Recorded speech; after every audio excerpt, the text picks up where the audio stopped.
Who's ready for the best fucking New Year's Eve ever?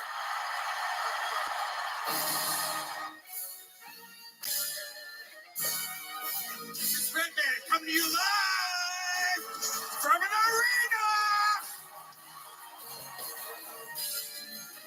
This is the greatest fucking live comedy show in the history of comedy. Oh! In the new year, you don't like comedy, but leave it alone! But leave it the fuck alone! Are you this two-dimensional character, you little bitch?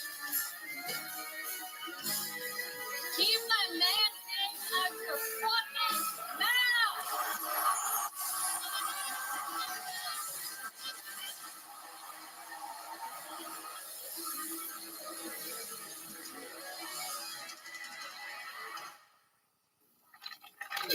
Back on my stand-up tour at the end of January, hitting all the spots that I didn't hit on the fully grown tour before this.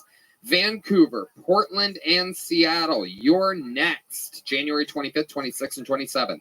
And then Los Angeles, California, I do stand-up. Denver, Colorado. Cleveland, Pittsburgh, Boston, Baltimore, Salt Lake City, San Jose, Dallas, St. Louis, Nashville, Fort Lauderdale, and Orlando. I'm so pumped for these upcoming dates. Really excited for you to see it. Taking some of my favorite openers with me. You may recognize some of them. Get tickets now at TonyHinchcliffe.com. This is going to be my last stretch of the stand-up tour for the rest of 2024. It's all just performing in Austin and Kill Tony from there. So hope to see you soon.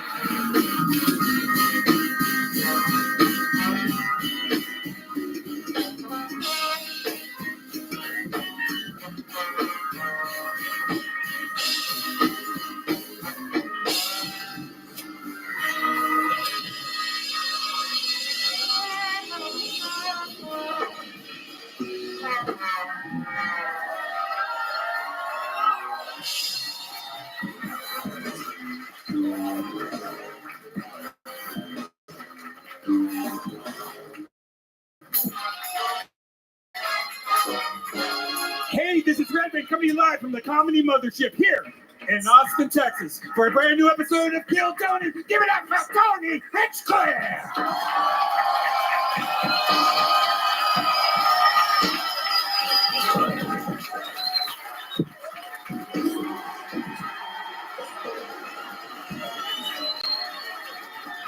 Who's ready for the best fucking night of their lives tonight, huh?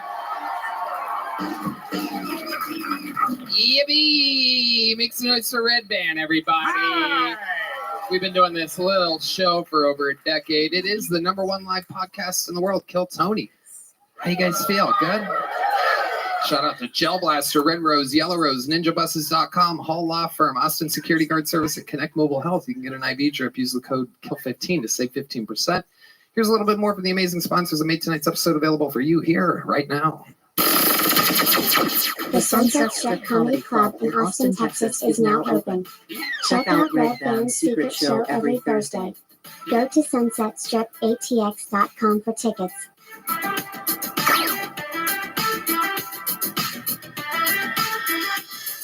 Hey y'all, going online without ExpressVPN is like changing while leaving your window wide open. You might not have anything to hide, but why give random creeps a chance to invade your privacy? When you go online without a VPN, internet service providers, ISPs, can see every single website you visit. They can legally sell this information without your consent to ad companies and tech giants, who then use your data to target you. Red Band? Yeah, if you're at a local coffee shop, if you're at the airport, do you know how easy it is for people to just get into your stuff? It's easy to use. No one can track you. Once you have that VPN in, it's like disguising yourself in front of a bunch of people wearing a mask. No one knows who you are. Browse more anonymously. When you use ExpressVPN, ISPs cannot see your online activity. Your identity is anonymized by a secure VPN server. Just fire up the app and click one button. It's super easy to use on all devices, phones, laptops, even routers. So everyone who shares your Wi-Fi can be protected. I love the fact that when I'm online, whether it's emailing with a future Kill Tony guest or paying a dumb bill or even ordering some local barbecue, ExpressVPN makes sure that it's for my eyes only. Secure your online activity by visiting expressvpn.com/killtony today. That's expressvpn.com/killtony. And you can get an extra 3 months free. expressvpn.com/killtony. You guys ready to start tonight's episode? You guys big fans of the show? How many of you have been big fans of the show for a long time? Well, you guys are in for a treat because this is the return. It's been years, pre-pandemic, since we had this guy on as a guest, and he is one of the record holders for all-time guest appearances. And one of the all-time greats, someone who is more than anything, on top of being nominated for an Emmy as an actor and so many great things he's been on, but truly, he is one of my favorite comedians on planet Earth, and a lot of your favorite comedians' favorite comedian. Ladies and gentlemen, make some noise for the return of one of my all-time favorites, the great and powerful Kirk Fox, everybody. Huge.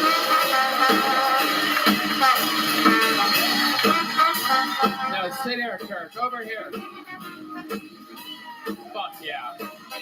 The great Kirk Fox, everybody. Reservation Dogs, Parks and Rec. The new jury duty up for an Emmy. But more than anything, one of the fucking real comedians of our era at the Comedy Store. A fucking legend and a legend. Know about that, but it seems important to you, so we'll just. It is.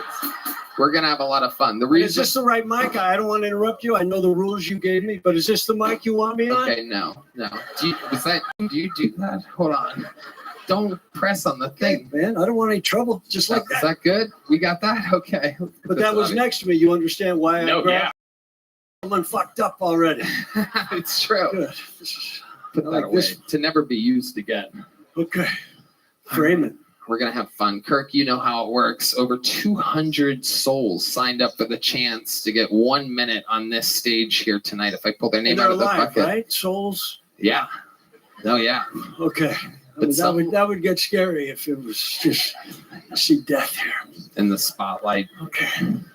But yes, you know how it works. They get 60 seconds. I mean, it's been a while. I'll be honest with you. Yeah. They get 60 seconds uninterrupted. I know. 60 seconds. I know. We're just getting the kinks out. I'll be done in a second. And you know their time is up and you hear the sound of a kitten. That means wrap it up then, or else they're going to bring out the angry West Hollywood bear, which just interrupts them. And then I ask them a bunch of questions, and we find out more about who we pulled out of the bucket. I'm going to pre-pull right now our first comedian, and they have to go across the street to a special bar and get the person. I believe they yell it. What do you yell it through a megaphone, Colt? You do? Yeah. All right. Well, there he goes. I didn't even know that. I've always wondered, like, why would someone just yell the name? You store them across the street? Is this what happens? Yeah. Yeah, okay. There's a bar. You don't want to keep souls in here, so that's good. You put them at a new bar. I'm with you, Tony. I take the humans to the bar. We keep the souls here. Okay. I like it. Anyway, I interview them. The whole thing's improvised. It's all crazy. You guys know where you're at. You guys ready to have a great fucking show tonight or what? Well, while they get that poor person from across the street, we're going to get the show started with a fucking legend of the show, everybody. You know him as a guy that used to live in his fucking van, and now I tell you, he's living his dreams. Ladies and gentlemen, I think you know the word. You guys know the words?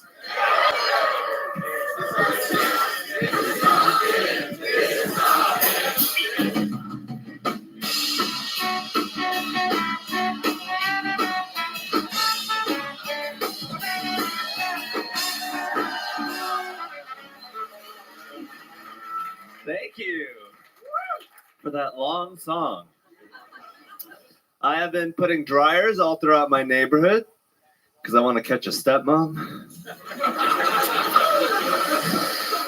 I love taking Ubers. You know it's going to be a good Uber if you can't tell if it's the driver's name or his license plate. I've been thinking about getting the new Cybertruck because I want a car that tells people not only is my dick small, but I wax my balls as well. My girlfriend recently told me that I have the best personality of any man she's ever dated, which is sad because I didn't know my dick was that small. All right, thank you. Okay, Hans Kim. Did you say dryers? Was that the first one? Yes, dryers. As in like washing machine? Washing machine. Dryer? Dryers, yes. Because stepmoms use dryers. Yeah, they get stuck in it. Ah. Okay. It's a type of porn that he watches. Brian, I watch American porn, not the Japanese shit that you're into. Yeah, you guys have actually flip-flopped. It's like Tom Hanks and the little boy in the movie Big. You should be liking Japanese porn, and he should for sure like stepmoms caught in dryers, but the world works in mysterious ways. How you doing, Hans Kim? I'm doing fabulously. You know, my girlfriend's still white, and I'm still rich. Super likable. That could all change, so that's good. That could all change. A few of those, a dryer joke could change everything.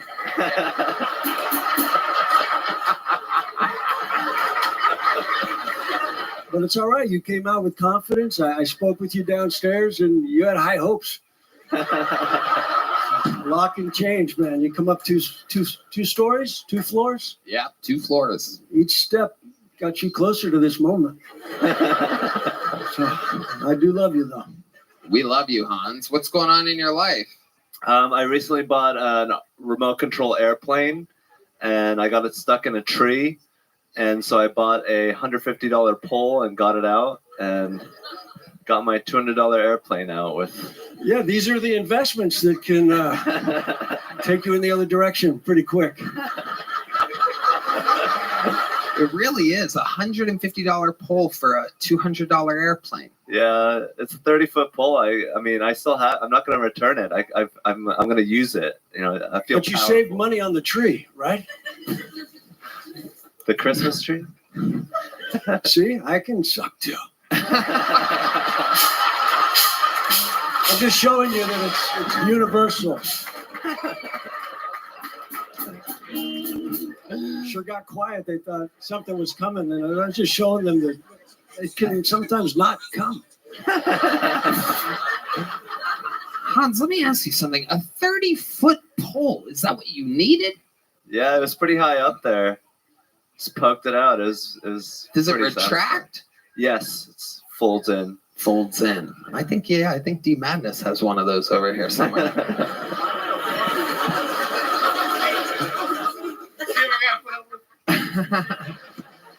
So you think you're going to use it in the future? Are you going to use it to mostly like talk shit? Like I wouldn't touch you with a 30-foot pole, and I know because I have a 30-foot pole. Yeah, I mean my reach is unlimited. I mean 30 foot, but yeah, I could touch a lot of things from far away. Well, that's going to help you when you're near the playground next time. You need to get 31-foot restraining order is what they need from you. And did you get the plane out? Yes. Poked it out, fell in the water, I dried it out. Wouldn't it have been great if we could do that to the planes during 9/11? Just fucking poke them out real quick so the whole thing didn't, like, if we just would have gotten rid of that jet fuel. Still can. There's pieces. I love it. So the plane falls down. Is it still working? Yes. But then I crashed it again and the front wheel caved in, so I'm going to return it and get a new one. Wow. But you'll keep the pole for next time? Yeah. You think Asians are better than normal people at flying airplanes? We're about exponentially worse. The third dimension really sends me in a tail loop. Start spinning around. Fuck yeah. Those were words I didn't understand. But once again, you were confident in the delivery, and we'll go with it. Thank you, Kirk. I'm here for you. It's like, did you watch the plane fly into the tree? Yeah, I was controlling it. Right.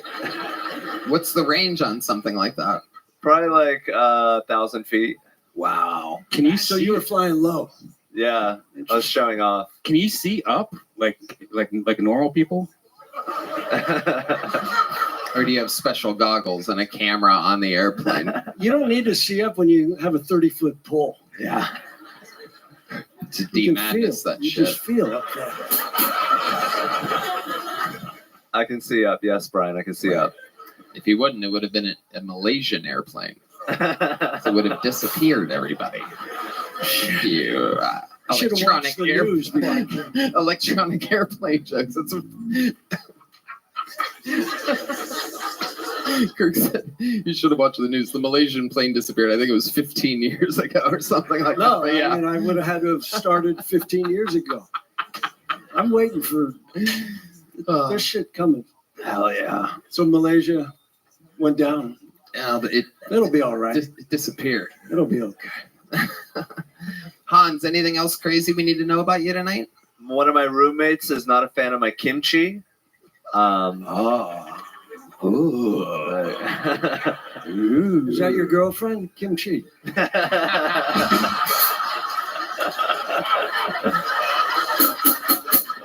It does smell really bad though. It stinks. I mean, it's food. If you like process it as food, it's like whatever. That's food. It's okay. Like, why do you have to make a big deal about it? What did the roommate say? That was goddamn. What the hell? Wait. I am so confused with the race of this roommate. There's a part where I thought it was black and then it got white halfway through. Where's that Chinese motherfucker? I think it's black again. Going back to black. Smells like a foot farted in here. Is that what he said? Yeah, it's pretty poetic. Yeah. Yo, it smelled like a foot farted in here. Like that. Yeah. Right. Goddamn my N-word. Yep. Now I know for a fact that it is indeed. I just like watching to see where it goes. Oh, it's going farther and It's farther. not getting there. We're almost there. I'm not gonna say it. Fuck yeah. So where did you guys settle on the kimchi battle? He just told me that it's smelly, and I was just like, well, you know, I'm a Korean roommate. This is like par for the course. You're lucky I'm not bringing out the ginseng. That's another Korean thing. Do you have a garage? Yes. You should get a garage refrigerator just for to the eat kimchi. it? Oh, okay. Yeah. I don't have to go to the garage every time. It's so what? It's like, I'm sorry. It's like somebody cooking fish every day. You know, you don't want your whole house to that's smell right. like fish. You have to deal with An Asian, yeah. He has to say it now. I'm not allowed to say it anymore. Can we think? We can think it. Right. Can we bleep it? Is that what it's called? Yeah. I love it. Hans, every single week you start the show in an amazing fashion. You did it tonight. There goes Hans Kim, everybody. Thank you. That was Hans Kim. That was Hans Kim. Hans, I That was love you. Hans Kim. That was Hans Kim. All right. Back to the bucket we go. Make some noise for your first bucket bowl. Obviously, this is where shit can be out of control. Make some noise for Paul Cyphers, everybody. 60 seconds uninterrupted of stand-up comedy by a hopeful that was contained in a bar all night. This is Paul Cyphers. I like to take Adderall, but I don't have health care, so I have to buy it off of drug dealers. I got some a few weeks ago. I brought it home. I was like, damn, this is some good shit. And then 3 days later, I was like, damn, this is some crystal meth. That's what this is.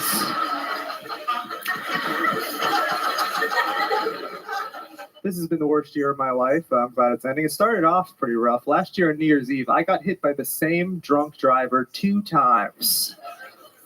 I was sitting in the passenger seat. My dad punched me in both of my eyes. So that's what I get for trying to kiss him when the ball dropped. You know what I mean? I'm kind of tired. This morning I saved a woman from a train. I pushed her out of the way and let all those guys fuck me instead. So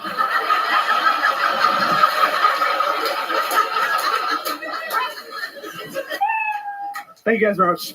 60 seconds exactly from Paul Cyphers. Fuck yeah. You let all the guys fuck you. You gay? No, I'm not. Just in the joke. Well, if you want me to be, whatever. All right, this guy's down for anything. Tony's Look at lucky this. day. Wow. If you want me to be, well, yeah. Welcome to show business, buddy. Fuck yeah. All right. Have you been on the show before? I have over at Vulcan and one time at Antone's as well. Okay. Wow, Yeah. we're gonna have to bleep that. Oh, I'm sorry. No, it's Fuck. okay. I love it. How long you been doing stand-up? 5 or 6 years now. All of it in Austin? No, I moved here 3 years ago from Worcester, Massachusetts. right. Yeah. Worcester. That comes up a lot on this show. Worcester, Yeah, Massachusetts. a lot of us are here. Oh yeah. Who's the most famous comedian from there? Doug Stanhope, maybe. Louis, sort of. Yeah. It's a huge scene out there in Boston. And how you said 5 or 6 years total? Yes. Right. What do you do for work? Right now, I'm working at Vulcan as a door guy at the bar back, and then just whatever else I could pick up, shifts on 6th Street, doing that kind of stuff. Yeah, and I just started as a PA here a week or 2 ago, working for you. So it's been fun. Really? Yeah. Oh, that's amazing. He just started. Thank you. Good stuff, Yoni. If you're buying Adderall off the street, you're going to find a lot of work out there.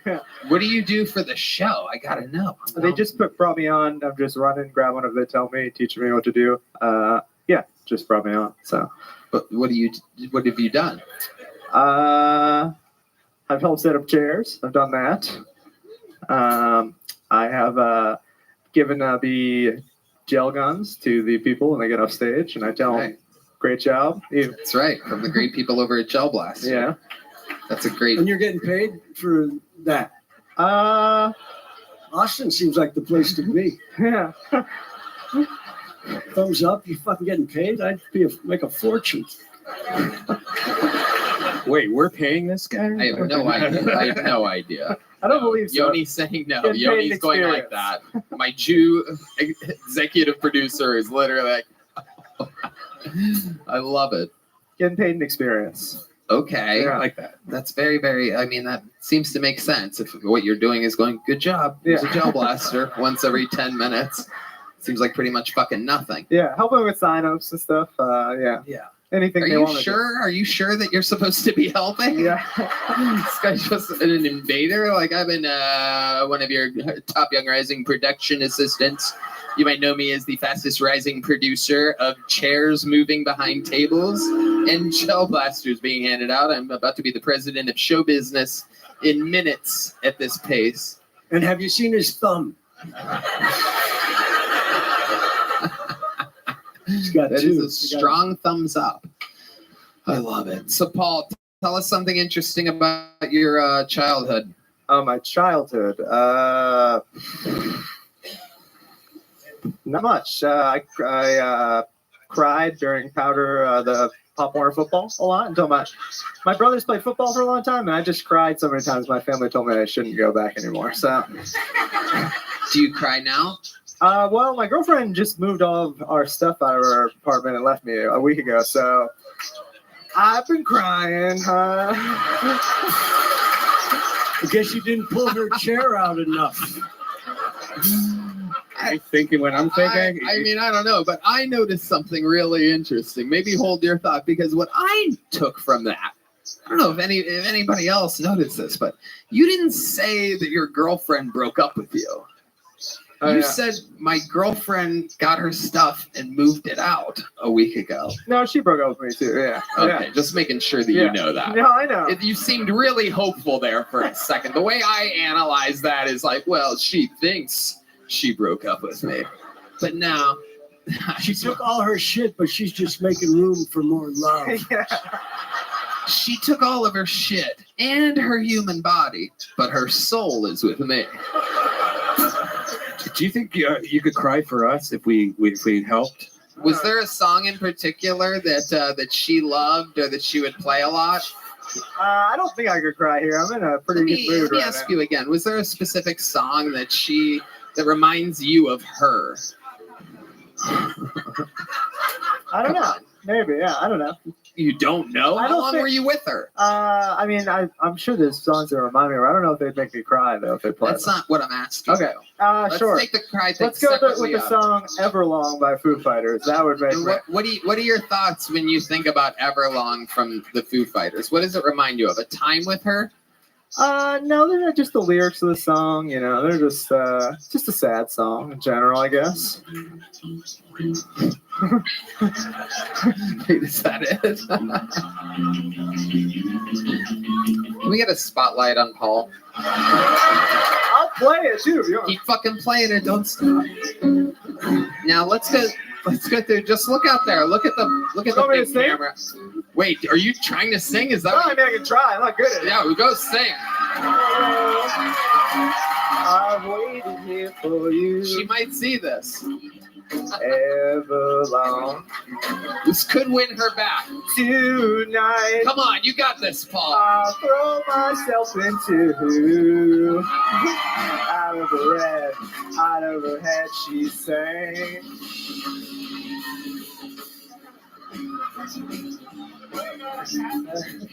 You packed your bags, but I'm in love with you. And I wonder. Stop.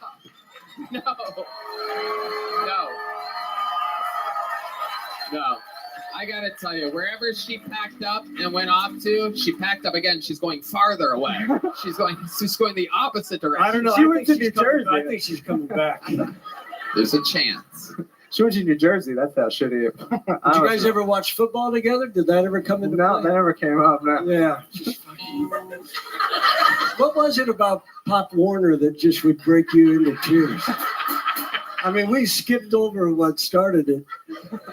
You didn't like being tackled. Yeah, I was not good at it. Very bad at it.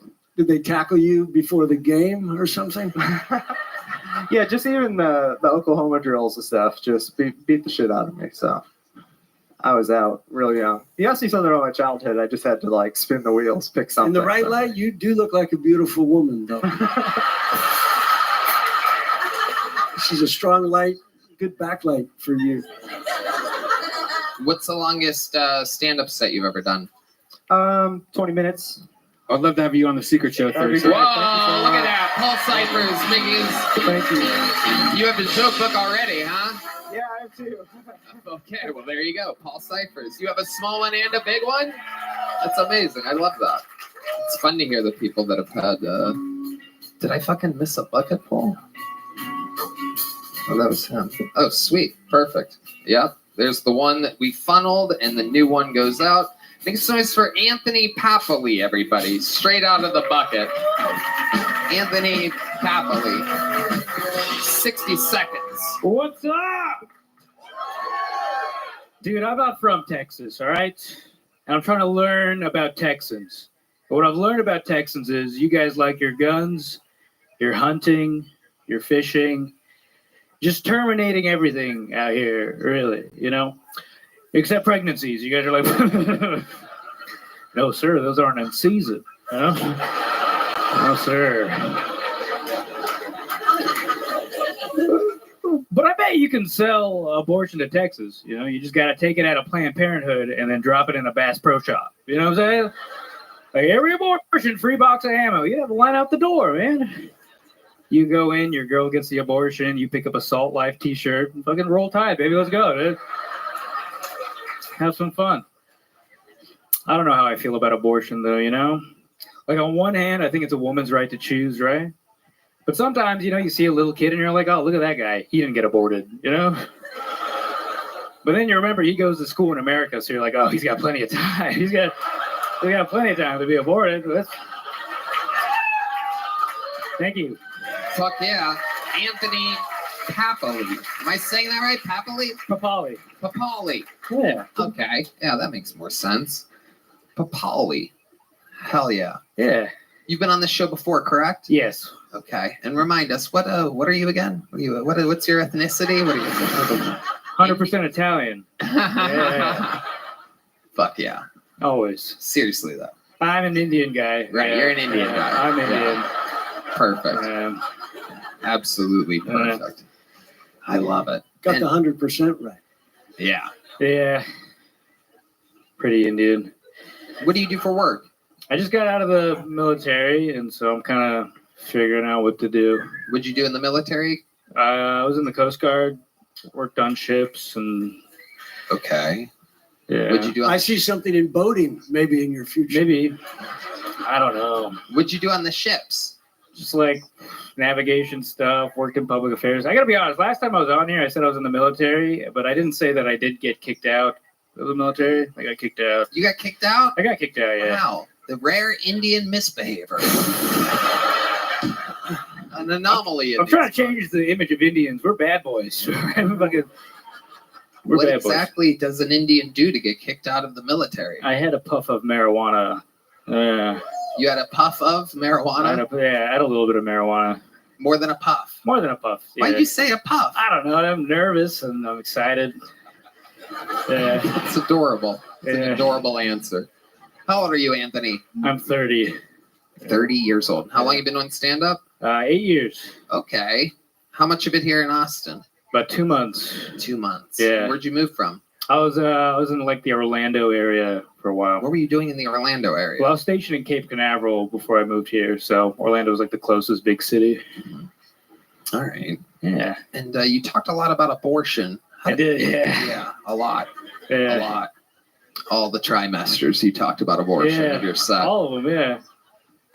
What is Indian culture and abortion? What are those two things? Like, what's the crossover there? I don't think it exists. I think they just let, like, if you want an abortion, I think you let nature take over, you know? Like in India, Mhm. you just let like a cobra come in or, I don't know. All right. Or a cow. Or a cow. Yeah. Fuck yeah. Those babies don't last that long if a cobra's involved. I know that. Not that long. Where were you raised? California. What part? Bay Area, San Francisco. Okay. And what convenience stores do your parents own? 7-Eleven, Dunkin' Donuts. Seriously, what do your parents do for work? My dad does like education consulting, and my mom doesn't do anything. The way you said education, I could hear you're Indian for the first time. Oh, you want me Did to you turn guys it up a mess notch? You want me to? Yes, You guys I are so do, fucking actually. racist. I knew it was gonna get a laugh if I did that. It was Of course. fucking- Yeah, it's funny. You So buried the lead, my friend. Yeah. So fucking stupid. Yeah. Oh, my dad, he works in education. That's what I heard. That's what it sounded like. There was a real Yeah. switch. Abortion sounds funnier with that accent. Oh, yeah. Oh, they got an abortion. Yeah. Spot on Indian accent activated. Not bad. Oh. It's pretty good, yeah. Right? See, it's good. Yeah. What'd you do in the Coast Guard, if I could ask? Did you ships? But what? I worked on boats. I did like navigation stuff. I was on a gun crew. So you're stoned, just trying to guide ships. Yeah. Good thing we haven't been at war for a while. The ships are docked. They're docked. Okay. What's the most Indian thing about your Indian father? What's the most Indian thing about my Indian father? Yeah. Other than the fact that he's Indian, Does he do I don't know, something dude. super Indian? I don't know. My dad came here when he was like 18. Became You very ever walk in and he's recognized. like floating in the living room on That'd a be carpet, crazy. like meditating or something? You're like, Dad, how do you do that? That'd be sick. One day you will have these powers. That's great. Watch, it's gonna be like, I'm not gonna know. It's gonna be Indian Heritage Month or something like that. I'm like, oh god, here we go. I got your back. I'll defend you. So offensive! How dare you say we talk exactly like that? No, my dad is very Americanized. He came here and he fell in love with America. Listens to like classic rock and How long was he in India for? 18 years. 18 years. But meanwhile, every other word that you said didn't sound Indian. But you, when you said education, sounded super I think Indian. it's just ingrained in me because my dad used to make me just study so hard. When's the last time you talked to your dad? I don't know, like a week maybe. Right. Let me ask you something. You think that if we called your father, Oh fuck yeah. said hello to him for a second, got a barometer of fucking what he kind of sounds like, right? Because you said he's Yeah. super Americanized. So my guess is that he might not sound that Indian, right? I don't think so. Personally, Right, I don't me think neither. so. Right. But here's my point. Here's what I Yeah. want to do. I want to get a test tube of Okay. his fucking natural accent, Okay. his American accent. Then I want you to ask him what field he works in. Okay. Because I want to see if his education sounds Indian. Because I bet the genie doesn't fall far from the tree. And He probably is not going to say the word education just for that. He'll just say consulting. Was he proud that you took all the education knowledge and went into the Coast Guard? Fuck no, dude. Are you serious? He was pretty worried. You know, Indian people come here to become doctors, engineers, and I was like, Can we call your dad real quick? You want to call him? Call him. Yeah, let's call him. That's his phone? Okay. Oh, that is my phone. Oh shit. Yeah. Yeah. Yeah, It damn. happens quick. We take it What off if of it's them when what they if come it's through the tech back door. support? What if He's You want me to texting. just hold it like that? Yeah, put it on speaker. Make sure your volume's all the way up. And here, I'll hold the phone and you just listen. See if he could reset my phone.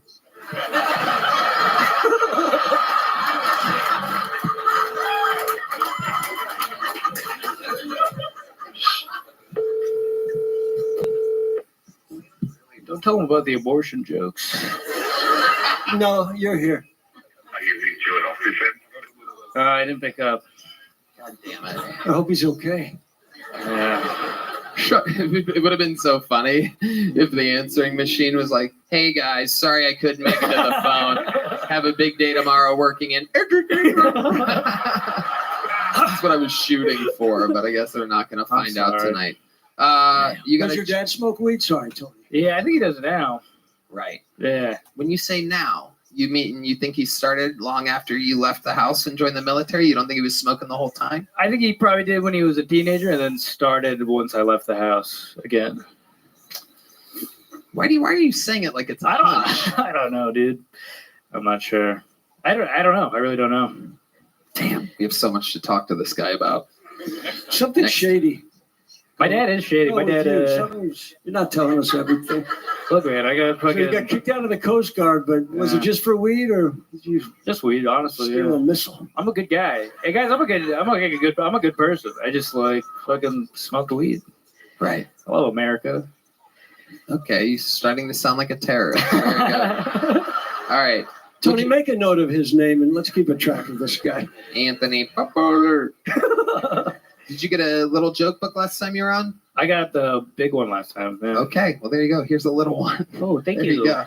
Anthony Popoli, Thank everybody. you. There he Thank you so goes. much. All right. On we go. Your next bucket full goes by the name of Michael White, everybody. Michael White. You guys having fun out there, huh? It is Michael White. What's up, ATX? I'm from Corpus Christi, the city of Salinas. I live 2 hours away from Mexico, so my white privilege doesn't activate until I enter Hayes County. And there's not a lot of black people in my city for the police to harass. So I'm like the substitute teacher. I lived in the streets for 5 years because my stepdad didn't like me. Wigger oppression is real. I got my first car when I was 21. So after sleeping at bus stops and couch hopping in the projects for 4 years, I was able to live in my car until I got my own apartment. When I didn't have a car or when my car isn't working, I run errands on foot. If I walk far enough, CCPD will run up, illegally search me and check me for warrants. And they always say, it's because you match a description. So if you ever see anyone who still wears tall tees with a do-rag on top of his hat, call Crime Stoppers. They've been looking for that dude since I was 16 years old.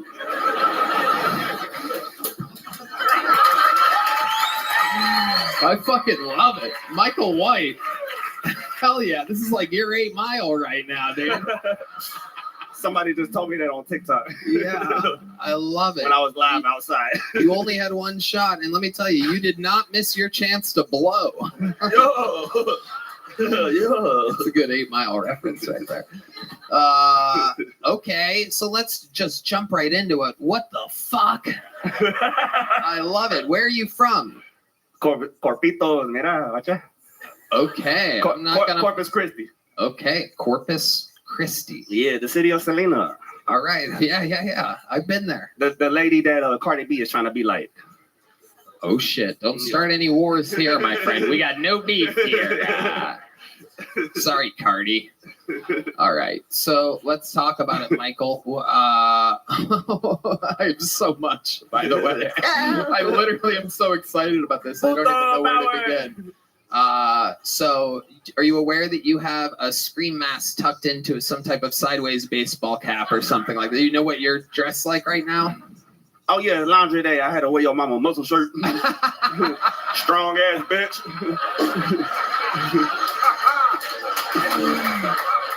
I love you. Have you done stand-up comedy before? I've been a performer since I was 13 as a musician and a battle rapper, but I've always been funny in my raps. And people always leave comments on my rap battle saying, "You're not a rapper, you're a stand-up comedian." And it took me like forever to swallow my pride and start doing stand-up comedy because I felt like they were people were discrediting my rap skills, and I would discredit myself too if I fell into that and just started doing it. But I was like, fuck it, whatever. Right. You know what I mean? They were right. No, I love it. So how often have you tried stand-up then? I just started like a year and a half ago. That's when I started doing it. And you're doing a lot of it in Corpus Christi. Yeah. And I upload it to my TikTok and shit. I'm one of those type of comedians. I don't go to open mics and repeat the same shit every week. I record it, upload it, and then I come up with a new one, upload it. You just have a ton of really bad shit. You have a ton of shitty So this content. was If you make me a regular, I'll always have something new. Well, no. I don't know. Stop it. Yeah, okay. Yeah. Crazy people trying to sabotage. Fucking do it. You haters. I love it, man. Okay. Now, is this your look, if I could ask? Is this kind of your style? Or is this just for tonight? Look around. Does anybody else look like me?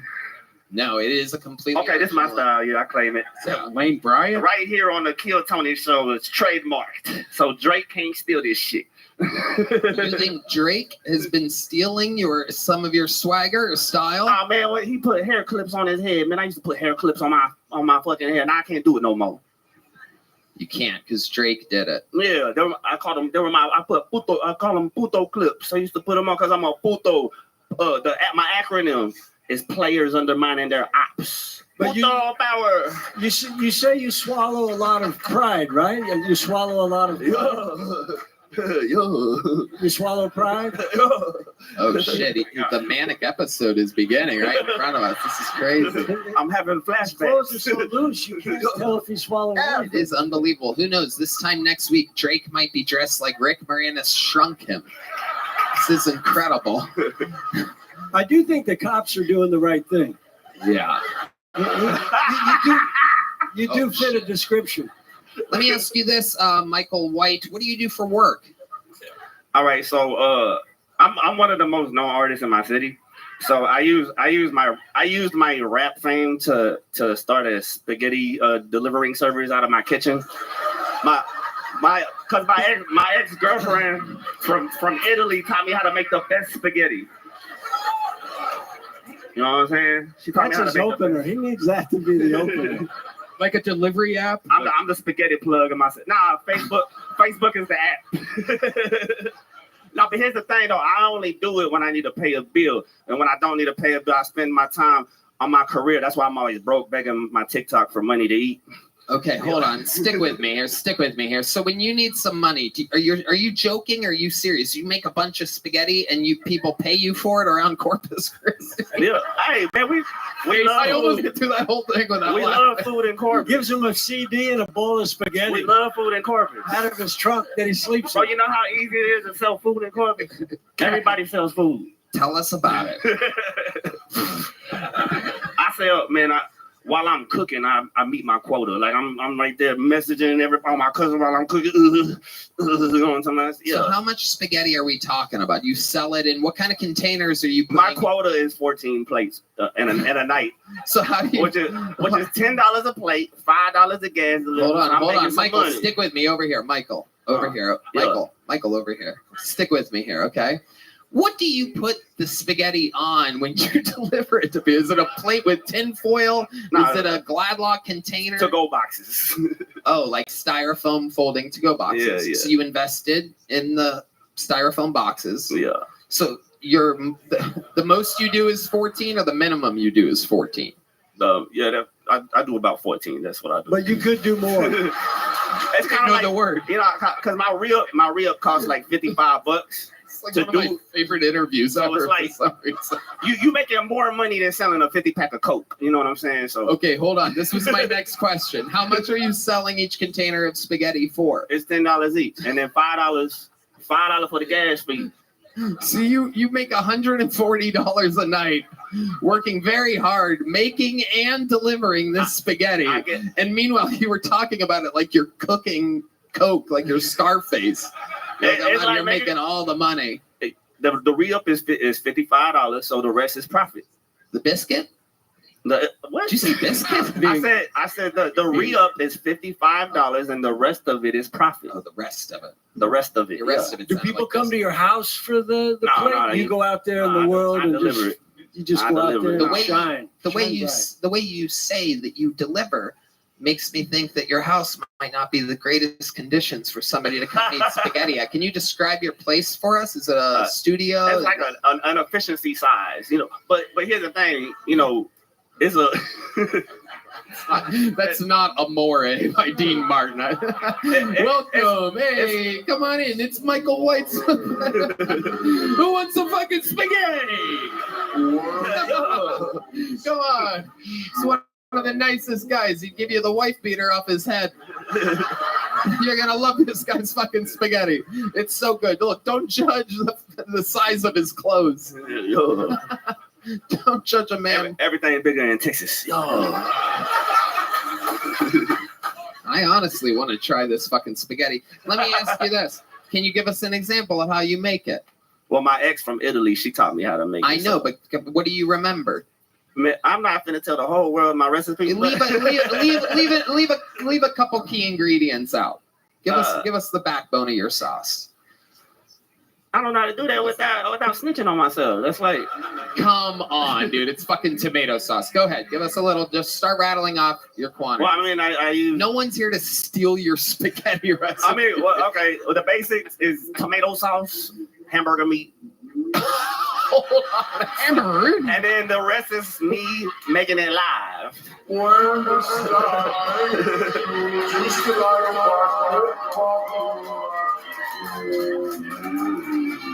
I'm gonna fucking die. Hey, dude. wait. Why'd So your basically, ex tomato leave you? sauce. Why would she leave you? Why would your fucking ex leave a guy making spaghetti? Man, no, Is she a waitress? No, I love her, man. She was crazy. Fuck yeah, man. I got 2 scars on my face because of her. Yeah. What did she do? She forked you? Man, spaghetti? You know how women are, man. They don't know how to lose a conversation. What'd she do to your face? Man, she was. Whenever we be talking, and if I happen to be winning, just nails come out of nowhere. Did she have to call you chef? Unbelievable. Okay, but seriously though, you said tomato sauce and hamburger. Tony, why do you look like you sing the Star Spangled Banner, the old version? I don't know why I look like that. Why?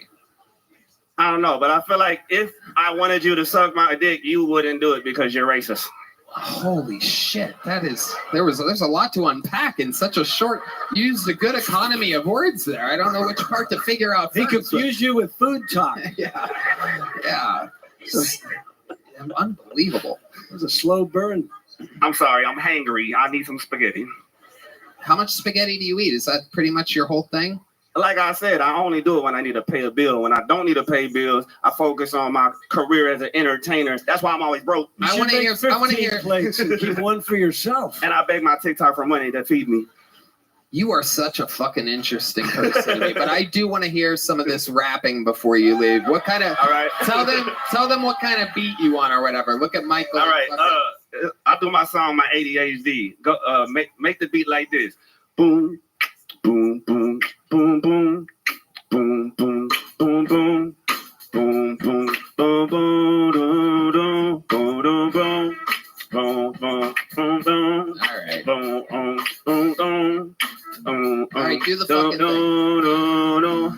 I don't smoke a drink, but I don't be knocking people that do. I'm just saying, wee, my ADHD is all I need. Look at me, my ADHD is all I need. I don't smoke a drink, but I don't be knocking people that do. I'm just saying, wee, my ADHD is all I need. Look at me, my ADHD is all I need. Getting ready to hit the club with my partner so they can get their drink on, and I'm the designated driver, so I got to get my on. I ain't even tripping though. I don't even be drinking, bro. I just love spitting flows, making money and hitting. I'm a sober motherfucker, but I be acting like I'm on it. Got my ADHD on full speed, super solid, hand me a sweet tea so I can add my own show. Loud the pain bouncing off the wall like a Ruger, full of ricochet like MC. Hold up, man, everybody in the club thinking I'm on EXO, but it's just me. I'm from the street. I'm naturally ghetto. But maybe come on, I'm happy taking Ritalin since I was 5. Till I old enough and I take it no more. Now I'm allowed to be 5. Now I'm allowed to go live and live in my childhood one more time. Like wait. I'm gonna put it down like a millionaire, like Jim Thug. I don't smoke a drink, but I don't think I compete with it. Do I'm just saying, my ADHD is all I need. Look at me, my ADHD is all I need. All right, wow, that's actually fucking pretty goddamn interesting. But I want to be a stand-up comedian, so. No, it's not gonna work out, buddy. But you're a hell of an interview, and that was fantastic. Your set, absolutely god awful. Let there be no question. However, I find you so entertaining. You still get a big joke book and a big gel blaster. So there you go. It's Michael White, everybody. The Kill Tony debut of Michael White, proof that anybody can fucking get pulled out of the bucket. We have very low standards here on Kill Tony. That turned around, man. That turned around. Literally, the people that walk the line of absolute anything can happen. But the recipe, not bad. It's simple. So it's basically sauce, hamburger meat, and magic. Like, what? Hamburger meat. I love the words. The words hamburger meat say so much about what that sauce has to be like. They didn't call it beef. Specifically hamburger meat. He knows what works, man. You never know what we'll find out of the bucket. We once found this guy out of the bucket. Now he's a goddamn superstar. One of our best regulars ever. Make some noise for the great Cam Patterson.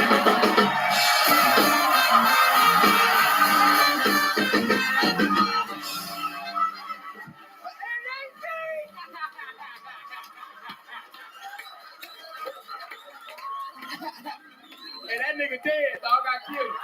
He dead as hell, man. All right, let's get into the joke.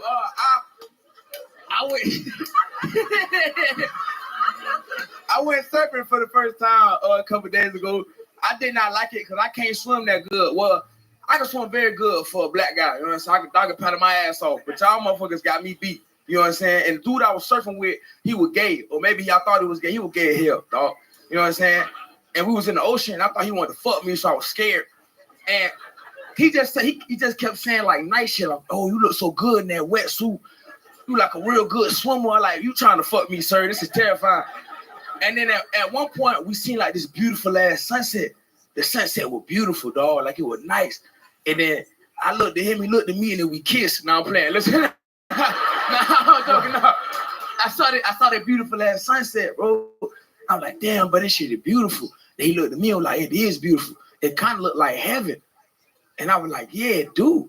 And he went, if heaven was a real thing, and I got scared. Cause I don't want to be in the ocean with no atheist thinking that's crazy. You know what I'm saying? You don't even believe in miracles, bitch. That's insane. Like I'm dying, and I'm like, oh God, help me. Nobody's coming to save you, nigga. Nobody's gonna save you. I got my time. Fuck yeah, Cam Patterson, the new minute 22 seconds. For real? Yeah. Oh, with the do that shit. Man, yeah, that nigga, I like that nigga, man. He cool. That was... I probably got hepatitis or something now with this goddamn do-rag on my head. Worth it for that laugh. Worth it for that laugh, my friend. That was very surprising, especially since he thought Drake was going to steal from him. It took a matter of seconds for Cam Patterson, of all people. Give me a do-rag, nigga. I don't know. I don't think that's a don't rag. Nah, that's what that is. This shit not safe. I'll tell you that, man. It's a brown spot on it. Yeah.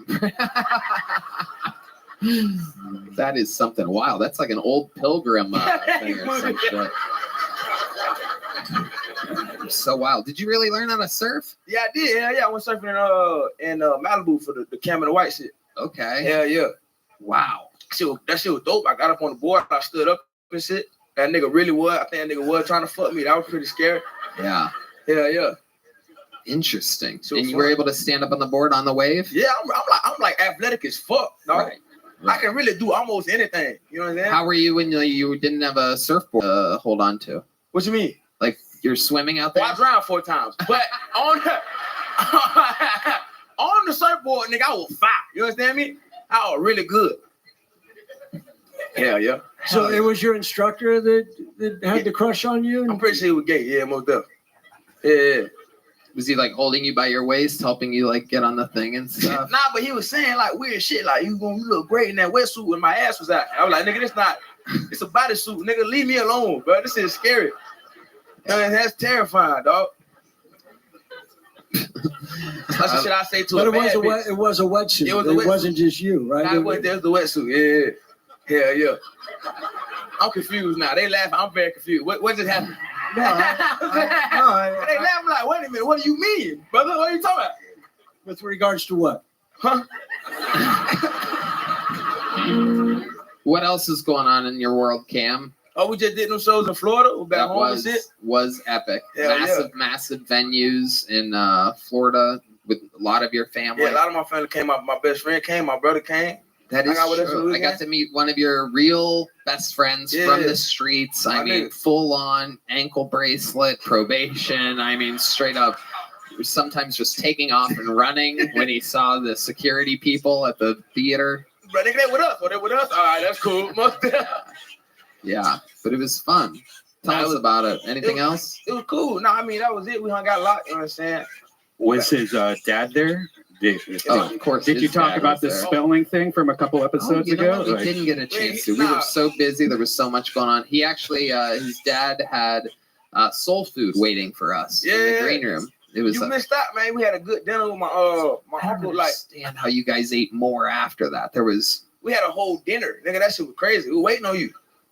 They didn't want to start eating until you got there, and I was like, man, he I not told coming. them to eat without me there. The UFC was starting. I couldn't eat a second dinner in 3 hours with Yeah, they were a fun, bunch man. of black people. Bunch of surfers, man. Yeah, those big surfing athletic types. If y'all want to cancel Tony, my family love that nigga, man. Where the camera at? They love Tony, nigga. Hell yeah. Absolutely. I I wanna did make feel that- bad missing the fucking thing, but two Kill Tony fans were fighting in main events in the UFC this past weekend. Hell yeah. Unfortunately, did not turn out so well. Thank you, Cam. You're the man. Rock Was and it? roll. Yeah, Yeah. yeah. Fuck yeah, Cam Patterson. Hey y'all, even we have a hard time buying tickets sometimes. Sometimes I find out last minute that something awesome is happening in my town, and it's just impossible to find last minute tickets. You shouldn't have to worry when you buy tickets to your next big event. Game Time is the fast and easy way to buy tickets for all the sports, music, comedy, and theater events near you. With killer last-minute deals, all-in prices, views from your seat, and their best price guarantee, Game Time takes the guesswork out of buying tickets. Great things coming up. Like, I see Ron White here coming up on January 13th at the Majestic Theater. Ooh la la, some big basketball games. Ooh, some great theater as well. You could see Wicked. Oh, I'm into that because you know how I am. A red band. You can get last minute tickets, flash deals, zone deals. It's easy to find and buy tickets for every kind of event in your area. You also get views from all the seats. So like if you get a ticket, you can see what the stage looks like from your seat. It's the lowest price guaranteed. And if there's an event cancellation, you get loss protection, all that stuff included. All-in prices show your total up front, so you know you're getting a great deal before you check out. Buy tickets in seconds, 2 taps. They're obsessed with finding ways to help you save money on tickets. Game Time is the only ticketing app that gives you a complete peace of mind with your purchase. I love the Game Time app. I can see the actual view from the seat I'm buying tickets for. So next time I see a concert at the HEB Center, Lord knows I will end up with a good seat. Take the guesswork out of buying tickets with Game Time. Download the Game Time app, create an account, and use code KILLTONY for $20 off your first purchase. Terms apply. Again, create an account and redeem code KILLTONY for $20 off. Download Game Time today. Last minute tickets, lowest price, guaranteed. All right. You guys having fun out there? How many of you like it when people do good on this show? How many of you like it when people do bad on this show? Wow, ruthless. Make some noise for your next comedian out of the bucket, Justin Landers, everybody. Justin Landers. How's everybody doing tonight? You know, my wife, she makes and sells a lot of miniatures, so we got boxes of these things around the house. And the other day I was off digging in one and I found this little bitty Lone Ranger mask. And immediately I thought, we're taking this in the bedroom. We're going to do some role playing. And at first I thought I'd strap it on my dick and call him the armless bandit. You know, he just runs around stealing the pussy. But instead I put it on my wife's vagina. And I'll be damned if that thing didn't look like the Hamburglar.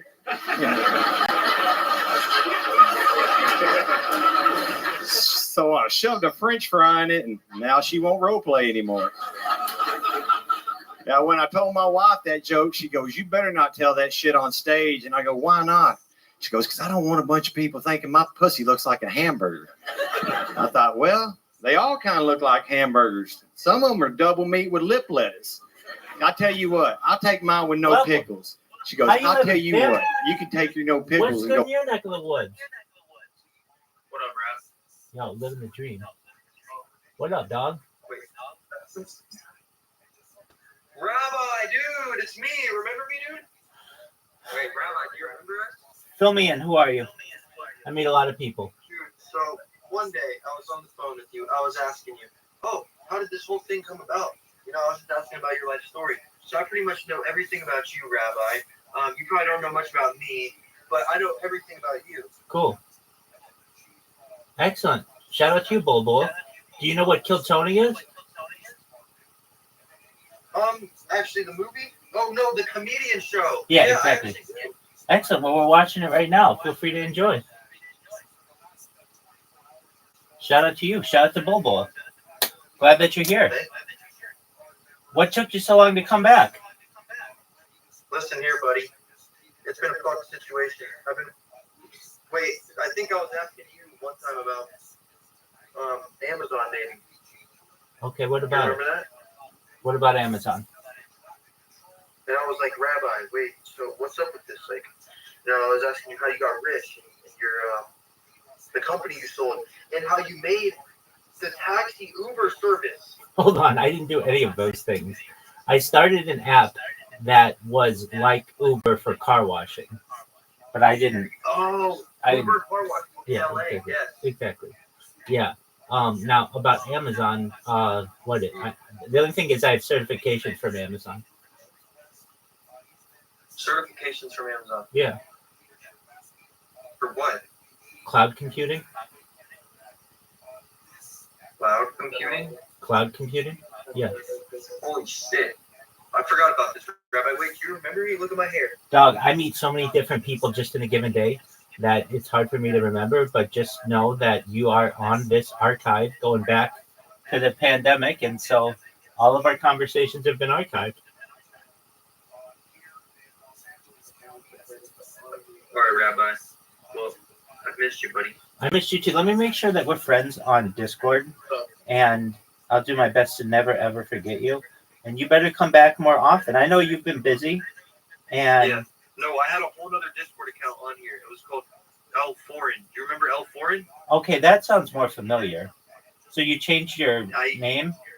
No, I got banned on Discord. So this is my friend's account. I showed my friend to you a long time ago, but I'm going to join back on a new Discord pretty soon here. I don't know why they banned me. Please do. Probably for being too cool.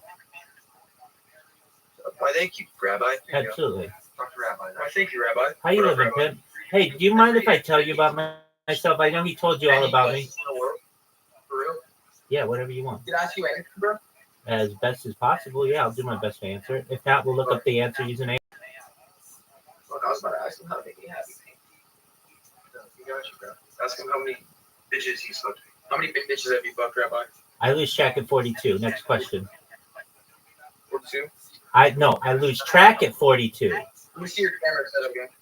All right. How many phones do you have on it? Like 30. Yeah, it's need live stream with some 32. That's not how much I did live once right now. You're live streaming all at once on one website?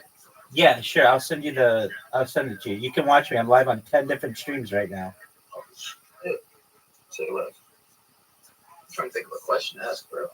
You gotta give me a second to think of something and grab it, bro. Ask him how he's gonna get rich. You gave me a really crazy answer. How are you going to get rich? Give me a question. Data is Earth's number one resource, more valuable than food, water, gold. Oh God, I need the start, bro. I look, you need like the story again. Data is Earth's number one resource, more valuable than food, water, gold, air, platinum, petroleum, everything. And I have more data archived on the internet than any person in global history, which one day make me very famous, and I'll be able to monetize that data to be able to help all the people of the world, including you, including your boys there. I want to help your families. I want to help your friends. And then I want to give you enough money to be able to start charities of your own so that you can help the less fortunate. If you... Hell yeah, bro. That's hella tough, dude. That's great. If you could start a charity to help anybody or anything, what would you do?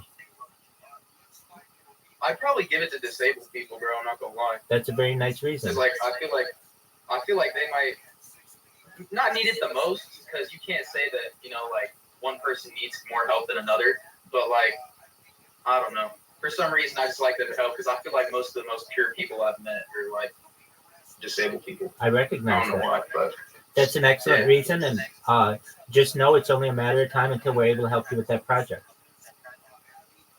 Right, shit, bro. Excellent. Fuck yeah. I'm gonna do it, bro. Excellent. What have you been streaming for? More than 3.5 years. Go to the link I just sent this account, and you'll see all my live streams. It's crazy. Hey, knowledge is power, bro. That's literally straight up. Absolutely, right there. man. 100%. Yep. Sauce. All right, here you go, bro. It's nice talking to you. Nice meeting you, bro. Hey, pleasure to meet you as well. Come back soon.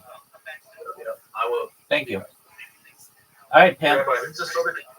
He's a friend of mine. His name's Caspian C. All right, I'm gonna let you guys watch your show. Rabbi, I'll be popping back in here soon. Please do. Please do. Thank you so much for coming. I appreciate it. Take care, my man. I support the project, dude. I tell everyone about it. Excellent. You're the man. Thank you. Appreciate it. Take care, buddy. Go fuck yourself. My name is Justin Landers. Thank y'all for playing along. All right, Justin Landers with a minute. Fuck yeah. Hello, Justin. How long have you been doing stand-up? A year. A year. Where at? What trailer park exactly are you doing stand-up at? Washington State's where I started. Washington State, out there in the fucking real country, the Greenlands. Euphrasia? Euphrasia? No, we were from Centralia, is where I. Centralia. Fuck yeah. How big audiences that you were? It's the Worcester of the North. Yeah. They were probably 30, 40 people. 30 or 40 people. I love it. And was that the type of material you were doing? Talking about the miniatures and whatnot? Yeah. What is exactly like a miniature, like collective item? No, like miniatures, like dollhouse. Yeah, talk right into the tip of that. She makes like dollhouse furniture, food for dollhouses, and so we just got these boxes of miniatures. All right, and you're still up there in the country of Washington? No, we live in Bastrop now. Okay. What are you doing for work? I'm a welder fabricator. Okay, hell yeah. That's it. With miniatures or bigger houses?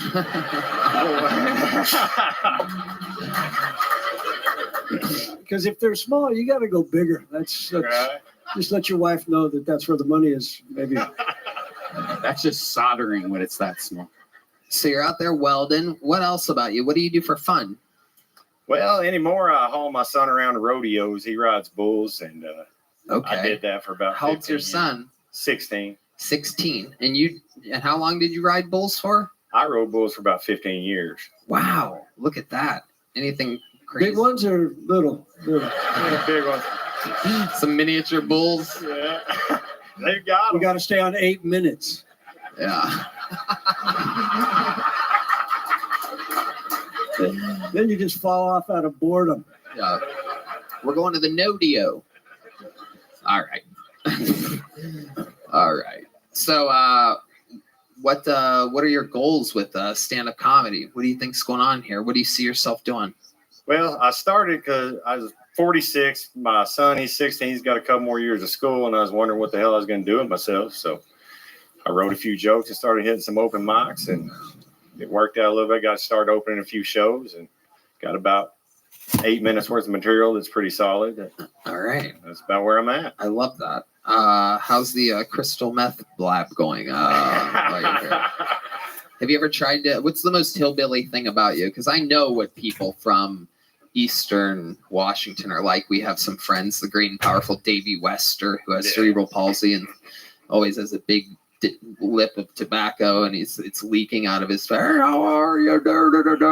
He's one of the paid regulars at the Comedy Store, and I could see a little bit of him in you. I see that maybe it was a grandfather or someone really close in your genealogy fucked a family member.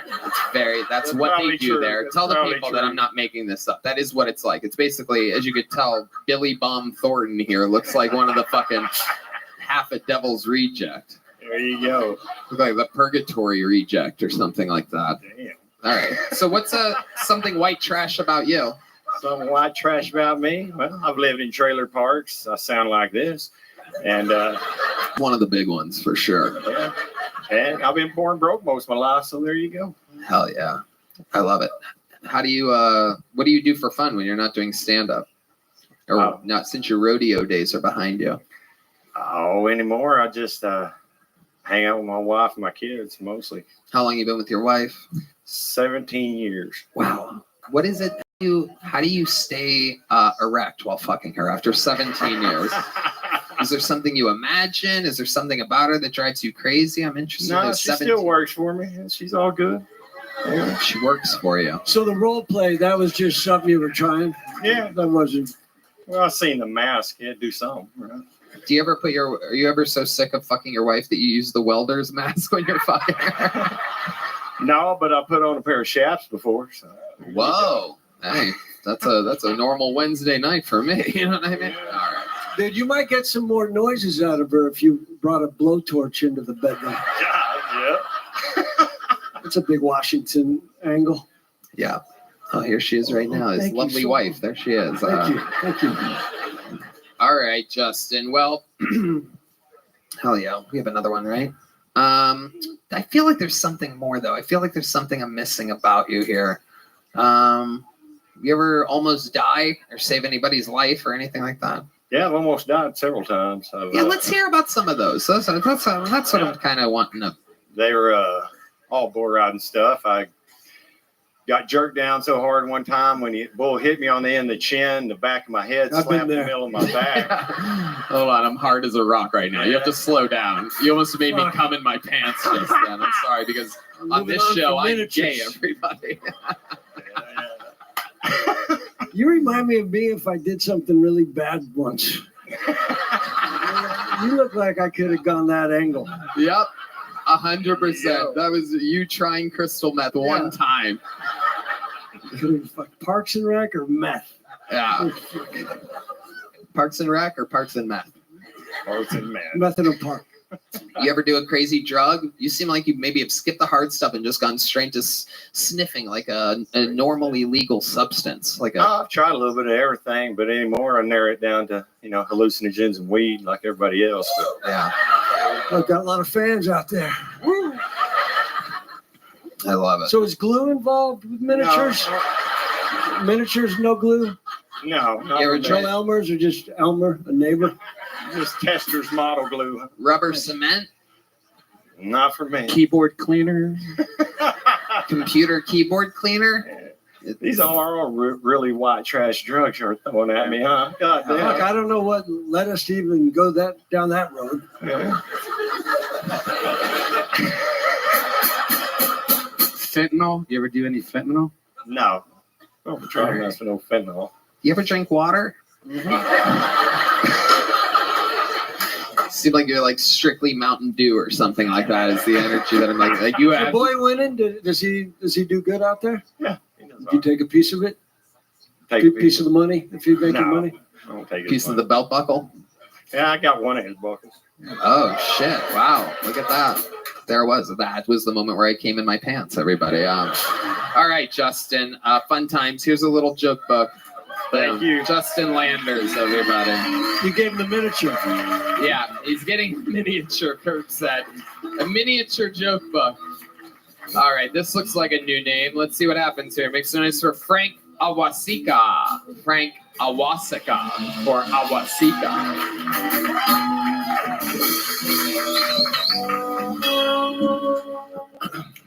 Yeah. So when I was younger, I I used to have a lot of trouble talking to pretty girls. To my uncle, he told me, they're just living, breathing, shitting human beings, just like you. But now every time I talk to a woman, I picture them taking a shit.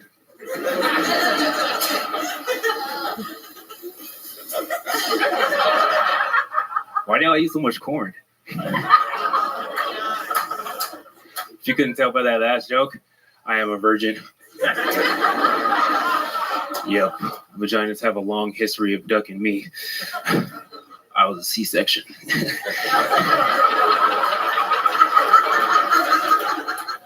Yeah, I joke about it now, but I'll tell you what, that one hurts me the most. I was trying to get into that pussy for like 9 months.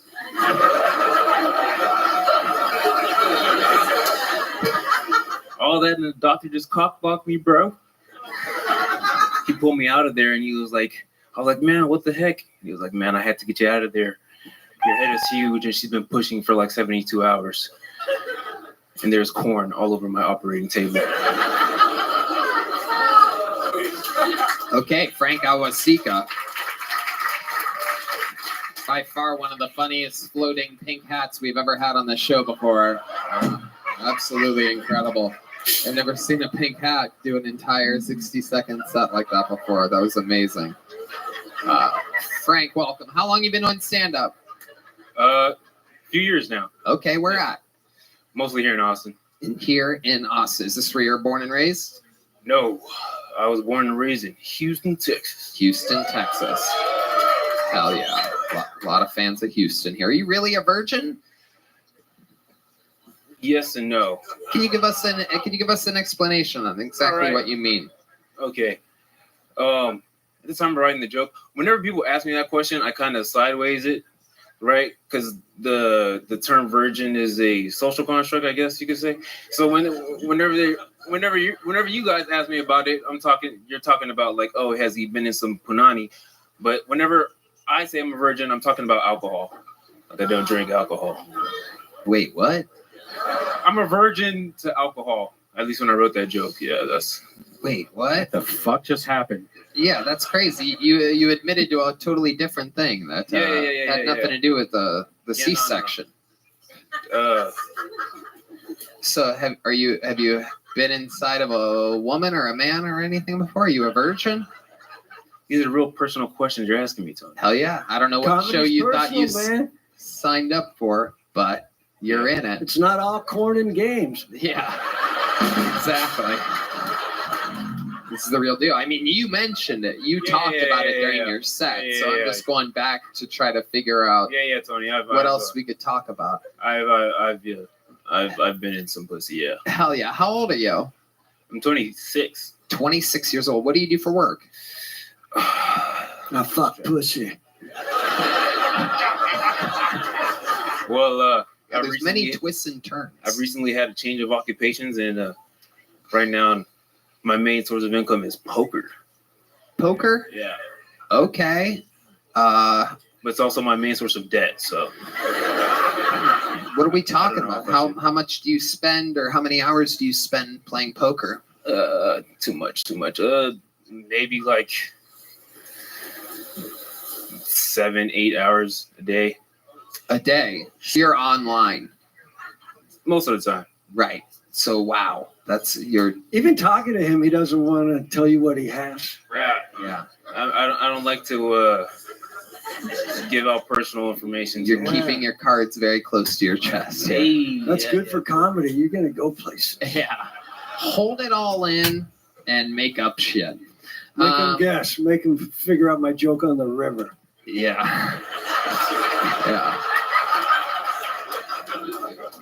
I love it. So tell us more about you. What can you talk about, Frank Awasika? What do you do for fun? Tell us more about Frank.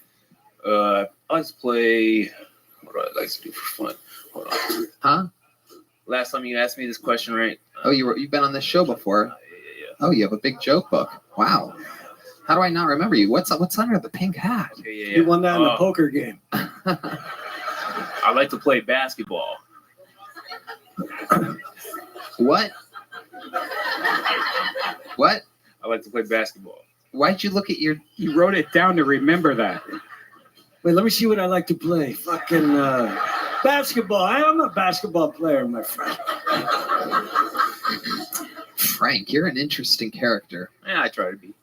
So what? I asked you what you do, but I feel like we got off track. You switched occupations. What is it now?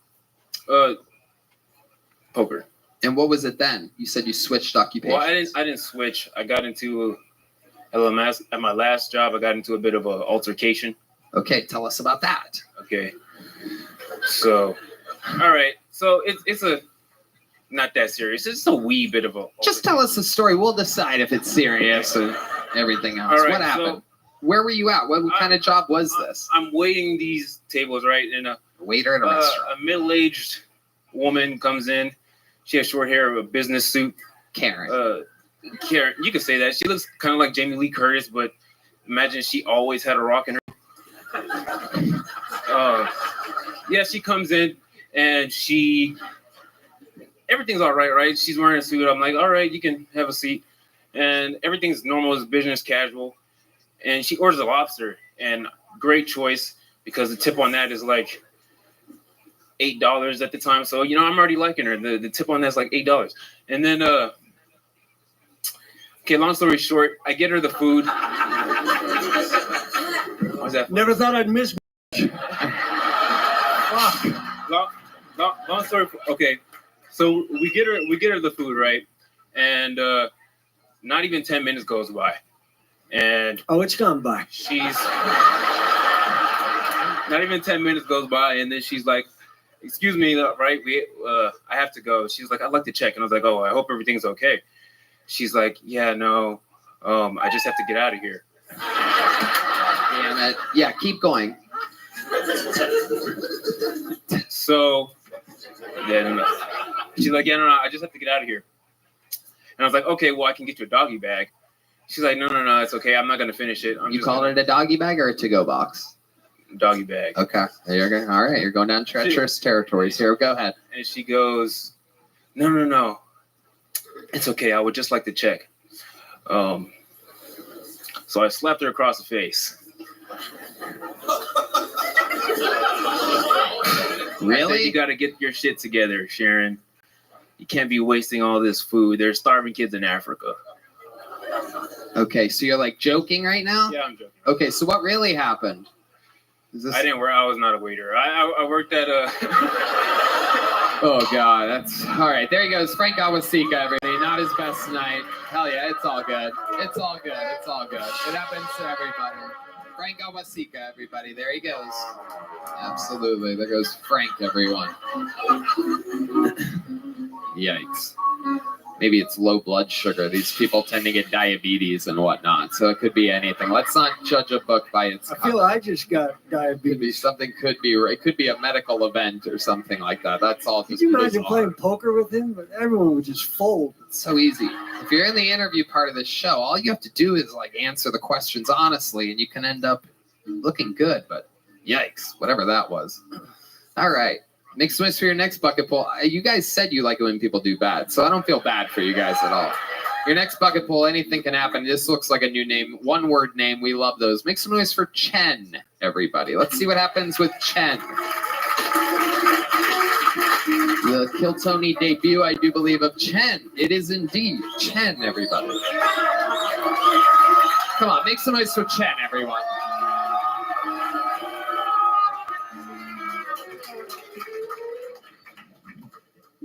Hello. So, Christmas is upon us. It's a season for gifts. And, Jesus too, right? And so then you have to think about the different kind of gifts that we get. And, the one gift that always irked me was something like the gift of life, because the person who mentions it usually follows it up with what you owe them. When you go to church, they talk about the gift of life. When you go visit your mom, she's like, I gave you the gift of life, so you owe me. But the thing with these kind of gifts is I didn't ask for it. I'm just given it. And by the time I'm already here, it's already too late. So I don't know. And So gifts are these kind of things. Okay, Chen, everybody.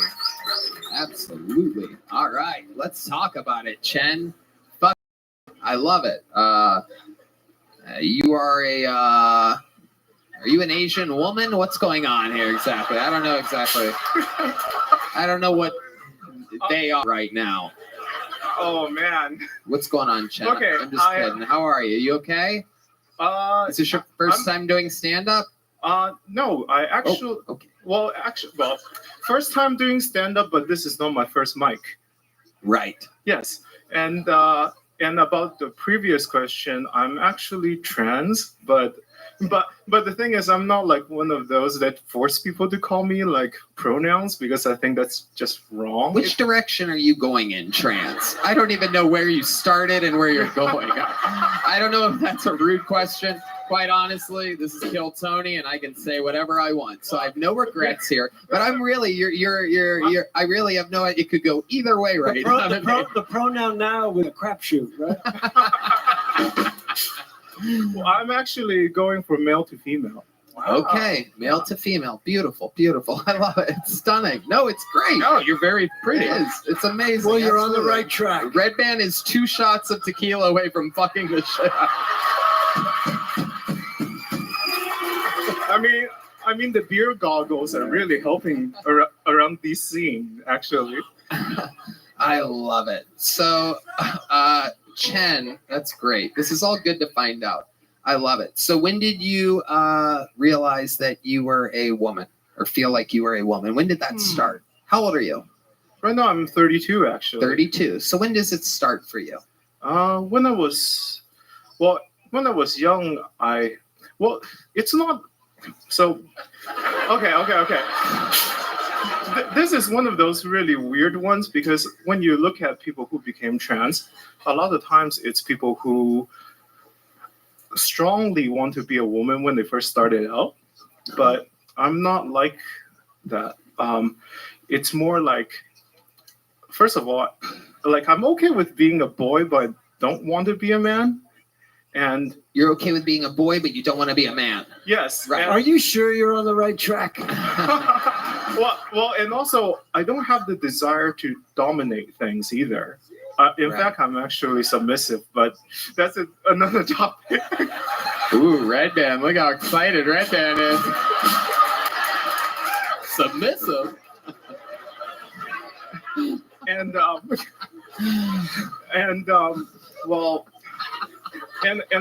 also like cute and soft things. You like what? I like cute and soft things too. So okay. I'm right here. Hell yeah.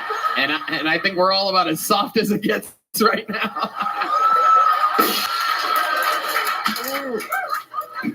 And personally, you're close enough. Well, thank you. That means a lot to me. Mm-hmm. So what are we at here? You thinking about turning your egg roll into a rice bowl? What's going on here? What are we talking about? Let's get into look. The first time I came to Kill Tony was when I was September 4th, actually. This year? Of this year, yes. You were on the show. No, I was in the. Oh, I was gonna say your transition's going really well because I do not remember you at all. September 4th, you were in the audience. Yes, and it captivated me, and I'm here for the violence. So don't go easy on me. Okay, all right. I was told this before by a former opener in Dallas. You're passive and wants it hard. And I'm also submissive, and I like pain, so you know. Okay, back to submissive. You're really pushing this. You're basically using the show as a dating app right now. I love it. So you started your set with hello, hello. Is that a trademark, do you think, moving forward? Well, not yet, but if it is something that I'm subconsciously doing, I might as well make it. Okay. Now you're wearing a Dungeons and Dragons hoodie. So let's just jump right into that. Are you a pro player? Actually, no. Someone's very upset about that. They had very high expectations for your Dungeons and Dragons. However, I do play Dungeons and Dragons online, and I also play the older. You also play a little Dungeons and Fagons. You know what I'm saying? I can promise you dungeons, but not so much dragons. Right. I bet there is indeed the old brown dungeon over there. Very submissive, if I'd you love will. to see your avatar. Yeah. What are you, a cleric or what are you? Oh, I'm actually a druid.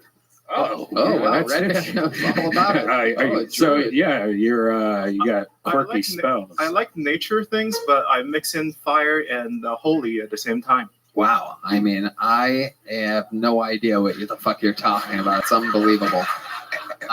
It's very interesting. Do you also play Magic the Gathering? Actually, that one I do play. Yes. Wow. We are shocked. Wow. I do believe the crowd goes wild in absolute shock and horror. Nobody saw it coming. You do? Actually, Tony, I do.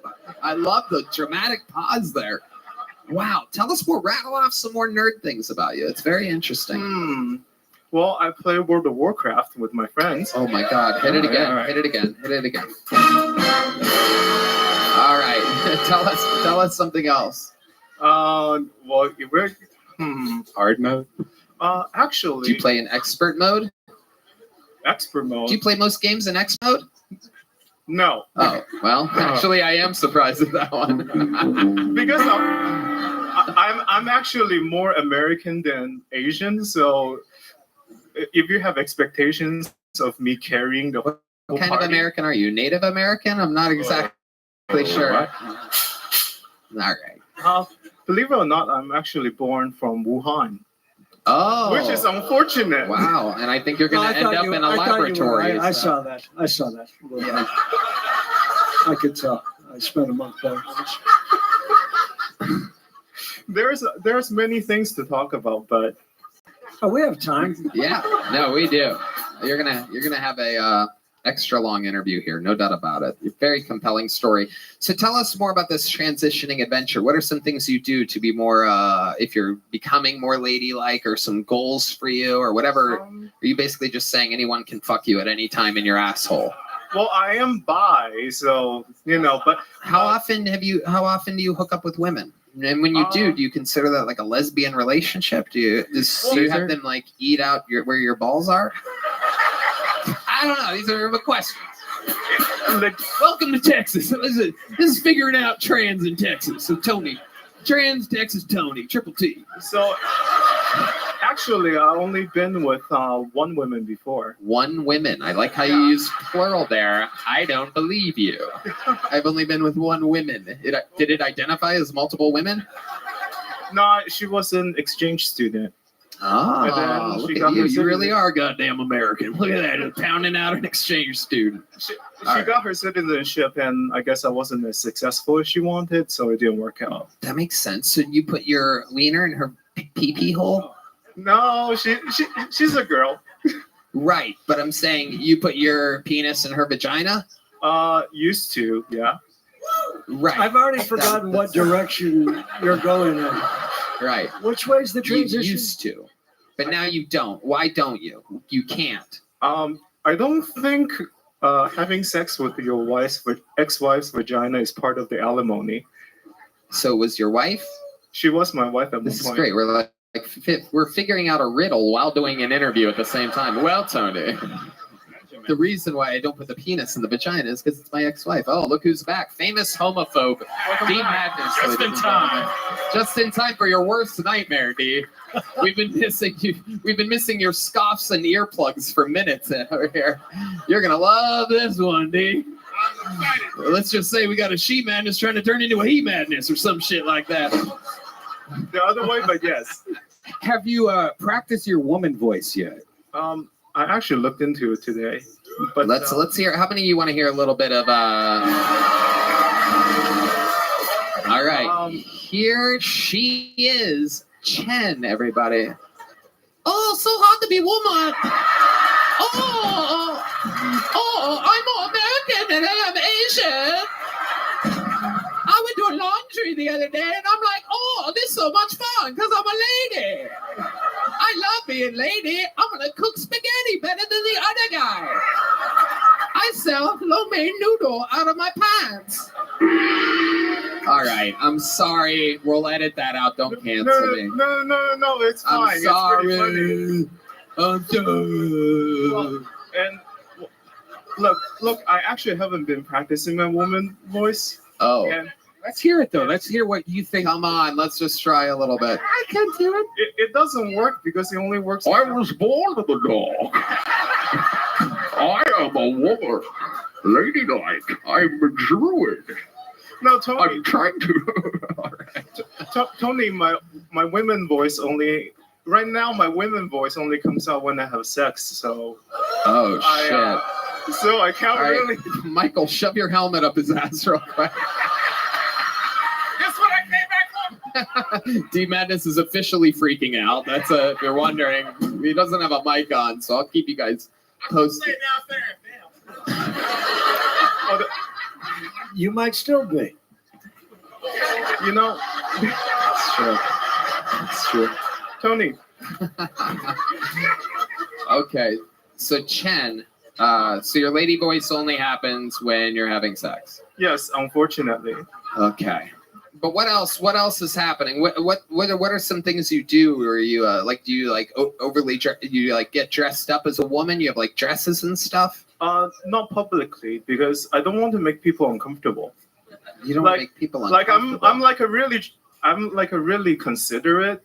Yeah, like, you're really person. pretty. Let me ask you this. Hold on a second, because you just said something really interesting. You just said you're a considerate trans. Yes. Right? So are you saying that other trans people are inconsiderate for being so blatant and overly annoying about their stance on everything? You think that they're being inconsiderate? You, with your powerful voice in the absolute field? Well, the way I see it is that until I become passable, I'm not going to push myself on people. Okay. Yeah. And why do you think so many other unpassable people try? Hey, I'm here. This is the interview. Idiot meets trans person live. Well, egg roll into a rice bowl? No. It's something like this. It's actually really hard to be a guy if you think about it. Because I've been saying that my whole life. I've been really struggling with it. Yeah, go on. Now you're talking. Because so I know it was hard to be a guy, but I didn't have the words for it until I saw this channel called Ho Math on YouTube. It's actually pretty good. Okay, tell us more. Go on. Ho Math? Ho Math. Yes, it's good stuff. And he mentioned that so for when and this is almost too simple, but for guys value looks, value like personality, and then maybe share some hobbies, right? But for women, when they look at guys, your ability to provide goes on the nice value, but your ability to be mean but also be dominating goes on the bad boy scale. So for a man to be desirable, they both have to have the ability to provide, but they also have to have the ability to dominate and also make her feel, I guess, wanted, I guess. Yeah, and I was thinking the same thing. That's really you're right on. And it's one of those things where once you become trans, where you look at the world from both the men's perspective and okay, I'm going to be honest with you. I almost said dude, but I stopped myself. I got so ADHD during your explanation of that I literally started thinking about the song ADHD from the guy that makes spaghetti out of his, what he called industrial size apartment, which I'm pretty sure is a fucking janitor's closet. Okay. I love it. Any other fun facts about Chen that we should know? Well, there are actually plenty. So when I was in the audience, like everyone here, I made a promise that I wanted to be good on stage because I saw the bases here, and then oh my god! No! Wait! Oh my god! What is about to happen right now? Because look, comedy is the antitoxin to social media if you really think about it. Because if you look at social media, people are like having fantastic lives all the time, right? But in comedy, people bomb a lot of times. So you realize that life is not as good as social media, but it's also not as bad as, stand-up comedy. Transitioning's complicated. Yeah, it really is. It really is. But well, Chen, a very, very interesting interview. I'm going to give you a big joke book because I like the interview. Thank you. Fun stuff. Here you go. Ooh, catches like a man. There goes Chen, everybody. You're going to get a gel blaster as well. Absolutely. She bows. I don't know if you guys noticed, there's a little Asian left in her. All right, we're going back to the bucket. Make noise for Sam Castillo, everybody. Sam Castillo.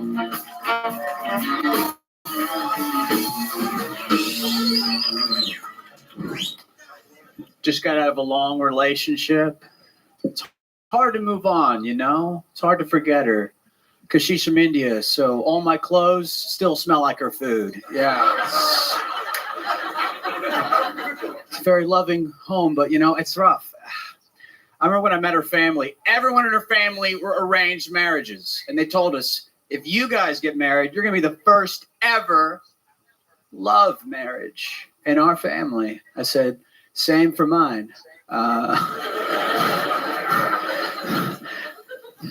Now I'm dating again. I'm a recovering drug addict. Dating sober is difficult. Sex is sober is difficult because you actually have to be there, You can't just phone it in drunk.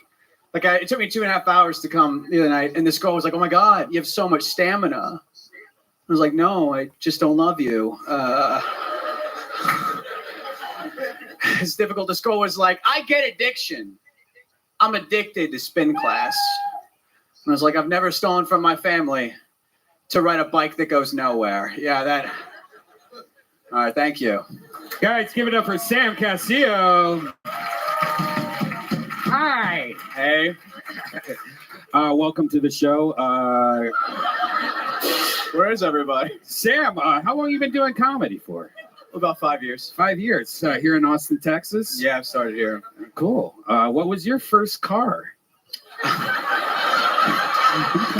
My first car, it was a GMC truck. Wow. Did you get a hand-me-down, or did you save up for it, or? Yeah, it was a hand-me-down. Kurt, what do you think about this guy? It's interesting. So Indian food. Yikes. You suck, dude. No, I'm kidding. I didn't see anything. How did it go? Do it again. 1, 2, 3, 4. No? Okay. Holy shit. What the fuck are you, dude?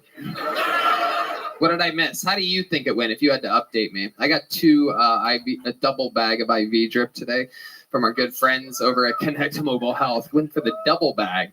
And it turns out you get one of those and drink water. Sometimes I had to make a choice. Either I pee or I pee my pants. I have a feeling I would not have peed my pants by the sound of the audience during your set, though. So you're recovering from We're gonna what? edit What's this your entire drug? What was your drug? Oh, what are my drugs of choice? Well, you said you're I was a pill recovering. addict. Yeah. What was it? Pills. I was addicted to everything pill-wise. Mainly benzos. They had pills on the Shire? Yeah. Yeah, I was addicted to Xanax was the main one. I was also a coke addict. I was also an alcoholic. Nice. Yeah, Wow. Tell us about your wildest night. Wildest one? I just got a public intoxication 2 days after getting a minor in possession. It was my first week here. That was when I was Minor possession. You were with a young girl. Yeah. Yeah. A miniature, as we call them? Yeah. Are you transitioning? I just got done. Your hair is transitioning for sure. Oh, yeah. Was the last comic? Went from a Bilbo to a Frodo. All right. I love it. What do you do for work? I'm a line cook. Okay. How long have you been doing stand-up? About 5 years. 5 years. All of it in Austin? Yeah.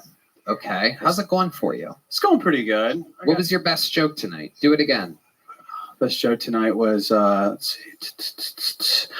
When you're sober, you actually have to have sober sex with somebody. It's difficult to you have to be there. You can't just fake it drunk. The other day I had sex. It took me 2 hours to come. And this girl was like, wow, you have a lot of stamina. I just told her, no, I just don't love you. I liked it better the first time. Well, I'm sorry. Did it get a laugh the first time? Okay. Thank you, guys. Thank you. Thanks for being there for me. How old are you? I just turned 30. What do you do for fun? I just started boxing. It's a lot of fun. All right, put the mic in the mic stand. Let's get a spotlight and let's see a little bit of boxing. You got some boxing for me, Matt Muley? All right, look out that way. Don't look at me and box. All right, here he goes. He's boxing. Oh shit! Wow, absolutely terrible, horrific. You have to get your right hand up. You have to. You don't remember them telling you that? Whoa, you almost hit yourself there. Oh, shit. You're beating the shit out of yourself. Whoa. Oh, my God.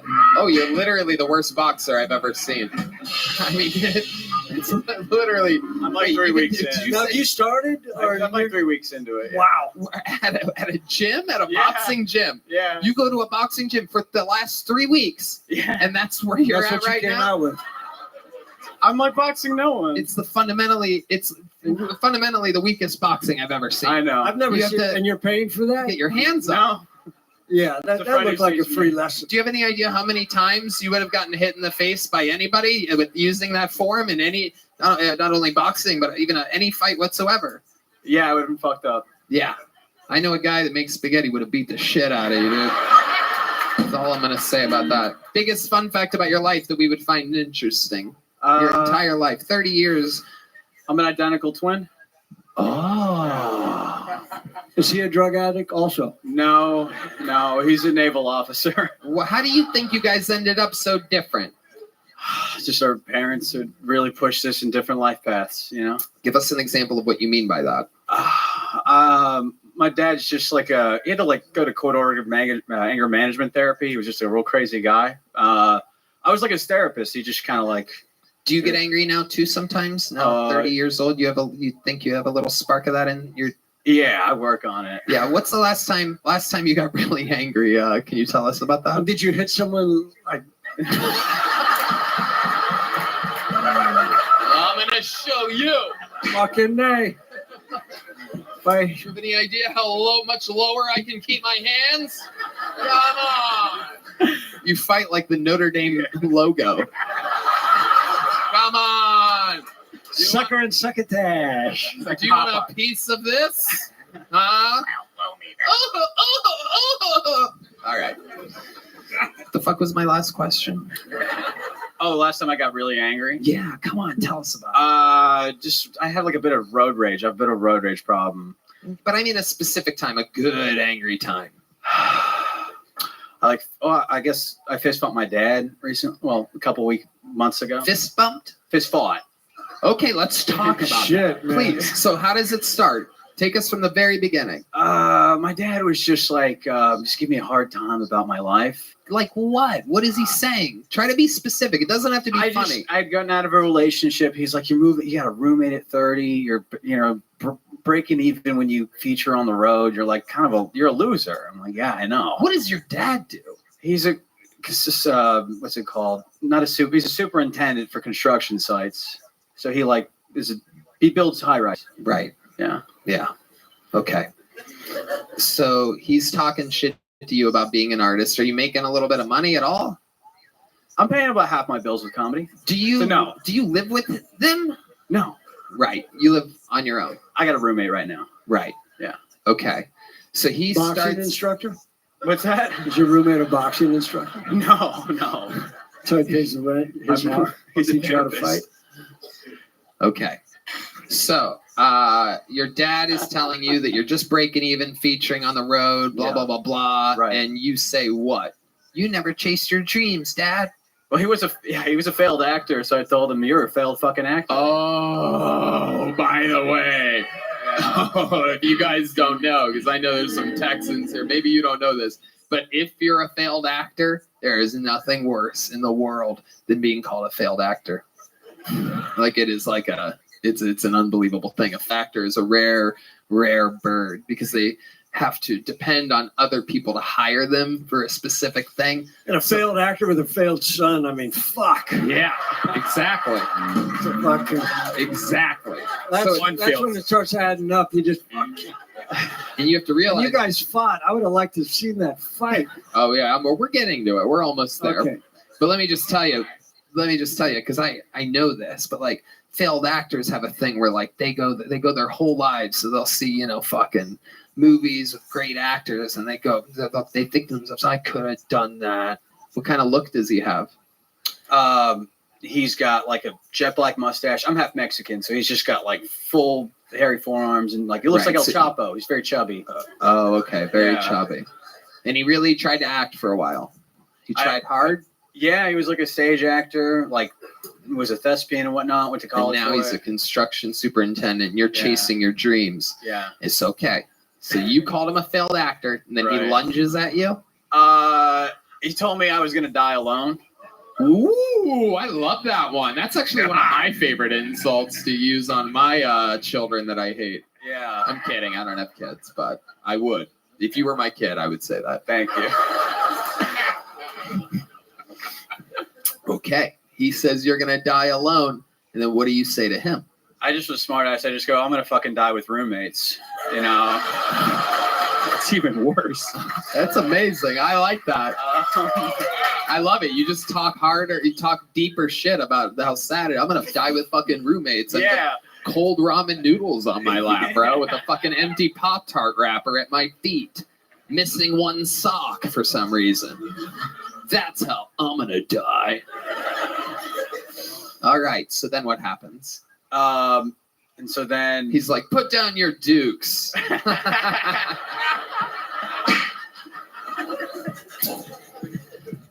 And then my mom starts to like cry, and so we. Oh hell yeah! So then we like get a few swings in, we stop, and we stop. But the funny, but no one connected, right? Just body shots for sure. Even though your head fully exposed. I mean, absolutely incredible. So when was this fight? It was a few months ago. Right. So you're like, fuck this. Dad got the best of me. I'm going to the boxing gym. I'll be ready next time. Yeah. You and your dad have a rocky relationship. We're good now, kind of. The one that made me push into boxing was I fist fought my brother, and he knocked over the Christmas tree. And so that's why I started boxing. Uh-huh. Yeah. So you fought your brother. I also fought my brother. Your twin brother? Yeah. Oh my God! A battle of the Titans. Really fucked me up. Yeah. Yeah. He went into the Navy, and you went into the fucking nothing. Right. Wow. Did he knock over the tree trying to hit you? Yeah, he was pretty drunk. And he spun around and knocked over the tree. Fuck. All right, Sam. Well, I honestly have no idea what happened during your set. I went pee for the first time in absolute years during somebody's set, but you're still getting a little joke book. There you go, Sam Castillo, everybody. I don't think I can do the double bag of the IV anymore before a show. Get a little pee bag under the I think we need a pee bag. Yoni, order pee bags. I shall piss in thy throne from here on out, for I almost soiled my shorts on this day. All right, back to the show. And we're back. Hello, everybody. All right. Red Band saying this should be the last bucket pull of the night. But we started a little late. I don't know. Make some noise for 60 seconds uninterrupted. Bill Rhodes, everybody. Bill Rhodes. Ooh, short as shit, baby. We'll just take this up here. Good evening, I am Bill Rhodes, the foul mouth teacher. I am actually a teacher, which is kind of fucked up because as a college student, I was absolutely horrible. If you pull up my high school transcripts, you can see that this young lady right here is not the only one with 34 C's in this room.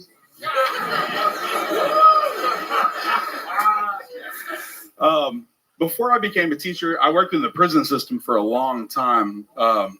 I was a riot team commander, a captain, and I felt like I needed something more like dangerous, something more exciting in my life. So I started teaching middle school. The more I worked with inmates and students, I realized there's a lot of parallels, right? So constantly I heard just constantly bitching about like the cafeteria food, how horrible it was. I was constantly telling them to walk on the right side of the hallway, and the only way to get fired is to fight one or fuck one, right? And even then, I feel like I'd just get shipped to another campus. Thank you. I'm Bill Rhodes. That's my time. Bill Rhodes. Okay. Hi, Bill. How are you? Hey, Tony. How are you? Great. So you're really a middle school teacher? Unfortunately, yes. Fuck yeah. Are you one of like those like what's that show? Like Scared to Death or something like that? Like Scared Straight. Yeah, Scared Straight. Get your fucking shit together. Constantly. What? Constantly. Okay. I love it. Where are you doing this middle school teaching at? In a little big town called Hutto, Texas. I'll probably get fired for saying that. Thank you. Go Hippos. There you go. That's where I live. You know Hippos, You right? guys are the Hippos? Yeah, that's How the correct. fuck did you know that? That's where I live. For real? Yeah, like I You literally, live- I live more in Red Hutto Man also has you live- 34 seats. You live in the home of the hippos? Yeah. You're a hippo that Yes. has a home in the home of the hippos? Yep. Mm-hmm. Don't tell anybody I was here, please. I mean, it's on the internet. I love it. Okay, Bill Rhodes. How long have you been attempting stand-up comedy? About 2.5 months. Okay. What made you want to start doing this? I have to entertain 7th graders constantly, so I figure if I could, like, I don't know. I feel like I could juggle on a unicycle, and sometimes kids don't get it. So I had to like step up my game and do something better to get the attention of people, specifically kids. Could you juggle on a unicycle? God, no. I'm But fat you as just- fuck. I have no coordination whatsoever. Right. And can I say one thing, Yeah, Tony, absolutely. man? Parallel. It's one word, right? Are you an English teacher? I am a history teacher. Okay. Right. I'm just letting you know, parallel. Let me tell you where the history of the word parallel comes from. You said a parallel. Correct. Incorrect. Say it again. Parallel. Parallel. I'm not a math teacher. It's not. Wouldn't be math either. We're going down a lonely road here. I'm not a gym teacher, Tony. I love it. Okay. I'm not an intelligent teacher. Slightly smarter tell than a us- C's middle get degrees. schooler. What? C's get degrees. C's get degrees. Okay, absolutely. Mediocrity all the way. I love it. Is that where you're from, Bill? I'm from Taylor, Thrall, in that area, Okay. close to Do you have Hutto. like a motorcycle or something like that? Why do you I look wish. like? I kind of look like someone from Sons of Anarchy, buttfuck someone from Duck Dynasty in a Walmart bathroom. There you But go. no. Sure. I Yeah. feel like most of your students will end up in prison. And I would be the So it's first a person full to send them circle. money for ramen noodles. All I love right. my kids. Okay, hold on here, Bill. Let's slow it down. What is your secret double life? Because there's definitely something going on. You have like a leather mask that you wear on weekends or I'm something. boring like as shit. I'm boring. I have 3 kids that I had custody of for most of my life, and And then what happened? recently remarried. Hold on. Let's just slow it down. You said that you have 3 kids who you had custody of most of your life. You still have custody of them? I do. Oh, okay. All right. Mom had like the internet and did other things. What do you mean? She left. And what did she do? Left me with 3 kids. I don't care. Right. You didn't follow up at all? No, my kids are with me. Right. Do you know where she is? She is, I don't know, wherever some guy on the internet was from. Right. How do you know she left you for some guy on the internet? She told you that? Kind of. Right. Tell us more. When I worked at a prison, I worked long nights all the time, and I came home, and one day she just decided she didn't want to be there anymore. So, did she leave a letter or something? No, she was there. She told you in person. Yeah, she was like, "I'm out like a fat kid in dodgeball." She said that? Yeah, for real. Were you already a middle school teacher when she said that? I was a high school teacher at that time. Ah. And you were once the fat kid playing dodgeball, weren't you? I am still the fat kid playing dodgeball. Right. Absolutely. Okay, so how old are your kids? My youngest is 15. My boys are, so it's my daughter. Fucking have one. That's it. And my boys are 19 and 20. Wow, 19 and 20. Are they built like accountant beefcakes as well? My younger son is. He looks like he didn't have a mom, like he fell right out of my ass. Oh. Okay. He looks like he didn't have a mom, you said? Yeah, for real. He didn't. There you go. She left pretty quick. How did you overcompensate for them not having a mom? Did you do some like Mrs. Doubtfire shit at all? I bought a Jeep Wrangler. Okay. No, I used to take my daughter to get like pedicures, manicures, stuff like that, and just You're a good daddy. Stepped up! Look at that. He stepped up. That lady said. Was that Chen? Is Chen sitting back out there? It's Chet.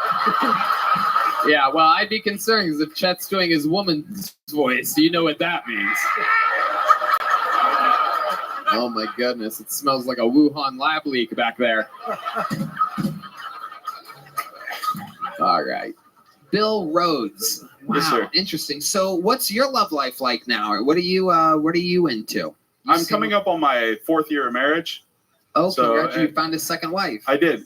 And my wife, she had never been married, no kids. So, like, my daughter finally has somebody to not hate in the house. Interesting. Do you keep your new wife off the internet?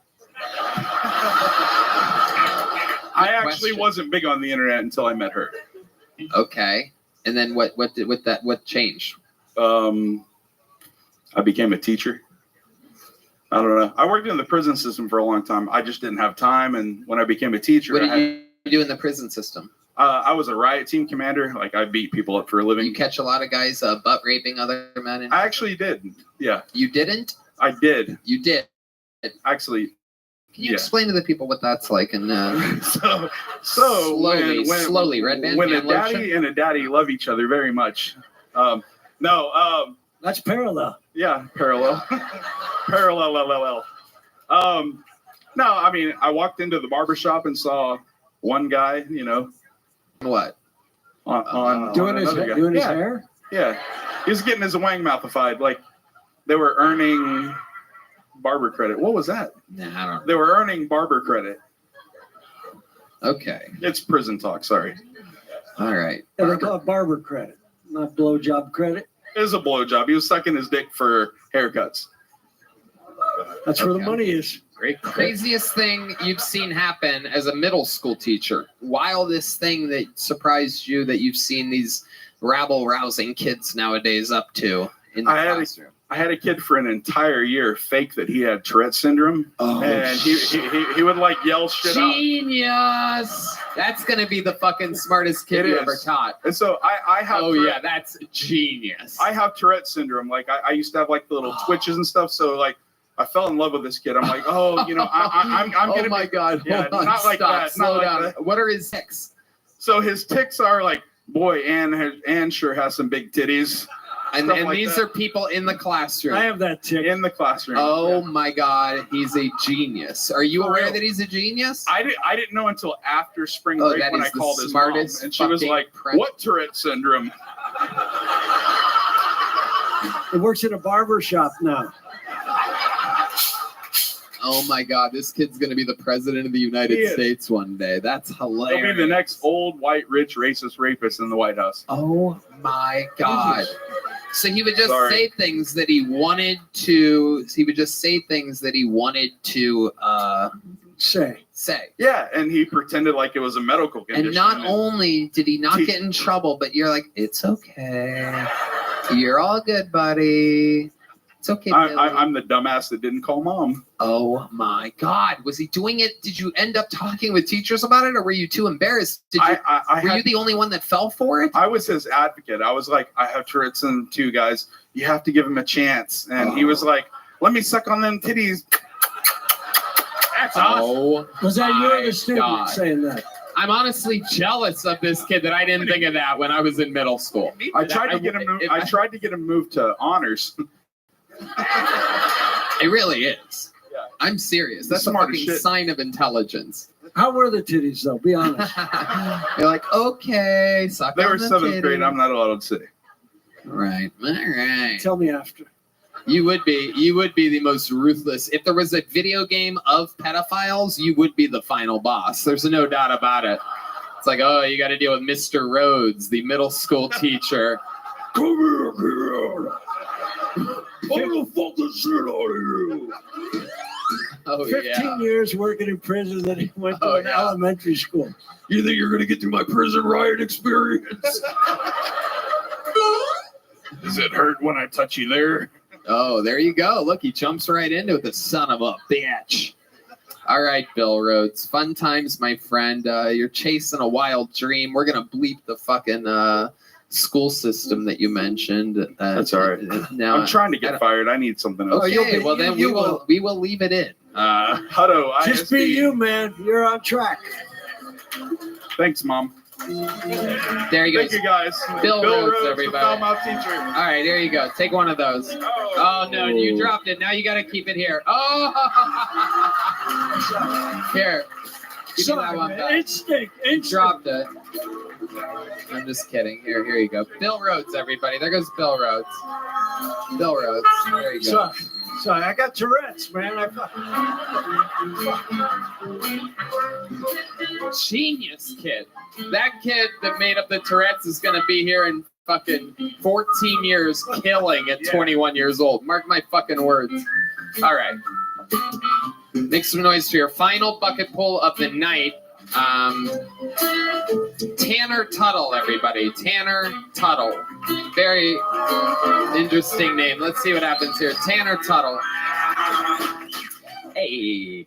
So growing up, I had druggy parents. I don't know if anyone else grew up with drug addicts or anything. It kind of gives it away, though, when they come to a comedy club, because they don't clap like this. They clap like this. So it really, really sticks out. So, but also, like, when I was born, I was a healthy-sized baby. I was 8 pounds, 15 and a half ounces. Right? Decent-sized baby. My parents still tried to fight the nurse and the doctor in that room. My mom's waving and shivering like, that baby was supposed to be a full 9 pounds. Where the fuck's that other half ounce at? They're my druggies. All right. Hell yeah. Cool. And it's like, I get it. Like, it sounds bad, but it's like growing up, I always had a roof over my head. We had food on the table every night. We were super proper when we would eat, too. Like, everything had to be in the right order, okay? Your forks on the left, your knife and burnt spoons to the right. All right, that's my time. Thank you, guys. All right, Tanner Tuttle. Hi, Tanner. Hello. Where are you from? Las Vegas, originally Cedar City, Utah. Okay. Now you live in Vegas. For Yes. how long have you lived in Vegas? 4 years. What do you do for work there? I work at a comedy club.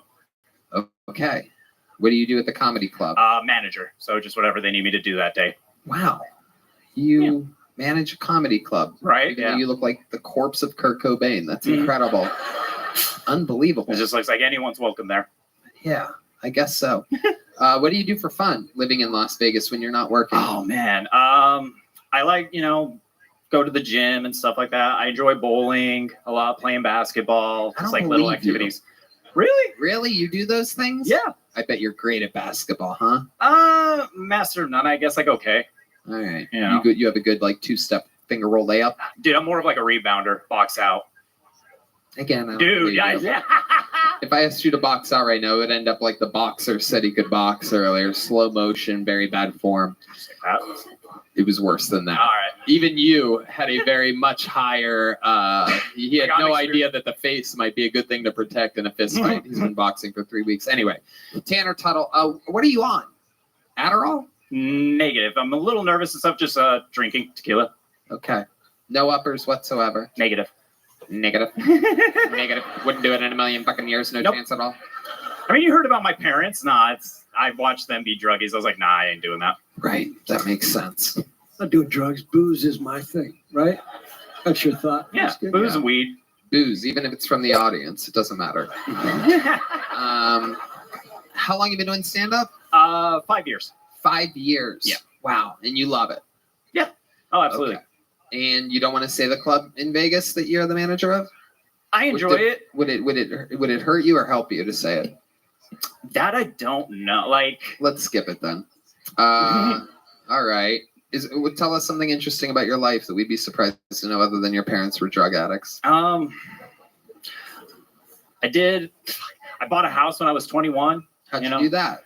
Dude, I have no idea, honestly. It was in 2011. I just needed to buy a house. I was tired of paying rent. So I was like, yo, can I buy this house? And they were like, yeah, your credit score is good enough. So I bought a house on my own at 21. What was the down payment? None. What was the monthly payment? Oh, dude, $540, if that, a month. So this was 2011, the market crash. I paid $70,000 for the house. Wow. How old were you when you lost the house? That's why I moved to Vegas. No, I actually just sold it this past summer. So. Wow. How much did you sell it for? Like 180, 190. Because it was to my friends. So I was like, you're helping me out. Help me. That's great. Do a little deal and stuff. So I ended up profiting I think 35, 40K or something like that. Unbelievable. So now it's like, I want to take that money and travel and do comedy in more places than just Vegas and that kind of stuff. Right. Did you look homeless before you sold the house? Yep. Okay. 100%. Incredible. So I did this because I grew the beard, and everyone's like, yeah, you look good. I'm like, I look good looking trashy. And they're like, yes, man. I'm like, okay, if everyone else seems to like it, I'll keep it going. I don't like it. You want I me don't to know go back what you and look shave like it? before, though. Maybe we could shave half and then do a side-by-side. All right. Anything else crazy we should know about you before we let you go, Tanner Tuttle? I did the naked roast at Skankfest the past 2 years. And stuff like that. Okay. So. What did people say about your junk on the naked From roast? what I heard from everyone else, I was the biggest one. Wow. That's what I heard. So. God works in mysterious ways. I bet it was, my guess is it was mostly pubes. Yeah. No, I cleaned up for it. Wow. I cleaned up for it, trust me. Then this past year, everyone was like, he was the only one that looked trim. And I'm like, okay, why is everyone looking? But right. naked roast. Right. All right, Tanner Tuttle. Well, thank you very much for coming on. Here's one of these. We got to keep it moving. We're running into overtime. Only one person left for this. Only one person can do the job that needs to be done in this very moment. Kiltony Hall of Famer, one of the legends of the game, the Parliament of Portland, Memphis Strangler, the Tijuana Tarantula, the Harlem Globetrotter, the Bronx Bomber, the geriatric juggler, the Vanilla Gorilla, the Big Red Machine. This is indeed the one and the only William Montgomery.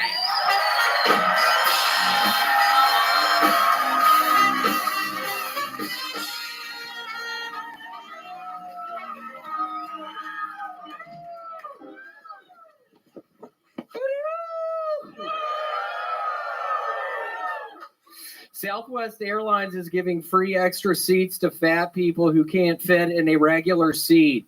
If you're so morbidly obese that your fat ass can't fit in a Seagull airline seat, you don't need to be getting on an airplane. You need to be getting on a Stairmaster with your fat ass.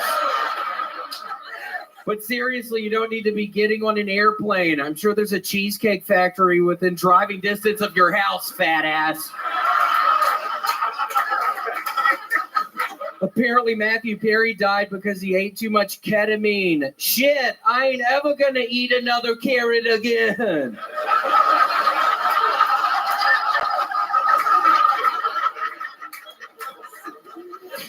Last week in Ukraine, a man walked into a meeting room with 100 people, pulled the pin on 3 grenades, and rolled them into the crowd, killing everyone. Only person I've seen bomb worse than that is Red Band during his stand-up.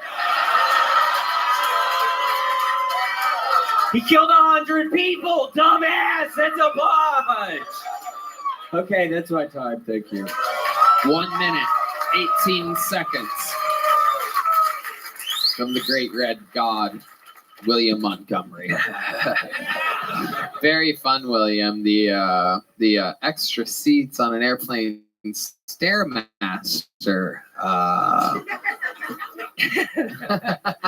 That's what messed. Honestly, if you're fat though, don't get on the Stairmaster. That's what destroyed my sciatic nerve. Is that true? Yeah, that's why I had to stop working out. I haven't worked out in probably 8 months. I'm starting to get numb in my arm. Who was laughing at that? Yeah, no, it's been 8 months. I need to. Good job, dumbass. But I need to start working out again. Did that's somebody what I- tell you that not working out would help you with your sciatic nerve? No, it just was hurting so bad. I mean, I have to sleep on my stomach at night. If I sleep on my back, which my sciatic nerve was hurting, it gives me sleep paralysis. I have to sleep on my tummy at night. Can you explain to us what happens when a guy like William Montgomery gets sleep paralysis? Step by step, go right ahead and take us through it. So you're sleeping, you're laying on your back. Where do you normally keep your hands when you're sleeping on your back? No, just by my sides, kind of, on either side. And then what happens? Oh, yeah. Frightening. Go ahead. Frightening. Yeah, no, but I'm laying on my back and I just kind of wake up and something is wrong because I cannot move anything. And I'm just opening up my eyes and I just see this thing in front of me. Can you describe the thing? It's remember the creature from the Black Lagoon? Who could forget that? It looks like the creature from the Black Lagoon. No, I can't even really describe what it does. It's literally just a shadow figure. Oh, great job, dumbass. I'm having the fucking set of my life up here right now, man! Holy shit! What I was just saying was about to really take off, dumbass. That's all your fault. Oh, he's pointing at the lady next to him. The guy, wow, they're all throwing that poor lady under the bus. But I think it was the guy on the okay. They're just some drunk Texas people. Fuck yeah. Fuck yeah, dude. All right, so William, back at it. Ketamine carrots, love it. Hootie Hoo from the Get, absolutely love it. Hootie Hoo, I was doing a bunch of that in Chicago. I was there this past weekend, and if a joke didn't land, which was, 75% of them, it really wasn't a good percentage for me this past weekend. I would just do a Hootie Hoo, and everybody would respond, and it would really help me out moving forward. So, yeah, I was at 75% just bomb, just nobody, which really was it messed up my pride a little bit. I was thinking I was making some strides with this whole stand-up thing, and I swear to God, I only 25% of the shit I'm saying. Can you do one of the jokes that didn't go so well for you? Can you give us an example of one of the jokes that were bombing during your headlining set? 7 sold-out shows at a 75% bomb ratio. It's very interesting. So one of them that I thought was going to go well was, so I got high the other day and thought blood was coming out of my ears. It was. These people seem to love that. It's not a fully formed joke at all, but your fans love that. That didn't go well in Chicago. Let me ask you this. Could you hear a paper cup fall during your show in Chicago like we heard here tonight? No, I couldn't. I haven't been around people that rude before. I mean, that's so fucking rude. I mean, come on. It's literally my 5-year fucking anniversary tonight for being a regular on this show. That is true. So you fucked that up, sir! 5 fucking years of this shit, sir, and you fuck it up. How do you feel, sir? Are you okay knowing that you ruined his 5-year anniversary of being on the show? Really? Wow. Are you a fan of the show? Do you know where you're at? Did you sign up? No. Right. You're thinking about it? You think you have anything you could possibly do that would be funny? If I told you to come up here, you think you could do something funny?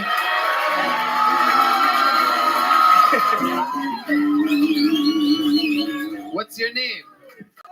What's your name, sir? No. Don't come over here. What's your name? Carter what? Carter Schenkel? I don't believe you, but okay. Forget it, Carter. Sit back down. Creepazoid. This guy's gonna come up here just to molest me. I'm not having it. No. Carter Schenkel. Fuck yeah, dude. What time did you start drinking today, Carter? Right. Okay. What did you have tonight? Tito's and soda. How many?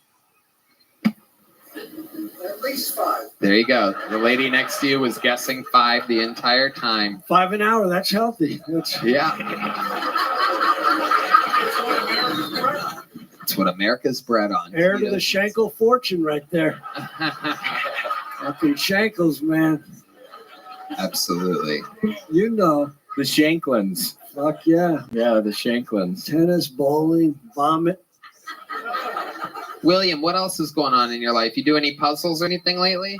Yeah, I started a hammock scene in a snowy meadow, I think in Switzerland, but there's a hammock set up between two big old pine trees. There's birds on the pine trees. There's frisbees caught up in the trees.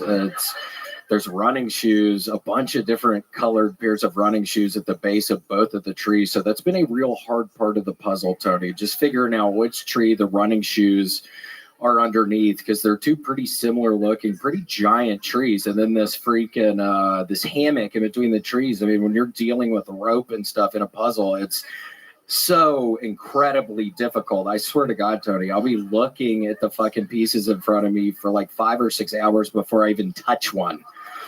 It's literally, this was taking me forever. I'm scared to touch the pieces. Wow. Wow. Soothing, man. Listening to you talk, I just fucking, I miss Schenkel. Yeah. Old Carter Schenkel over there. All right. You want to do a joke, Carter Schenkel? What do you think? William, what do you think about this? William, I'm going to let you decide because you're fucking in control right now. It's your time. No, we know you're not a comedian with pre-pan jokes, you fucking drunk idiot. I wanted to see how stupid you could make yourself look up here. Yeah, get your ass up here, Mr. Oh, Schenkel. shit. Carter Schenkelin, everybody. Oh, shit. Oh, shit. Oh, shit. He's taking the shortest fucking... Oh, my God. He took the drunk path. He took the old drunk staircase of the sky right there. You're very red. Carter Schenkelin, ladies and gentlemen. I like that. Come on, make some noise for Carter, everybody. All right, Carter, do something. Put the mic right up to your mouth. Look out there and say something funny. Look out there and do it. Like I'm your arms. Yeah, hold the microphone, that's William. pretty William, funny wait. already, Let me help right? you guys, or else he's gonna have 3 arms. Let William hold the microphone. Okay. Put your arms behind your back. Okay. There we go. Okay. All right, ladies and gentlemen, make some fucking noise for Carter Schenkelin with William Montgomery arms for the first time in the history of the show. We're up for an Emmy, by the way. Make sure you. Jeez, I didn't even have to say. Wait, make sure you wave to the people, Carter. Wave to the people. Okay. No, Carter. Put No. It's so drunk. Sorry. This is how they should get DUI tests. All right, sir. For this next one, I'm going to put my arm. I need you to put your arms behind your back. I'm going to be your arms. How many fingers is he holding up, Carter? Looks like 2. The question is, where are the other fingers? Whoa. Well, your fingers are on my dick, dude. Holy shit. Wait a second. Where'd that second head come from? Wait, go back. Yeah. Go back to them, Keno. Do you say something funny to the people, Carter? Well, the guy behind me is the one that's controlling this all. Nuh-uh. No, he's just your arms, dude. What are you talking about? The guy behind me is taking over power of my brain. He's certainly taken over a few things. Oh, Carter, look at you, the natural. Why are you doing that weird thing with your left arm, Carter? Well, close that, please. Whoa. All right, this is getting weird. Well, that feels better. William, do something with your left arm. If you're going to do it, you have to do it. You're not supposed to just leave your arms. It's got all sorts Try of to stuff react on to it. what he's doing with his arms, Carter. Geez, hold on a minute. I'm almost there. Okay, that was All right. a horrible idea. I liked it. No, it was great. Funny. All right, Carter, Mercedes is going to help you down. How about a hand for the great and powerful Mercedes, everybody? She's got you, buddy. Don't try anything stupid, Carter. Oh, my God. Oh, Jesus. Did you guys feel that? You know he's drunk when you make that. The whole ground shook there. Carter scared the fuck out of me. Oh, yeah. He's got shit in the basement. He's a serial killer. When Shank is in your last name, you know you have a fucking long line of... Oh, Jesus Christ. All right.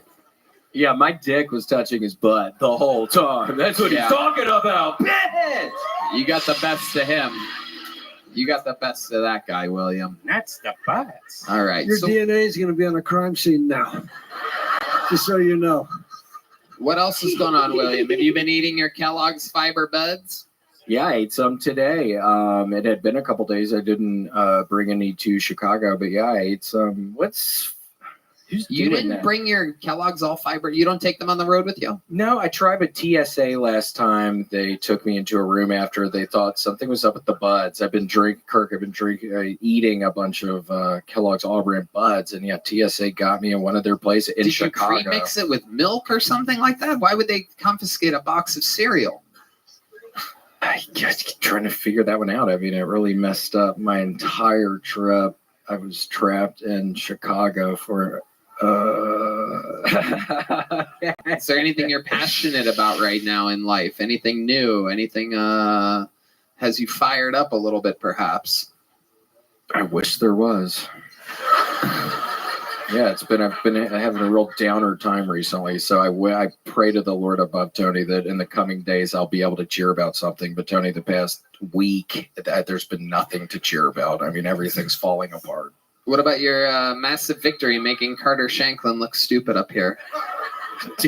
Does that fire you up? The fact that you made Carter look a little bit stupid? Yeah, I mean, I actually really loved making Carter Shanklin happy up here. I mean, it was the first time he had ever been on I loved making Carter Shanklin happy. Oh, shit. Oh, wow. I hated it! Oh, shit.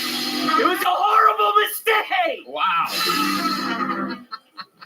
Are you ever going to stop? I'm never going to stop loving Carter Shanklin. All right. There he goes, William Montgomery, everybody. The drawing from Ryan J. Ebelt is in, and it is fucking more awesome than ever. Make it loud for the great and powerful Kirk Fox, ladies and gentlemen. Reservation Dogs, Parks and Rec, Jury Duty, out now. Check it out on Amazon. Fucking unbelievable comedian. See him any chance you get. He's still based out of LA, but one of the highly recruited now people to we're trying to get him out here. And how many of you think Kirk should move to Austin, Texas? If Earl Shanko's got a room, I'll stay there. I think Carter Shanklin's got a fucking outhouse for you, my friend. Look at that. Oh, yeah. Look at that. Fuck. If you like the sound of guys that both pee and vomit at 5 a.m. in the middle of the night, Carter Shanklin. One more time for the great Kirk Fox, everybody. And how about one more time for the best damn band in the land? That's Michael Gonzalez on the drums, Paul Deaver on the horns, Deep Madness on the bass, John Dees on the keys, and the great Matt Mueling on the electric guitar. Thank you to Gel Blaster, Red Rose, Yellow Rose, NinjaBuses.com, Hall Law Firm, Austin Security Guard Service, and Connect Mobile Health. Red Band. Check out the Secret Show at the Sunset Strip, ATX.com. I love you guys. We love you. Thank you. Good night, everybody.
Welcome, welcome. How are you? What up, Obi? What's good in your neck of the woods?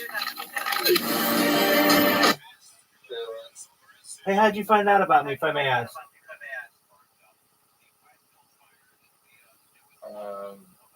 You don't recognize my name? Obi? No, help me, Obi. You don't recognize me? Obi, I get so many people in here on a daily basis, it's hard for me to remember. Remind me. You're the one who's always been Aiden, bro. Aiden. Absolutely. That's where I found you. Okay, excellent. How's your day going? I'm chilling. Excellent. That's what we're doing as well. Obi, I'm watching with Caspian Sea. Kill Tony. Do you know what Kill Tony is? No. Oh, it's the world's largest live podcast. So feel free to watch it. It's stand-up comedy if you like stand-up comedy. How long have you been live? 24/7 for more than 3 years.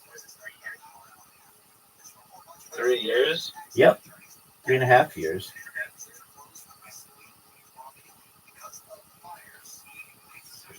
I'll send you my streams.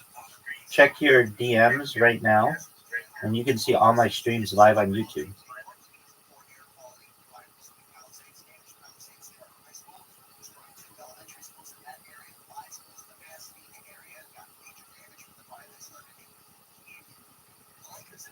Feel free to check out Kill Tony with us, my man.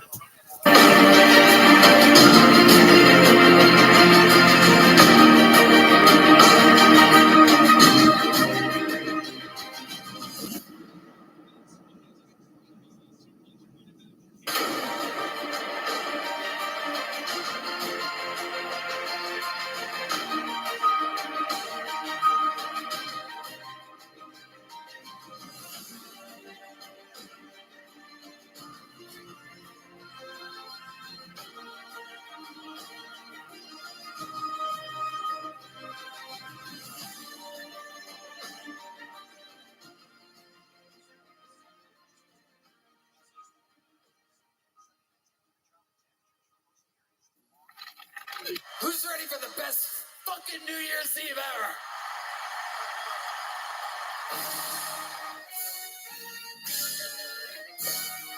This is Redman coming to you live from an arena. This is the greatest fucking live comedy show in the history of comedy. Oh, in the new year, you don't like comedy, but leave it alone. But leave it the fuck alone. Are you this two-dimensional character, you little bitch? Keep my man out your fucking mouth!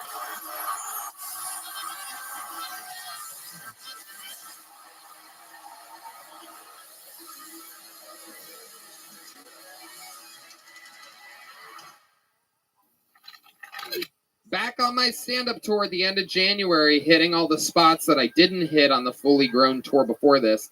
Vancouver, Portland, and Seattle. You're next. January 25th, 26th, and 27th.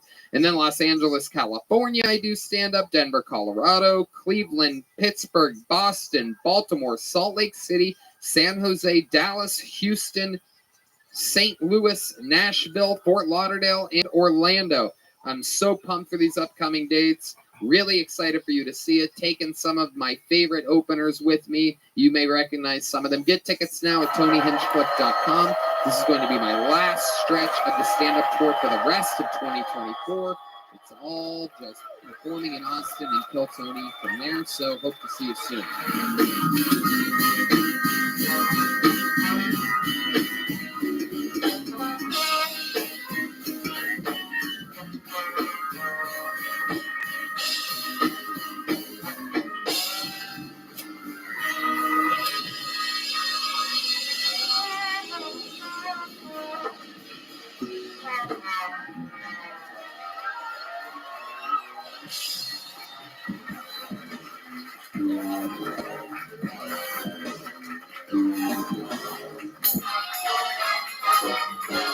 Hey, this is Rabbi. Rabbi coming live from the Comedy Mothership here in Austin, Texas for a brand new episode of Kill Tony. Give it up for Tony Hinchcliffe!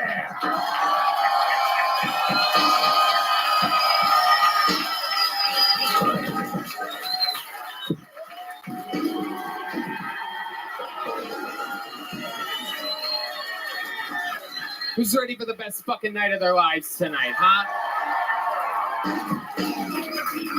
Yippee! Make some noise for Red Band, everybody. Hi.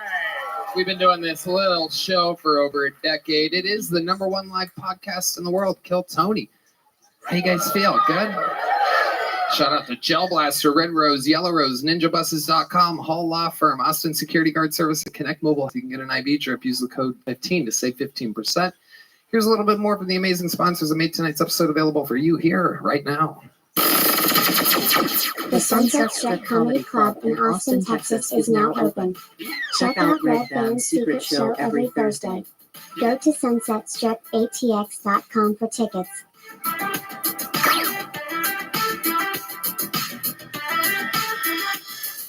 Hey y'all, going online without ExpressVPN is like changing while leaving your window wide open. You might not have anything to hide, but why give random creeps a chance to invade your privacy? When you go online without a VPN, internet service providers, ISPs, can see every single website you visit. They can legally sell this information without your consent to ad companies and tech giants who then use your data to target you. Red Band? Yeah, if you're at a local coffee shop, if you're at the airport, do you know how easy it is for people to just get into your stuff? It's easy to use. No one can track you. Once you have that VPN in, it's like disguising yourself in front of a bunch of people wearing a mask. No one knows who you are. Browse more anonymously. When you use ExpressVPN, ISPs cannot see your online activity. Your identity is anonymized by a secure VPN server. Just fire up the app and click one button. It's super easy to use on all devices, phones, laptops, even routers. So everyone who shares your Wi-Fi can be protected. I love the fact that when I'm online, whether it's emailing with a future Kill Tony guest or paying a dumb bill or even ordering some local barbecue, ExpressVPN makes sure that it's for my eyes only. Secure your online activity by visiting expressvpn.com/killtony today. That's expressvpn.com/killtony. And you can get an extra 3 months free. expressvpn.com/killtony. You guys ready to start tonight's episode? You guys big fans of the show? How many of you have been big fans of the show for a long time? Well, you guys are in for a treat because this is the return. It's been years, pre-pandemic, since we had this guy on as a guest, and he is one of the record holders for all-time guest appearances. And one of the all-time greats, someone who is in more than anything, on top of being nominated for an Emmy as an actor and so many great things he's been on, but truly, he is one of my favorite comedians on planet Earth, and a lot of your favorite comedian's favorite comedian. Ladies and gentlemen, make some noise for the return of one of my all-time favorites, the great and powerful Kirk Fox, everybody. Huge. Now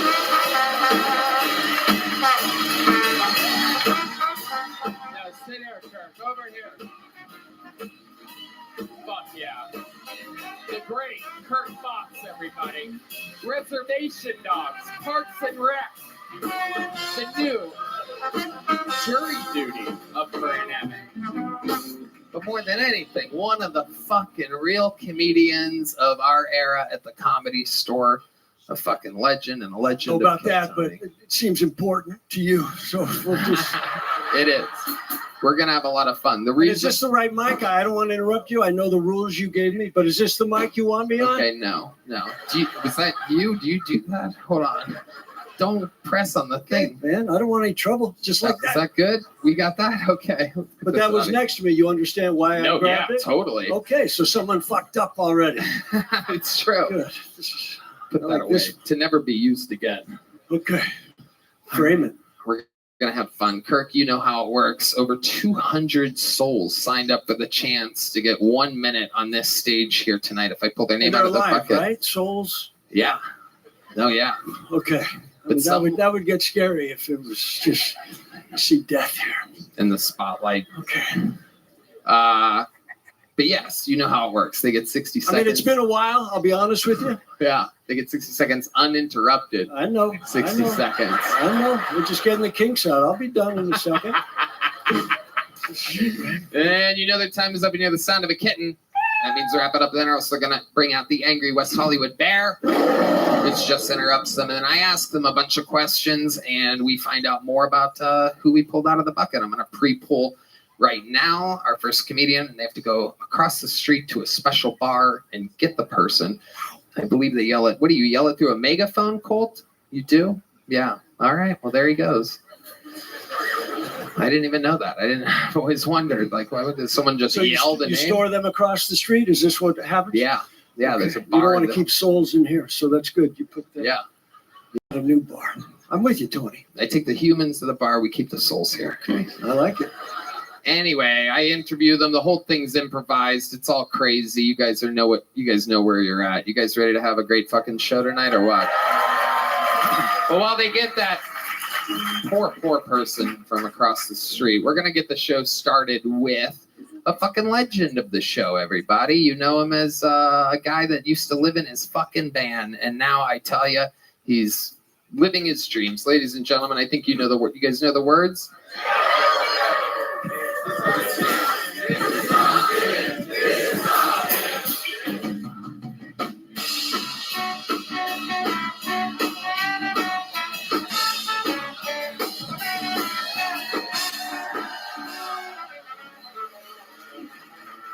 Thank you for that long song. I have been putting dryers all throughout my neighborhood because I want to catch a stepmom. I love taking Ubers. You know it's going to be a good Uber if you can't tell if it's the driver's name or his license plate. I've been thinking about getting the new Cybertruck because I want a car that tells people not only is my dick small, but I wax my balls as well. My girlfriend recently told me that I have the best personality of any man she's ever dated. It was sad because I didn't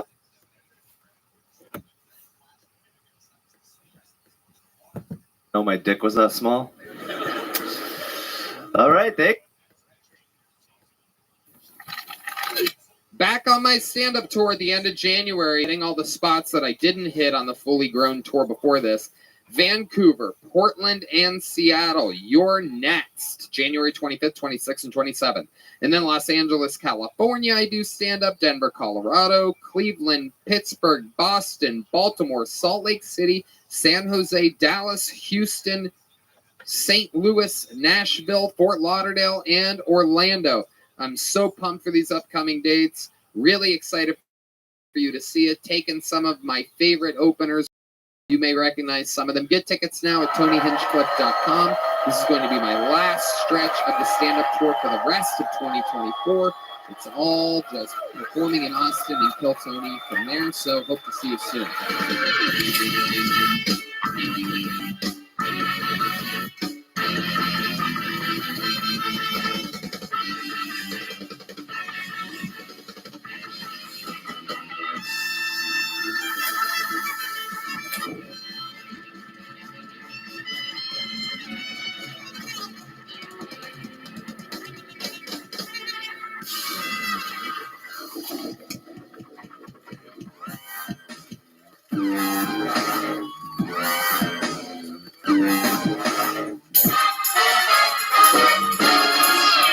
Hey, this is Rabbi coming to you live from the Comedy Mothership here in Austin, Texas for a brand new episode of Kill Tony. Give it up for Tony Hinchcliffe!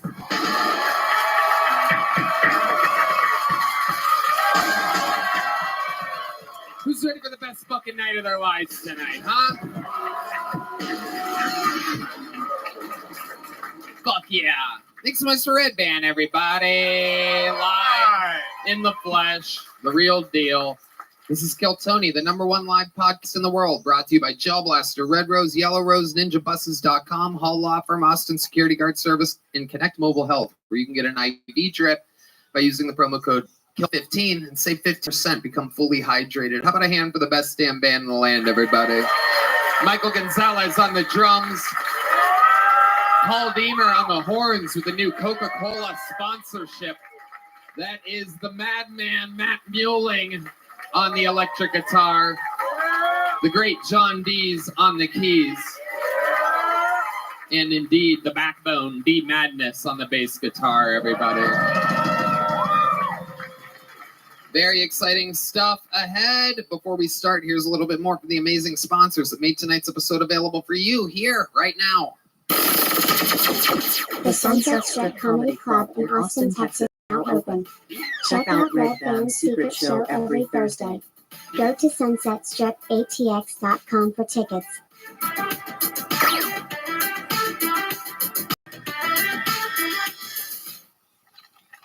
Hey everybody, whether your resolution is to save money, eat better, or stress less, HelloFresh is here to help you do all three. Say hello to your most delicious year yet with fresh ingredients and chef-crafted recipes at a price you'll like, delivered right to your door. Each HelloFresh box is packed with farm-fresh ingredients, and everything arrives pre-portioned right to your doorstep for less hassle and less wasted food. Don't let recipe boredom strike, because HelloFresh has more options than ever before.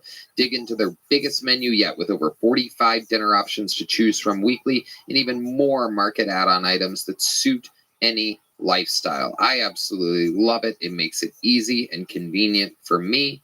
If I'm in a hurry or it's late at night, it's super convenient to have HelloFresh in my corner and in my refrigerator. I love HelloFresh. I have a problem with always ordering to-go food, and delivery and stuff. And every time I go to the grocery store, I just buy way too much stuff and it always goes bad.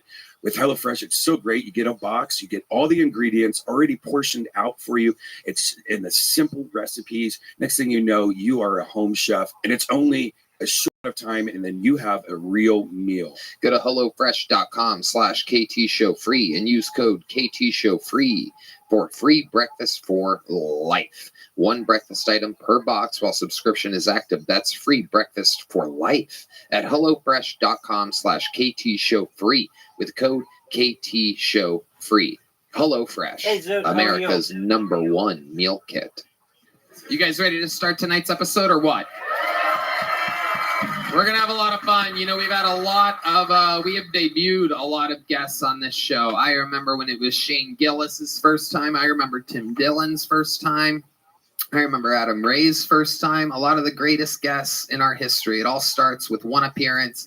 This is this guy's first time on as a guest. One of the top young rising comedians out of New York, has a brand new special out on YouTube. Makes a noise for the great Louis Katz, everybody. It's Louis, everyone. Not that Louis. It's another Louis. It's Louis Katz. Watch Sit it, here. Tony. Slide on down. How about you, big guy? Fuck yeah. Louis Katz. New special present tense of Louis Katz comedy on YouTube. Welcome to the show, Louis. Thanks for having me. You know, I did do it once before, but it was like 12 people in the comedy store. Really? Yeah, a long time ago. Yeah. Shit, I had no idea about that. Sorry. Let's take it from the top. No, I'm kidding. Wow, that's amazing. Who else was on that episode? It was me and Full Sharon.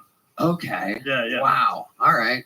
Okay. Well, here we are. This is big. This is a whole nother. There was no band. This is a whole nother thing. So, it's a whole nother fucking thing altogether. It turns out this is the #1 live podcast in the world. Wow. But Louis, you might remember how it works. An absolute buttload. We did the measurements. It was a buttload of comedians signed up for the chance to get 60 seconds on this stage tonight. Uninterrupted. You know their time is up and you hear the sound of a kitten. That means they have to wrap it up then, or else they bring out the angry West Hollywood bear, which interrupts them. And then I ask them a bunch of questions, and we find out more about them, and anything can happen. The whole thing is improvised. You guys ready to have some fucking fun tonight, huh? So I go into the bucket, and I pre-pull a name, and they go get them from next door, and we're going to start the show. Believe it or not, this might blow your fucking mind. We're going to start the show with one of our regulars, everybody. This guy blatantly lived in a van and barely had any money. He never hooked up with girls when we first met him. 2.5 years later, he's an international superstar, wears a Rolex, drives fast cars, has a hot white girlfriend. Ladies and gentlemen, you guys know the words? Sing it.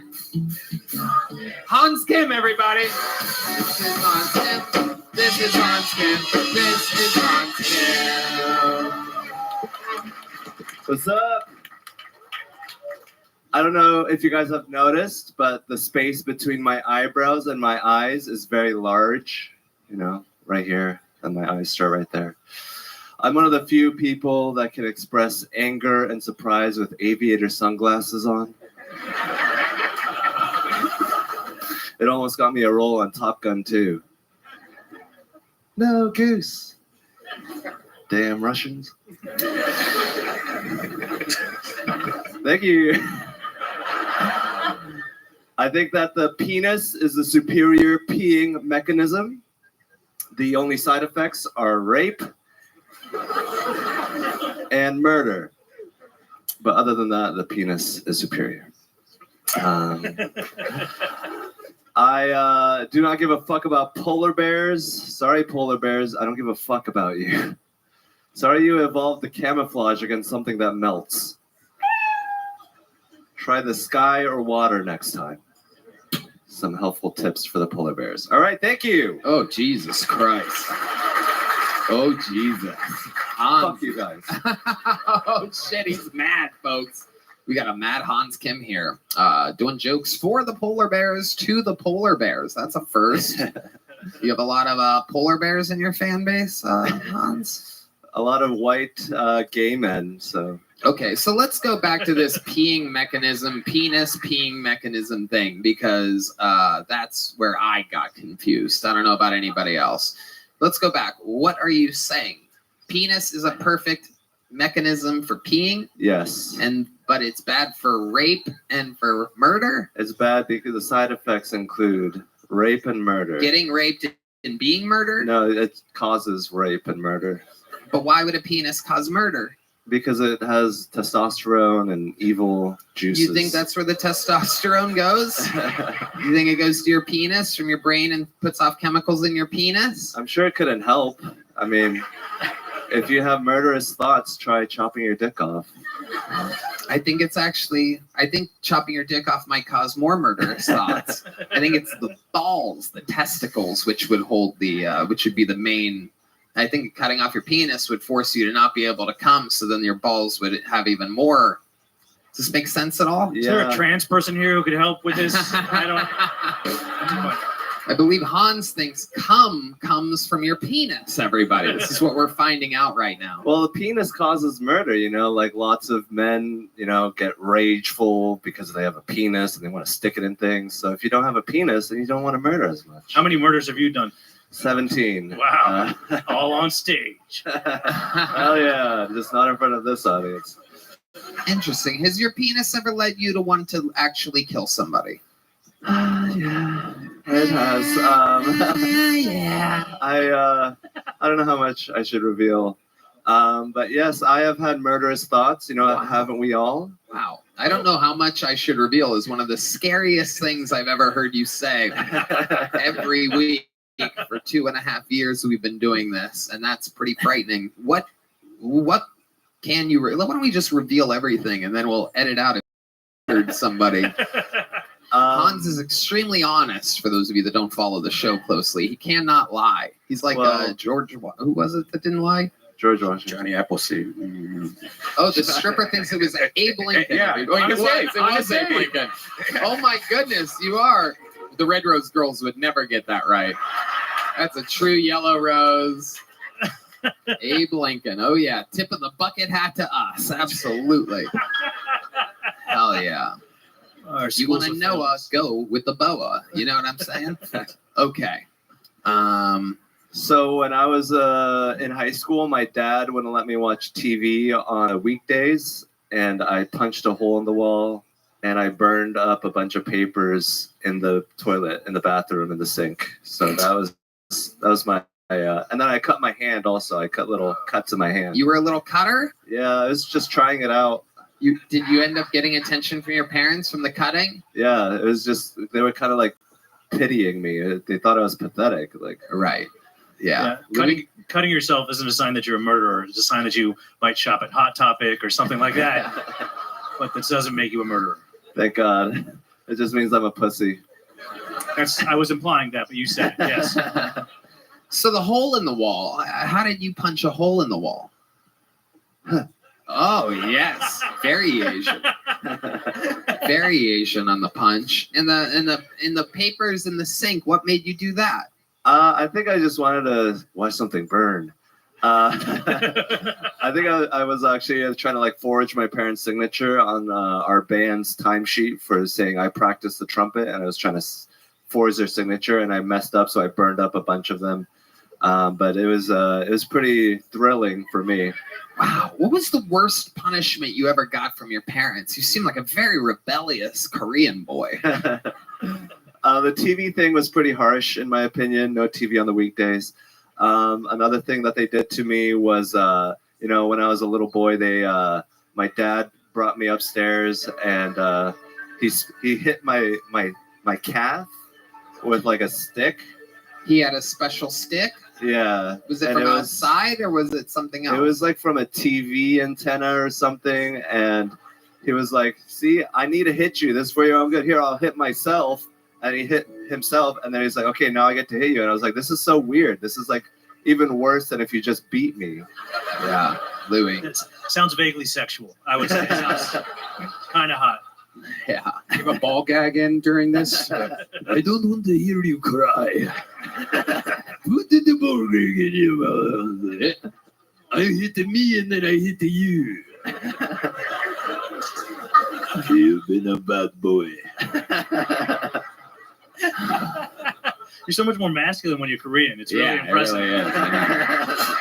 I have a fully grown Korean man deep inside me. Not the first time. Anyway. All right, Hans. Well, you got tonight's show started. You fucking did it again. Anything else you want to say? You seem like you have fucking something on your mind. Seems like you have unfinished business up here. Yeah, I mean, I don't know. You guys must not think about polar bears as much as I do. But yes, I'll come back, and I got some new bits that I'm trying to work on. I love it, Hans. Everything's good. Just 'cause you have one of the hardest jobs in fucking stand-up. William has a bunch of amazing trademark things he can do. Cam is still in his first 6 months of doing it. He's burning through material, writing new material, and this and that. You've been doing this for 2.5 years. It's not easy to do what you do. Don't take it hard on yourself, but you did kind of bomb tonight. But don't take it that hard on yourself. It's the craziest thing in fucking comedy history to have to do a new minute every week with millions of people watching. Literally, people don't make it a minute into most of the specials that go out nowadays, like on fucking Netflix and shit. Wow, both of the band members just said it's true at the same time, just to let you know how spot on I am. How spot on I am. Fuck yeah. But yeah, it's crazy what you do. Louis? Yeah, don't be so hard on yourself. Just go back home and get back to cutting yourself. Yeah, you did pretty good. My only, all that I ask you is 10 Hail Marys and 5 self-whips with an antenna. There he goes, Hans Kim, ladies and gentlemen. Did I pull a second name out yet? That's first. Second. Ooh, that's inside. Look at that. Oh, that's inside. Go let him know that he's up second. That's incredible. All right, your first comedian tonight out of the bucket. We're going to meet them all together. I think you guys know how this works. This is where we found everybody. Anything can happen. Everybody has a chance. Make some noise for your first bucket pull of the night. 60 seconds uninterrupted going to Austin Young, everybody. Austin Young. What's going on, guys? What's up? You guys drinking tonight? Dude, I fucking love drinking. I drink a lot of beer. Love Bud Light. Fucking love it, dude. Just want to say, as a man with a dick and tits, it's so great to finally have a beer that makes me feel seen. I fucking, oh yeah. I love drinking, dude. I can't smoke weed. I'm too dumb regularly, and I get even dumber when I'm high. Like, I got really high, and I was at this park. I was walking, and there was this Indian family ahead of me. And when I say Indian, I mean, Welcome. How are you? There's 2 types. You got. Hello. Hope you're doing well, Casper. I'm Rabbi Rothschild. How are you? Can you hear me? Let me know if you can hear me. We're just watching Kill Tony. You know what Kill Tony is? It's the #1 live podcast in the world. So feel free to enjoy. Yeah, and but it was these guys, and I was listening to them talk. They were speaking Hindi and then English and then back to Hindi. I was so high, I was like, wait, can I understand them? And then I started more, and they were speaking Hindi and then English, and then they just kept speaking English, and I slowly started to realize that they were speaking English the whole time. And thank you guys. That's my time. Thank you. Austin Young with his Kill Tony debut. Am I correct? This is your Yes, first sir. time? Yes, Look at sir. you. You're adorable. Oh, thank You you. look like if Kevin James ate Kevin James. That's right. That's amazing. You got an applause break with your very first joke. We got word in immediately that Hans was so mad he lit papers on fire in the sink. Currently, one of the sinks has papers burning in it. But you're wearing a fire department shirt. Do you work at the fire department? I do not. This is my brother's station here, so I'm just repping his station here in Mount Lachey, Florida. So. Stolen valor. All right. Yep, very that's good. right. Thought you were a goddamn hero. No, I'm a truck driver and I shovel horse shit on the I love side. it. So Yeah, that makes sense. The Yeah. only 9/11 you're part of is when you look at the number on the scale. Yeah, that's right. I'm a big boy. You are a big, big boy. Yeah. I love it. So, what do you do for work? I'm a truck driver and I shovel horse shit. Shovel horse shit. Yeah, Wow. How often do you shovel horse shit? like every weekend. Every weekend. How many hours on a weekend do you? Just depends how much they eat. So Right. This guy has a job from another time. I didn't know people still did that. That's incredible. Yeah, it's pretty cool. What? Just do you have to find the horse, or how do you? No, it's a horse boarding spot. So then I shovel horse shit. When you say shoveling horse shit, Yeah. is it like real horse shit, or is it like Hans's polar bear joke from earlier? No, it's real horse shit. They're thoroughbreds, dressage and shit. It's pretty cool. Okay, thoroughbred is another bread that you love. Yeah. I prefer sourdough, honestly, but I don't mind. Absolutely. I like your style. So Yeah. you live in Florida. Yes. What part? I'm from Fort Myers originally. Okay. Yeah. Anybody? And you drive Okay. trucks all around the country, or what? I used to. Now I'm local. Now you're local. Yeah. What are you doing? You delivering stuff? Yeah, I deliver parts, car parts. Okay. For GM. So that's pretty Ooh. cool. Yeah. Okay. Yeah. Absolutely. And what do you do for fun? This. How long have you been doing stand-up comedy? I've been doing it for 4 years. 4 years. All of it in Fort Myers? All over Florida, and then I just moved here about a year ago. You moved to Austin? Yes, sir. Amazing. And your name is Austin Young? Yes, I and know. you're new to Austin? Yes. And you're Austin Young? Yes, sir. Okay. Easy to remember. Yeah, absolutely. Until you've been here a while. I know, yeah. Okay, so other than stand-up comedy, what do you do for fun? You seem like you have some hobbies. You have like one of those little miniature train sets or something like that. Put on a special hat, take it very seriously. Trains are pretty dope. I watch a lot of movies and shit. Are you allowed to watch movies on the weekdays? Sometimes, if I'm like really good, my parents will let me. Right. It's pretty dope. But yeah, I'm a boring guy, dude. How old are you? I am almost 30. Okay. Yeah. Why'd you laugh when you answered? Because people just think I'm so young. I'm like, right. Yeah, I thought you were 11. I have that sweet baby face. Yeah. I have a sweet baby face. So. You do. Very, very Yeah. sweet. And by sweet, I mean diabetic. That's right. So, Austin, do you have any special skills or talents other than stand-up comedy? If I stand up too fast, I get dizzy. That's Full applause break by the crew. Look at that. I love it.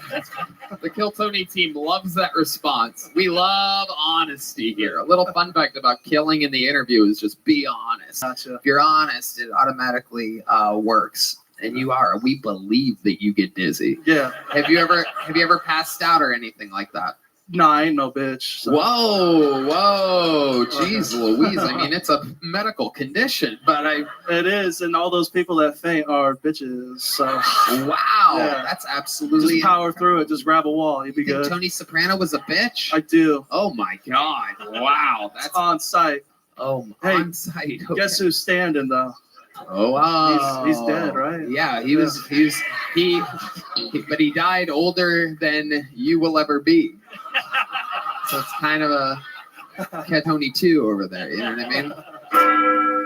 Rest in peace, the great James Gandolfini, one of the best television actors of all time. Anyway, what would we be surprised to know about you, Austin Youngs? A little fun fact about your life. Fun fact? Yeah.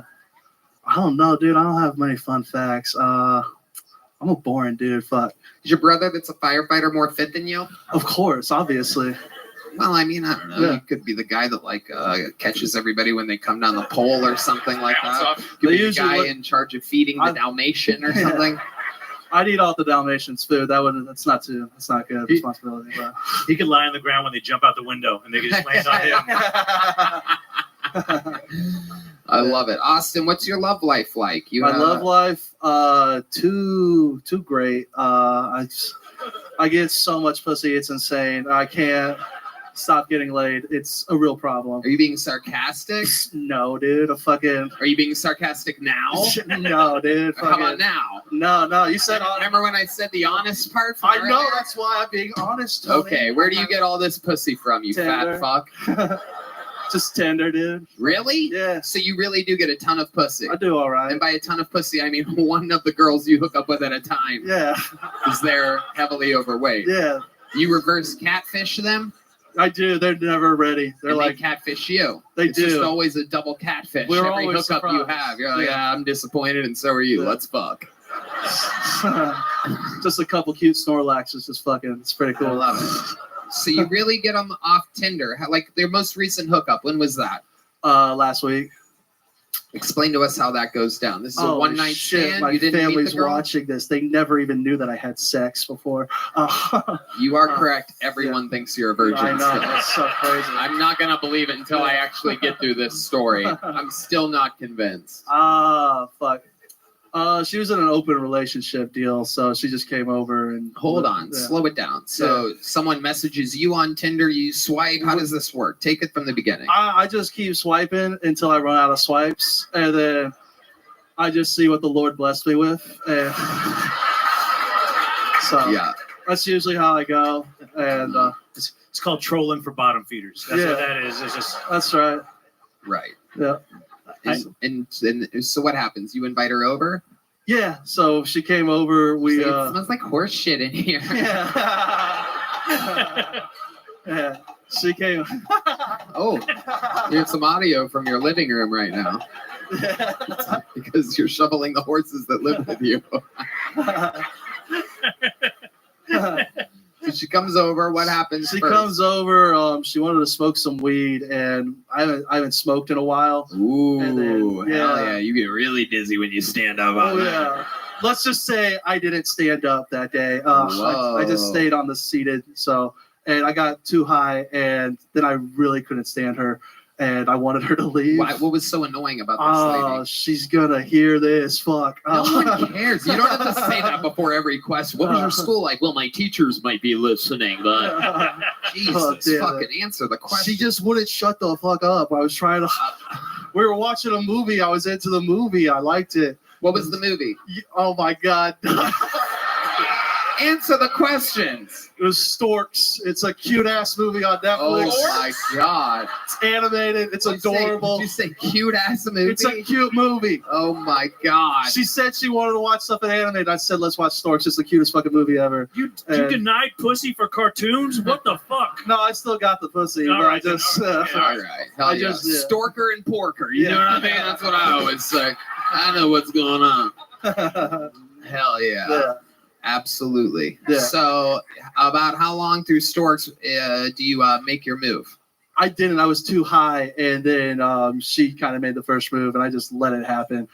And and then it's like she just tried to go again, and I'm like, I'll be honest, I'm way too high, and I'm very sleepy. Do you watch Storks a lot? No.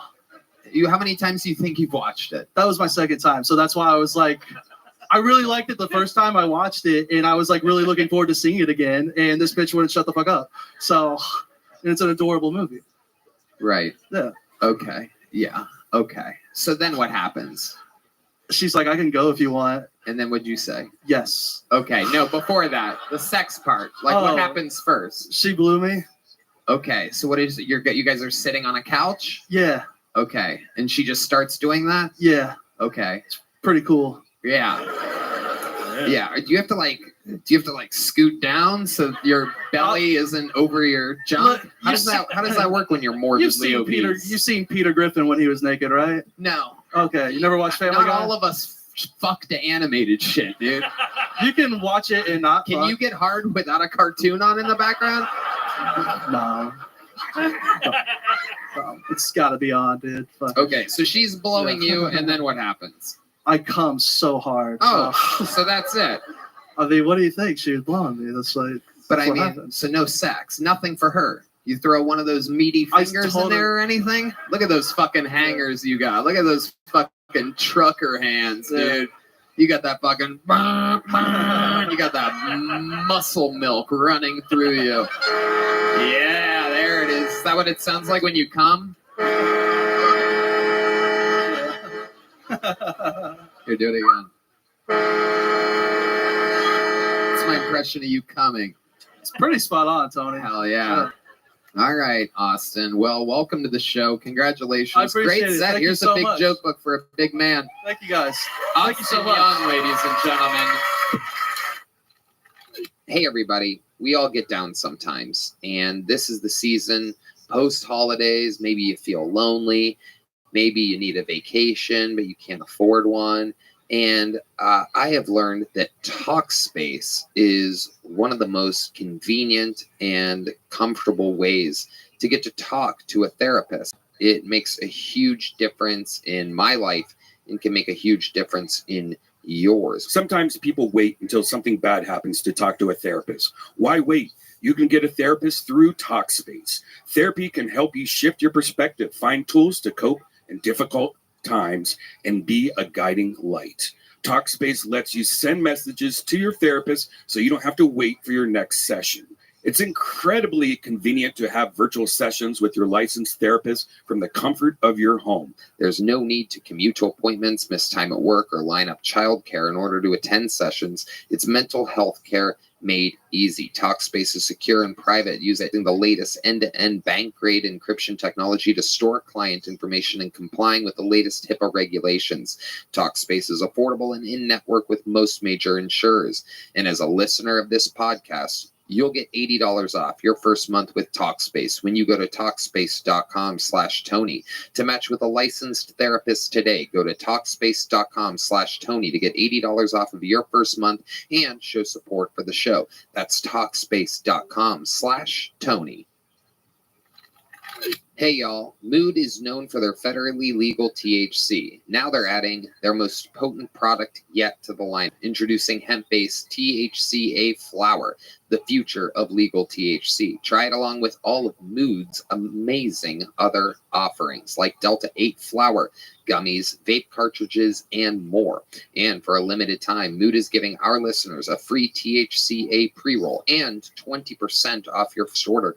Just visit hellomood.com and use our code KILLTONY. All their products are regularly third-party tested in Drug Enforcement Agency registered labs, sourced from small family farms and grown organically. There's something for every mood. They're tested and tailored by in-house experts. Each strain has specific moods, from euphoric to energized to creative to chill, and plenty of versatile products that go with whatever mood you're going for. It's great for beginners and veteran users, great tasting gummies, classic flower, convenient pre-rolls, and so much more. There's no doubt about it. I absolutely love it. Mood's products make me feel much more calm and relaxed. I tried it the other day watching a movie, and it was very, very chill. Made the colors a little bit brighter, made the funny parts a little bit funnier.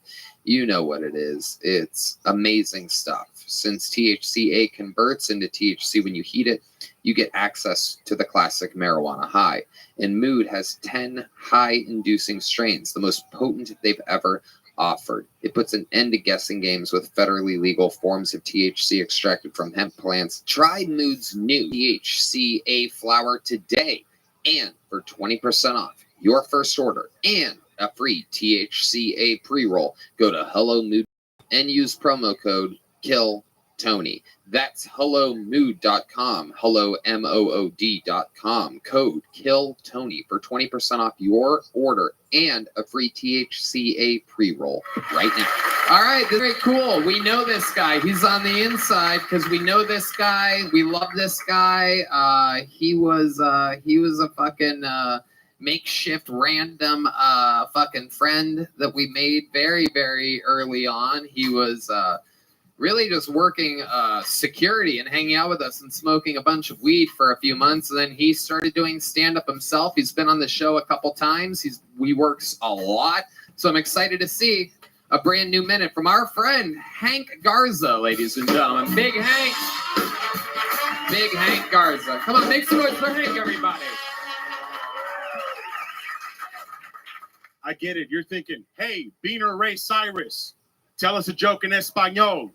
Well, here you go. En Espanol no se dice Ren and Stimpy looking motherfuckers.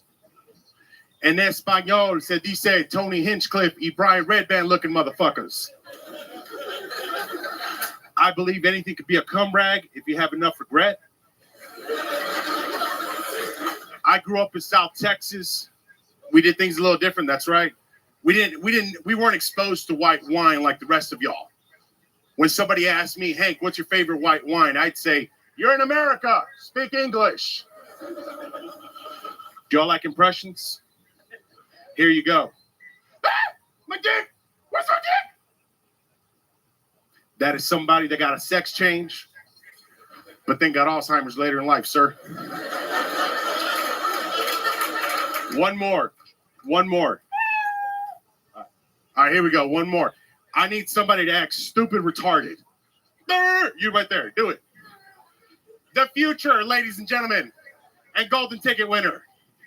Thank you. That's my time. All right, Hank Garza. Hank Garza coming out angry. Look at him smiling now, but he comes out like, who the fuck likes impressions over here? So angry. It's very, very, very aggressive comedy. My bad. What do you think happened there? Like, look at you. This is who you really are. Look how happy you are.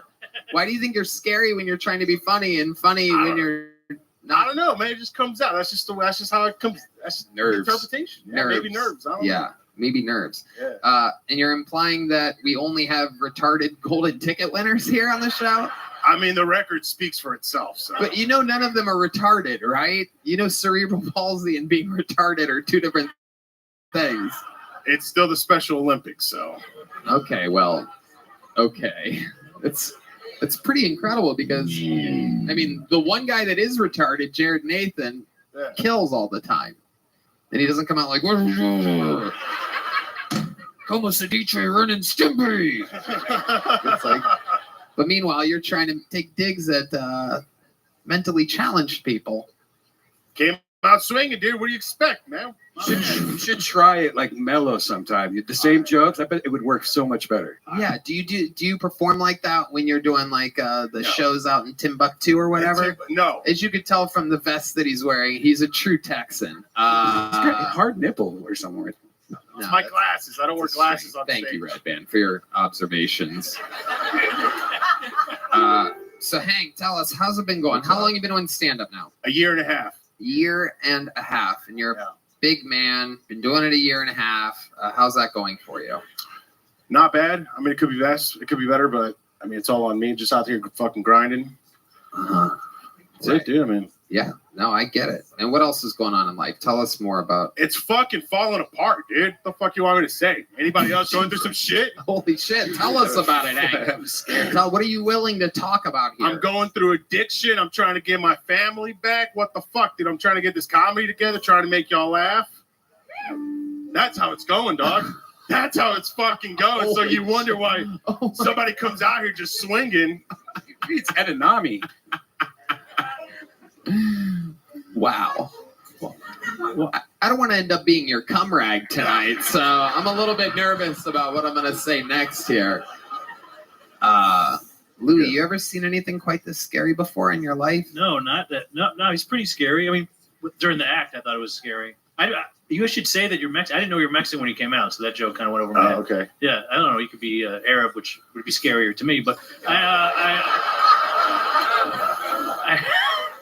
why don't you talk about the addiction and the stuff that you're going through instead of making someone else do an impression for you? That is a good question. Why don't you talk about the serious stuff going on in your life? Do you have jokes about that? No, not yet. It's just, no, I don't have any jokes. I don't think it's that funny. Right. It seems like we do. It's pretty hilarious to us. Oh, I bet. Amazing. So you're trying to get your family back. What happened to your family? Did they get deported? Yeah, man. The guy here before, they were dreamers. I mean, just some stuff happens with the family, and sometimes, daddy just has to step away. That's it. That's what my dad did. Yeah. I'm around though, but yeah, it's a little complicated, but Okay. All right. Any other 10 years of marriage, dude. I mean, you're gonna have your ups and downs, dog. Jesus Christ. Are you sure? The addiction problems that you mentioned, did you perhaps do a little bit of blow before coming up here tonight? No. Any special skills or talents other than comedy? I sang last time. I don't know. I do a lot of yoga, but I'm not about to flex my ass. Don't do yoga. What did you sing last time? Like a Mexican song? Yeah, mariachi. I was a mariachi. All right, do it again real quick. Let's get some fucking energy in the room because I think a lot of the audience is scared. Yeah, we got to bring this shit up. 1, 2, 1, 2, 3, 4.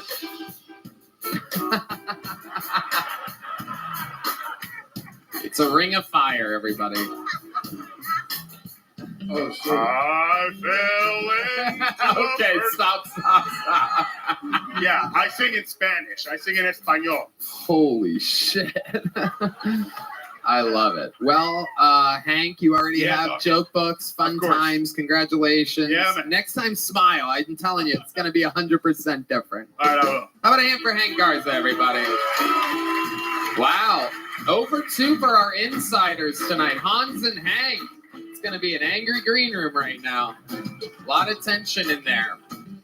Austin Young is out there having the time of his life. So let's go back to the bucket again. Let's see what happens here. Make some noise for your next pull. 60 seconds for Tim Harris, everybody. Tim Harris.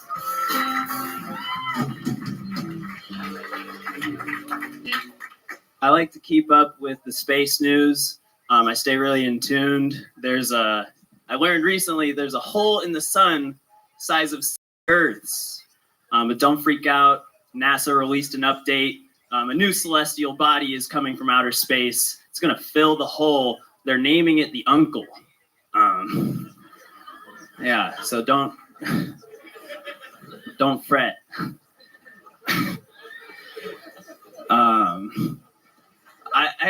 I would have liked to grow up in ancient Greece. I think like growing up in the US is cool, but ancient Greece would be cooler. Like you just get to sit around thinking about thinking, having orgies with your friends, fucking boys. It's just a freer society, and they gotta look at the stars and shit. And speaking of fucking boys, I grew up Catholic, and yeah, it's always odd to me that priests, they pray, but they're predators. I don't know. It always confused me. Thank you. Okay. They pray, but the predators. Tim Harris. Welcome, Tim. How are you? I'm well, dude. My leg's shaking, but I'm here and I'm present. Okay, leg is shaking. Dude, This is your first time on the show, right? Yes. How long you been doing stand-up? 2 years, but like 3 months consistently. 3 months consistently. Okay. Yeah. What do you do for work? I work at a dog kennel. A dog kennel? Yeah, dude. Yeah, dude. Fuck yeah, dude. Fucking hanging with dogs all day, dude. Fuck yeah. Yeah, dude. You're like a real stoner. Oh, yeah. Yeah. Yeah. You look like you sleep on a surfboard. How long have you worked at a dog kennel? I got 2 weeks in. You're 2 weeks in. 2 weeks in. What's the longest you've ever had a job? Because you said that like you were very proud of Year yourself. and a half. I got 2 weeks under my belt, Tony. Unbelievable. What do you do at the dog kennel? Dude, I clean up shit. Everybody here shoveling shit. Very interesting. Everybody here shoveling absolute shit. There you go. There's your one fart sound for the episode, brought to you by Red Band, everybody. Okay, so you're shoveling shit. Louis? It was crazy. You talked about like the stars, you talked about Greek history. Yeah. It's a lot of nerdy topics, but you also seem kind of dumb at the same time. Oh, shit. And it's such a weird conflict. Who calls it the space news? That seems... I'm into Star Wars. I am pretty dumb. Okay, all right. The space news. Got to keep up with the space news. Where do you get your space news from? Shit, dude. TikTok. Fuck yeah, dude. Absolutely. TikTok all the way, dude. Hell yeah. So you're a big Star Wars fan. I am. That's why you have that Luke Skywalker haircut. I love it. Absolutely. Did you have a dad in your life? I did. Yeah, he's good. I still do. Right. Yeah. Uh-huh. He actually just started getting into gaming recently. Okay. And it's nice because my mom always used to get fucking pissed at me, and now she's yelling like, "Dad, get down to dinner!" And he's like, "1 second, like I'm in a multiplayer lobby." Your mom doesn't play games at all? No, she does not. You think that if she knew that some of the controllers vibrate, that she might? I think so. Yeah. Right. Because your mom's a horny bitch. I once. Did you know that? Did you know that? Did you know that, Tim? Did you know that about your mom? No. Did you know she's a horny bitch? No. I think you did. I think you did, Tim. I think you had a little bit of an idea. Okay. So how old are you?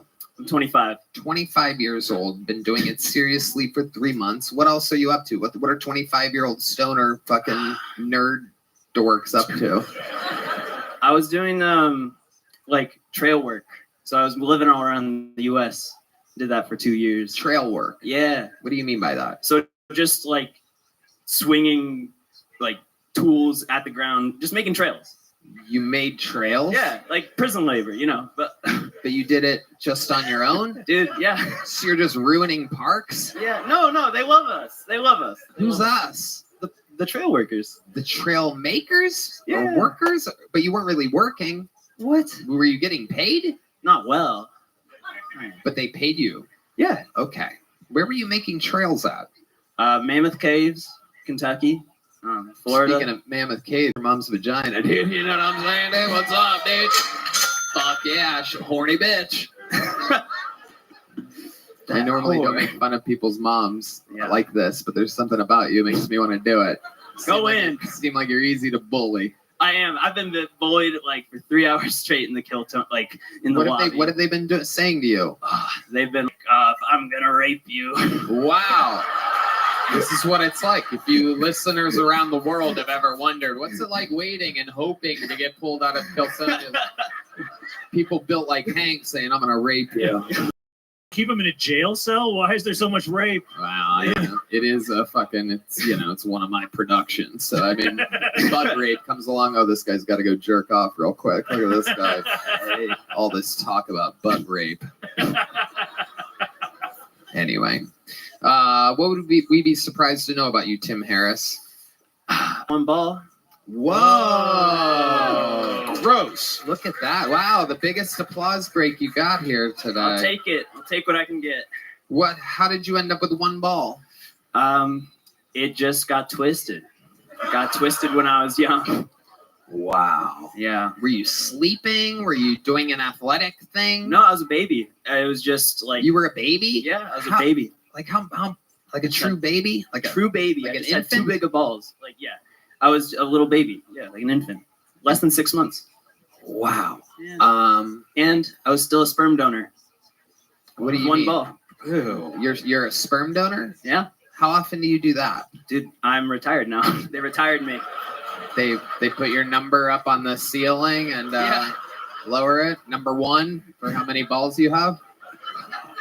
No, they did. I did it for like a year, and then one day I came in and they were like, "We have enough." Yeah, they're like, "You're high as shit, and you have 1 ball. You fucking weirdo. Get out of here, you broke fuck."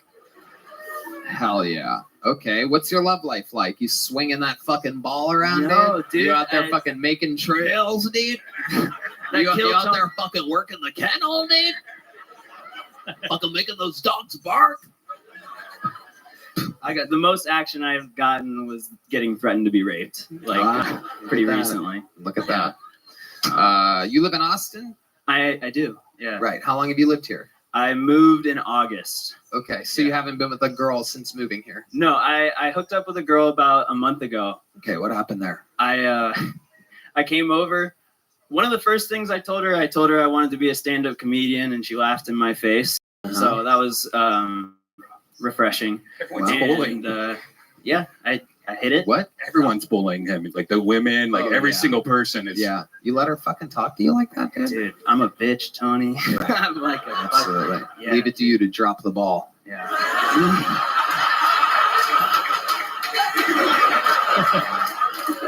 Got me. Fuck, dude. Okay. So, all right. Interesting. Very interesting. What scares you, Tim Harris? Bees. Ooh, very fast answer there. Yeah. Absolutely. What happens? Were you like the kid from what's that Macaulay Culkin movie? Go girl. My girl. I don't know what happened in that movie. You young bitch. Yeah. It's legendary, dude. Macaulay Culkin got stung by bees and died. Oh shit, that's like my worst nightmare. So, no, I stepped on a ground hornet nest. Oh, there it is. Look out. All right. Yeah. Interesting. So what do you think's going to happen here with the stand-up comedy stuff? What's the goal? The goal, honestly, right now is just to get paid for a show at some point. I feel good about the time that I've spent doing it, but I'd like to go ahead of that. Right. Yeah. Well, you've started. It takes a lot of ball to but you got the ball rolling, so it's very good for you. Excited for New Year's Eve to drop the ball again? Yeah, I'll have my fingers crossed. It was a ball dropping performance here tonight. Here is, much like your ball sack, a tiny joke book. There you go. Tim Harris, everybody. All right. Let's get to that. Let's do one more of these. All right. Make some noise for your next comedian. 60 seconds uninterrupted. Back to the bucket from Ivory Jones, everybody. Ivory Jones. Ooh, make some noise for Ivory Jones, everyone.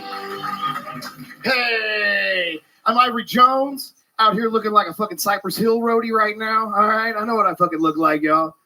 I look like the Hobbit from the hood. Like Bilbo Baggins, but if he only sold weed and mixtapes out the Shire. All right? Now, everybody's always telling me, Ivory, you got to wear pants on stage. Real comics wear pants on stage, Ivory. I'm 4 foot tall with a 48-inch waist. They don't make this goddamn pant size, okay?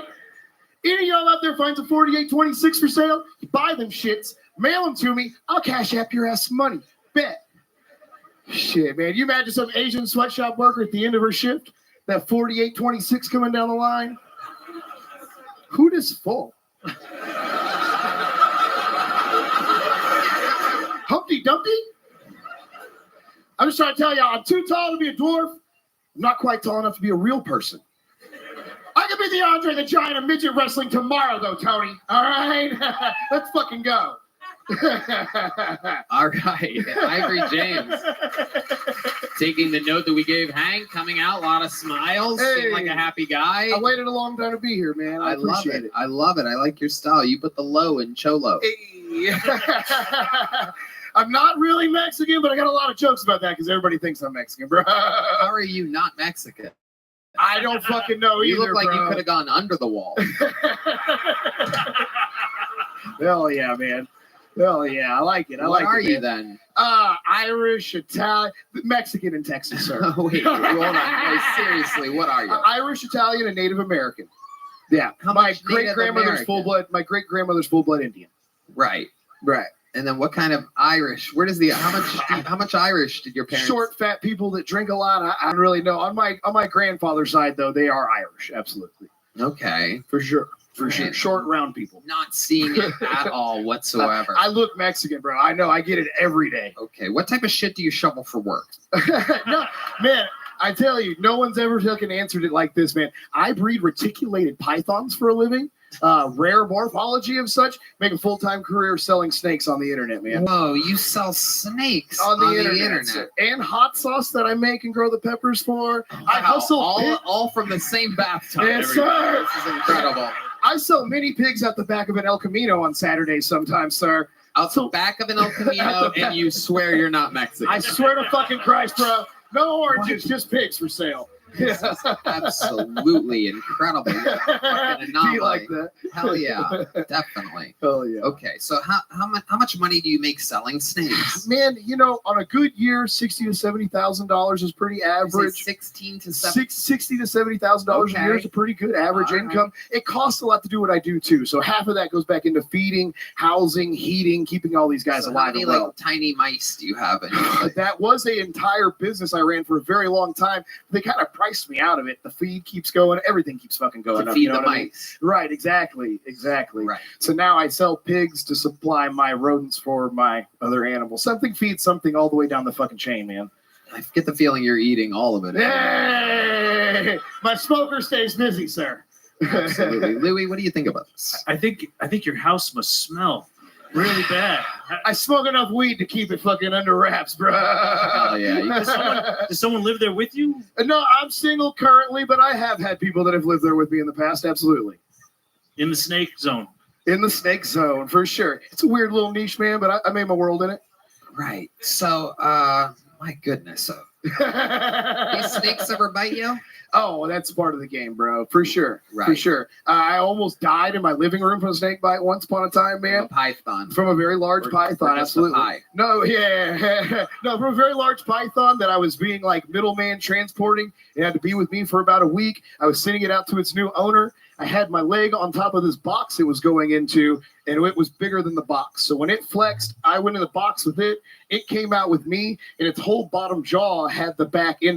It looks like a bear got me in the back of my knee. Oh, yeah, here. it does. You know what I mean? Is that fat? Yeah, that is fat. Yeah. That was dude. all just flopping out of there, bro. Holy It was rough. shit. 137 stitches, man. I had to tie a hoodie tourniquet around it. We tried to super glue it back in my living room because I don't do doctors, hoodie bro. tourniquet. Known as a lot of Irish Oh, yeah. people end up with a hoodie tourniquet. It's you a know? miracle I'm alive, bro. Right. I like it. How old are you? 38 years old, man. 38. Okay. We're close. To Right? death? Yeah, well, I guess we are, sir. Oh, no, I was talking about you. For sure. 38 years old. And where do you live? Elmo, Texas, man, which is like 45 minutes east of Dallas. I work the DFW comedy scene, though. Okay. Absolutely. All right. So you're selling snakes. And what else do you eat? How do you grow all the hottest peppers in the world, and they're the top 9. So we're into like that excessive heat stuff, and there's a really weird niche market for that too. Those really excessive hot peppers bring a high end dollar amounts, man. Okay, so internet go for like $20. How much do you make a year doing the hot Probably sauce? another 20 grand or so a year, just hustling Another hot 20 sauce. grand. And what was the third job you have? Selling pigs and farm animals How as much well. do you make a year selling pigs? 10, 15 grand a So year, you're maybe. about 100 grand a year. Hey, Just that's fucking about what I do, hustling. man. That's Wow, about what look I at do. that. What do you like to spend some of this money on? Oh. You know, it's crazy. I just put it all back into my businesses, honestly. I never spend a dollar hardly on anything other than rolling my other business and continuing to grow everything. It all started in a 10 by 10 bedroom with some snakes, and now I own a farm, kind of. So, like, it just keeps kind of snowballing, man. Oh, look at that. The Texas economy. Hey. The booming Texas economy respects that. The American dream. Hell Snakes yeah. and hot sauce. Right. Or the Mexican dream. The if I'm Mexican being dream. honest, but- Right. Okay. So, what else would we be surprised to know about you, Ivory James? Oh, man. Jones? Ivory Jones, man. I've had a pretty wild ass life, man. I was a rapper for a while, man. Really? Yeah. You were a rapper? I know, it's crazy. Oh, shit. dude. The notorious P.I.G. Yeah, actually, y'all just had Michael White on the other day. He's an old friend of mine that I knew from the rap game, and now we kind of re-met each other through this stuff. So, yeah, the spaghetti guy's a Wait, good friend. hold on. I've known the spaghetti guy 10 years. Stop. Shut the fuck up, I'm so Ivory. sorry. How do you know the spaghetti guy? Through the DFW, used to have a Battle League group there, and he was like the king of Battle League, bro. Did you ever go against him? No. I was never a battle leaguer. I just kind of roll with those guys. I made music in the same realm. All right, ask for a beat. We want to hear you rap. Oh, you guys want to hear this fucking guy rap? I've rapped with D Madness at the Okay, old no D one Madness cares. before. Fucking Let's rap just now, do you it. retard. Hey, let's do it. Jesus. Hey, I've done it before. Hell yeah. Here we go. Yeah, here we go indeed. Ivory Jones, everybody. Bring the thunder, get lost in the storm. A day of my life is like watching a porn. Being this way since the day I was born, and only got worse as I started up torn. Front to the board, cats to the door. Purple pouring, till we snowing. Turn your company to a horror, then we out. Go. I didn't understand a single fucking word. Anybody could do that. Hickory dickory dock up a dibbit. Yeah, man. Slow it down. We want to hear what the fuck you're saying. This is a show for wordsmiths. Oh, shit. All right. So now we're going to really slow it down even more. Okay. Slower. Okay. Bum, bum, bum. Yeah. There we go. Let's see if you really got it. Bring the thunder, get lost in the storm. No, storm. louder. Fucking project. Bring the thunder, get lost in the storm. A day in my life is like watching a porn. It's been this way since the day I was born. It's only got worse since I started at 4. Yeah. Blunt in the morning, that's the north. Purple pouring till we storing. Turn your girlfriend into a whore and then we out. Talking about them, a dick in a mouth. Licking a trout. Okay, stop. Digging a rap. Stop. Stop. Not bad. Not bad. Hey. I like your style, Ivory. You have a real good attitude. Louis? Yeah, you definitely like M&M's. Hell yeah. Hell yeah. You ate mile. Hell yeah. Goodness. Hell yeah. My goodness gracious. That is absolutely unbelievable, Ivory. You're such an interesting character. Yeah, there's only one, bro. That is true. That is true. I've never seen a 46-28 before in my life or whatever it was. Yes, sir. I like your style, man. Welcome to the show. Here's a big joke book. There you go. Appreciate Ivory you, Jones, brother. everybody. All right. Got a special treat for y'all. One of the greatest regulars in the history of the show. An absolute fucking phenom. A sensation, if you will. This is a brand new minute from the one and the only Cam Patterson, everybody.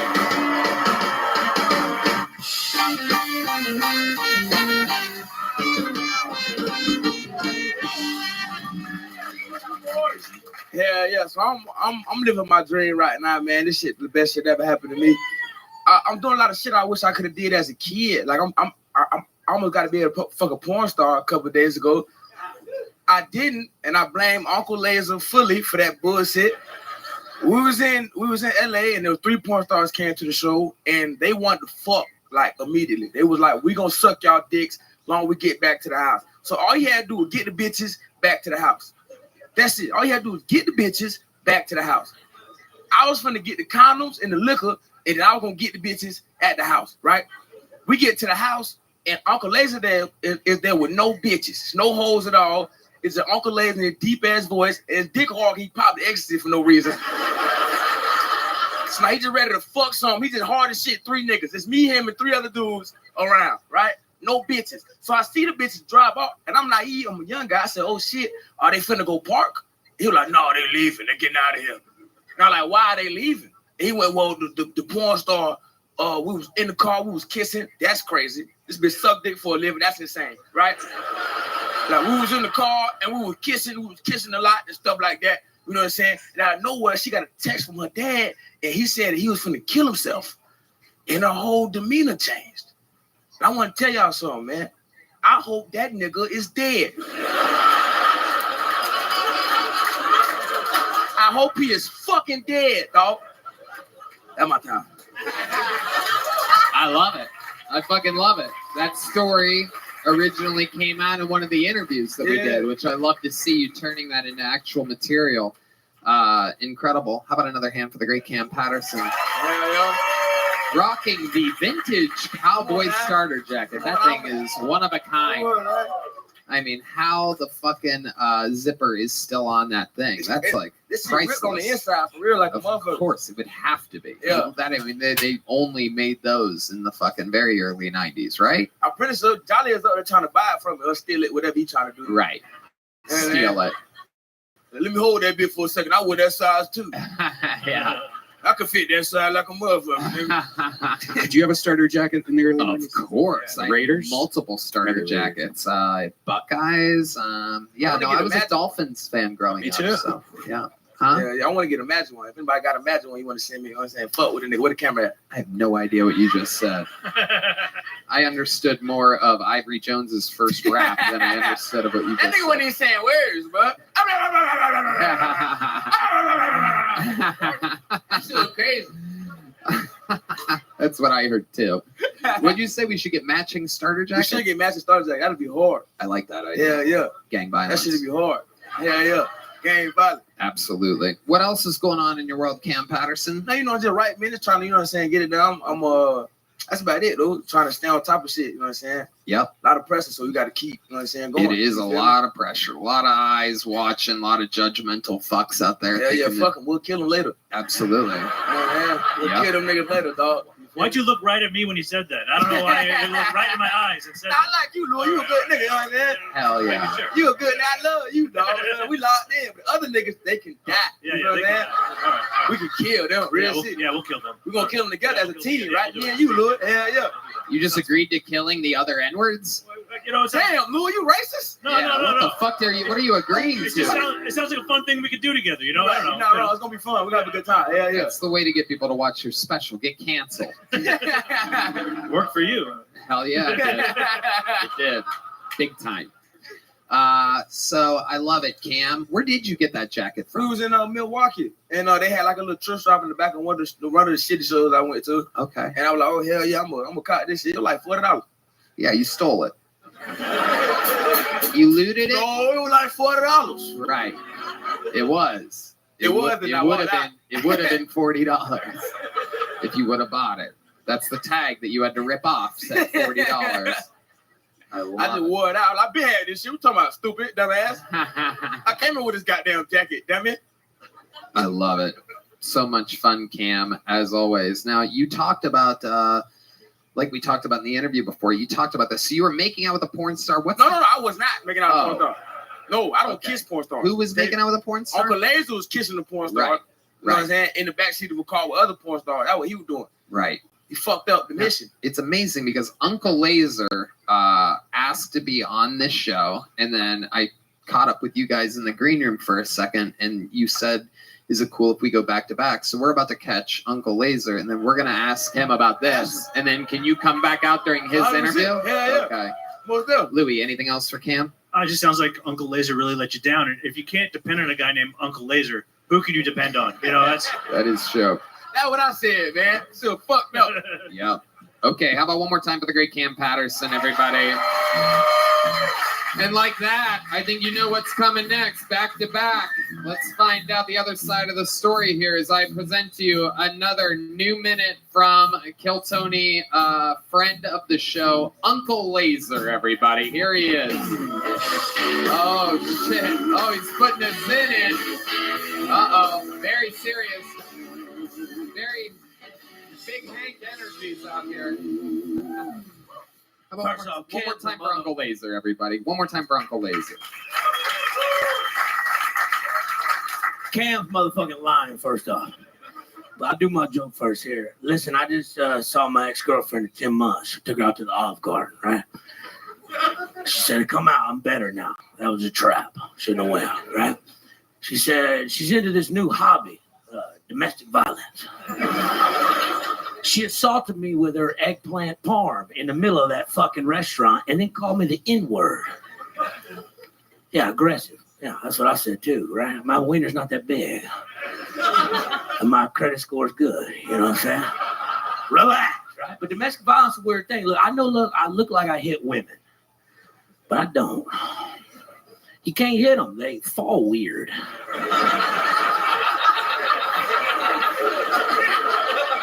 They fall like newborn deer. You know what I'm saying? And there's no winner for a man in domestic violence now.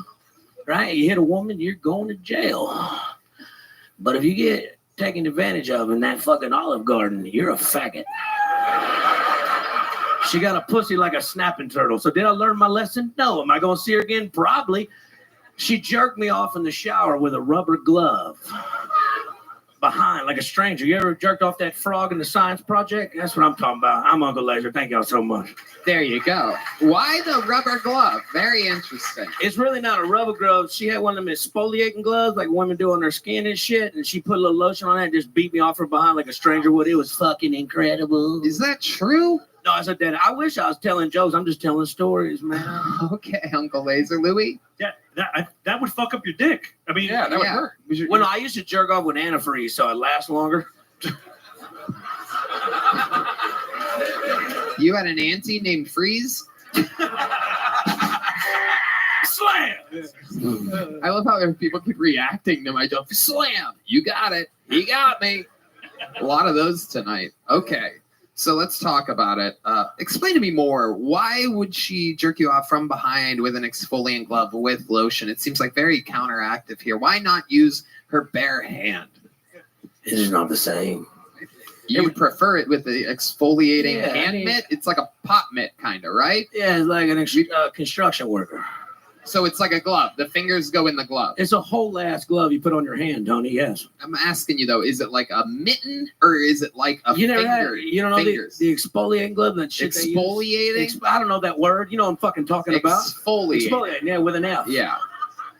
Exfoliating glove. Exfoliating. So are her fingers in each individual finger, or is it like? Well, she's got two of them on, right? One jerking me, the other one she picks him up like a bowling ball from the asshole. All right, all right, relax. laser. Here he goes. He's lasering up, folks. He's lasering up. Lasering up. Go to your left. To your left. Go back. Okay, go back. Okay. There you go. There it is, Red Band. Worth it. Wouldn't be able to do it without you, Red Band.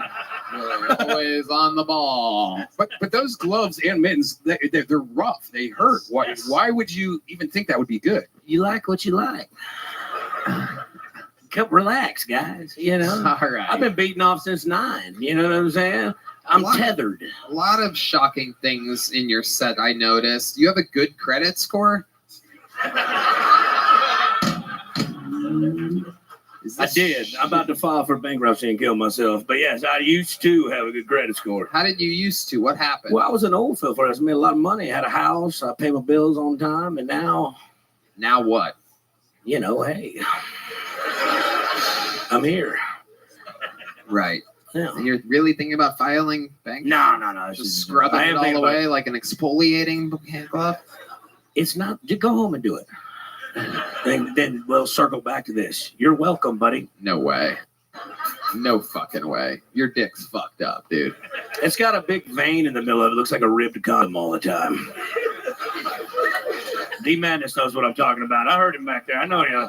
Come on, dude. I know you got a big old hog back there. You're throwing pole. There's no doubt about it. That's why you play bass, baby. We all know D Madness as a fucking absolute goddamn fucking.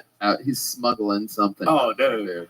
He don't put his bass in his case. He carries his dick around in it. You know what I'm saying? Absolutely. 100% carries his dick in his. Well, can we get in this Cam shit? Because Cam's lying. All right. He's okay. lying, dude. Okay, the coke is kicking in. No. For Uncle Lake. No, we do this shit already. Come on, I got something in my head I want to do. Can we bring out that goddamn exfoliator? Cam, get my exfoliating glove. Thanks so much for Cam Patterson. Here he is, Cam. everybody. He knows how to take his time. He's a show business master. Look at this. Oh, that's sit what down. the seat was for. Okay. Yeah, look at me. All right, first off, let me put this in perspective for y'all. Cam, is that mic on? Touchdown. Okay, sweet. Put it into perspective for us. Come on, put it into perspective. Come on, let me just put it in this perspective. Come on, here we go. Get a detective. Come on, a little bit of that. They took my exfoliating gloves to TSA. And look, I get out to LA, Cam's like, come out, we're doing it Hollywood Improv. Right. Enough TSA. Let's talk BET. Cam's out here. Let's go. Get to your story. Damn, Tony, you're singing them, baby. Wow, who would have guessed? Nah, But we get out to LA, right? And we do the Hollywood Improv and shit. And the second night, Cam's like, yo, I got these like 4 porn stars here. And I'm like, all right, bet. You know what I'm saying? I'm a good woman. No big deal. And Cam's on stage, like, Tim out, come out of the bathroom. They're like sitting at the bar, like, oh, like, come up to us. Take your time. Jesus Christ. What the? Fucking enunciate, you goddamn trash ball.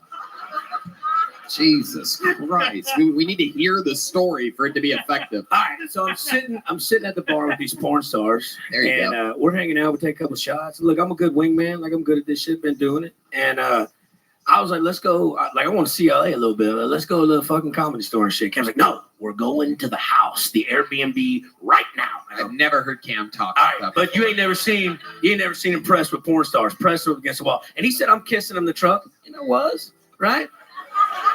That's crazy. No, it ain't. But you were fucking balls deep in that bitch with them fucking little bullshit fingers you got, dude. I mean, that's why your knuckles all fucked up. Show the camera, dude. Oh shit! You know what I'm saying, dude? That's not ass. That's ass. No, that's ass. That's ass that won't wash off. You know what I'm talking about? And so look, so I was like, Cam, look, we're gonna need liquor and we're gonna need condoms. And I don't ever wear condoms now, but I know we probably should, right? So Cam go get the condoms with it, and the liquor. Who needs condoms when you're exfoliating your dick all the time? It's for them, not me. Okay? Your dick is indestructible, nigga. That shit. It's all starting to make sense now. And so he goes and gets that, and I ride back with him. And look, me and old girl, yeah, we're in front seat making out. Look, I mean, it's a great old time, right? We pull up to the house. About 3 minutes, pull up to the house. I seen her on her phone typing a fucking paragraph. I go, that can't be good, right? And then we get there, we park. I said, all right, let's ride up here. She's like, guys, and they drove 2 hours to come to this show. So like, they're not right down the road. And she's like, I don't want to be here anymore. My dad just texted me, says he's about to commit suicide. And everybody goes, oh no. Right. And I look at the other girls, I'm like, well, y'all's daddy ain't gonna commit suicide. Y'all wanna come in? Like, what's up? You know? So then they're like, no, we gotta go. And I'm like, thanks for the ride home, you know? And I'm walking up and I'm like, I gotta tell Cam and all his partners what just went down. They're gonna think I did this, all right? Now look, these women are porn stars. They're not Academy Award winning actresses. They didn't plan this, all right? She genuinely had disbelief on her face, and her friends are being good friends. But I walk up to Cam and tell him the situation. Goes, man, fuck that motherfucker, man. You know, like when black people get mad, they throw their hands down, they walk away, and they're like, fuck that motherfucker, man. I hope he dies, right? And I didn't take ecstasy. I took a Cialis, bro, because I was like, did you say Cialis? I thought you said ecstasy. But yeah, dude. But then she gave him a shirt the next day, and I just got to ride home. So, I mean, who won here? You know what I'm saying? Like, nobody, nigga. We didn't fuck porn stars. We lost. We all lost. Don't blame that on me. So you had pre-taken a Cialis. So you are basically, what are you guys riding home together and your heart is a rock? Oh, well, I always take one. I take one every day when I work out and stuff to get a great pump. You know what I'm saying? So, like, I got that thing on me. You know what I'm saying? But, like, yeah, I took it just because what if? You know, I felt like it was a pretty win-win. Louis, did you try and comfort her with a boner? Because that doesn't work if you're just rubbing your boner. No, I was just jerking off in the back seat, like just waiting in there. Do you think her dad was going to kill himself because he accidentally jacked off to her porn? No, you know what I think it was? I think it was he wasn't worried about like the 3 black guys that were going to gangbang her. He was more worried about her fucking Uncle Laser. That's what it was. Yeah. That's what it was. Right. Sure. Yeah. Sure it was. You didn't try any pickup lines with your boner though? You weren't like, man, I'm as stiff as your dad's gonna be in a few hours. I could picture you doing some real creepy, dirty talk. Yeah, I'm just like, look, all it's gonna take is one shot to my head for this not to take on. I mean, at the end of it, Dad might kill himself, but I'm gonna kill that pussy. At the end of it, I was just like, look, it's already hard. It's not gonna exfoliate itself. You know what I'm saying? Cam, he was just eating pizza with a hard dick. He was just sad. Hey, no, hold on now. Hold on now, dude. Hard as hell. There's 8 niggas in the room. We just eating sad as fuck, dog. Right. It was sad, bro. You know what was sad? Anybody order extra sausage? No. You know what was sad? This motherfucker gets pepperoni and olives, extra olives, black olives. Tasty treat. That shit tastes like Chernobyl. That shit was terrible. That shit was. I was like, Cam, that's why they didn't come. The niggas ordering these bullshit ass fucking pizzas, man. That's the pizza I get when I'm sad. That's my sad. That's your sad pizza. Hey, that's my hard pizza, dude. That's what I'm hard rocking, dude. Pepperoni and olive. The old sad pizza. But anyways, if they ever come back to Austin, what?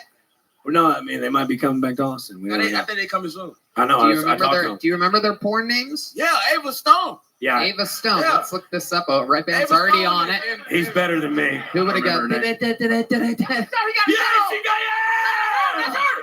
Tony. No, Yeah, not that's her. Go That's to, her. That's Tony, her? That's her. What are you That's her. talking No, that's her. That wasn't planned either. That's her. What He are had you no talking idea. about? Yes, Everybody Mike. relax. Cam, you're about to. That's Michael Jordan. What is that? That's really. Oh my That's god! her, dude. Wait a second. How planned was This this? wasn't planned. This You're wasn't wearing planned a at all. porn star shirt underneath a Michael Jordan shirt. She sent it to him. She sent it to you. We can all Is she like a fan of the show or something? Yeah, she's a fan of the show. Wait. We can all fuck her. That's crazy. Red Band, you suck. That's her sucking a dick. That's her. That's her sucking Wait, a that's dick. her right there? Yeah, that's her, bro. Oh, Jesus. Look, her knees are all beat up. Yeah, oh, Oh, man, it looks like you're wiener, dude. Damn, it looks like you're wiener, dude. That could have been you, Cam. Holy shit. Wait a second. Is that a pepperoni and olive pizza in the background? God, I wish we could Oh show my that. That's God. incredible. He fucked it up. She I loves didn't do that, man. black.com. It looks like Cam would be a real front runner here. But and she was on you that night? Dude, it's so bad. Who- which one were you gonna end up? I don't with? remember her name. You remember Bella her? Blue or some shit. Bella Blue, Bella Storm or some shit. Ooh, Bella something. Let's look up. I actually have it on my phone. I looked her up because I was very sad that she left. But it's been a while back, so let's not do that. An actual storm named Bella came up that's hitting Florida right now. That's not even a joke. That's Is that it? real. Oh, yeah, Is that's that it. her? Yeah, maybe. Okay. All right. We just got to get through this ad real quick. Just skip in 5, 4, 3, 2. Do you want real girls in your area? Proof Red Band actually doesn't have a membership to all these things like we thought. They're huge. Oh, they are huge.com. Okay. Play your That's fucking not her. guitar for a second. That's not her. Jesus That's her. Christ. Okay. But Wait, who that's is that? not her? That's not her, but who is that? How do you guys know? It's just the back of her head. That's not her. Oh, because you saw her leaving. That's all you know is the back of her head. Absolutely incredible. You boys are out of control, but I really like you two together. There's a lot of chemistry with fucking Cam and fucking Uncle Laser. Extremely white meets extremely black in a battle of the Titans. No gray area to be found. I wonder if her dad died, though. Oh, that nigga is dead. You saw it in the papers? Dead bitch. Fuck that nigga, man.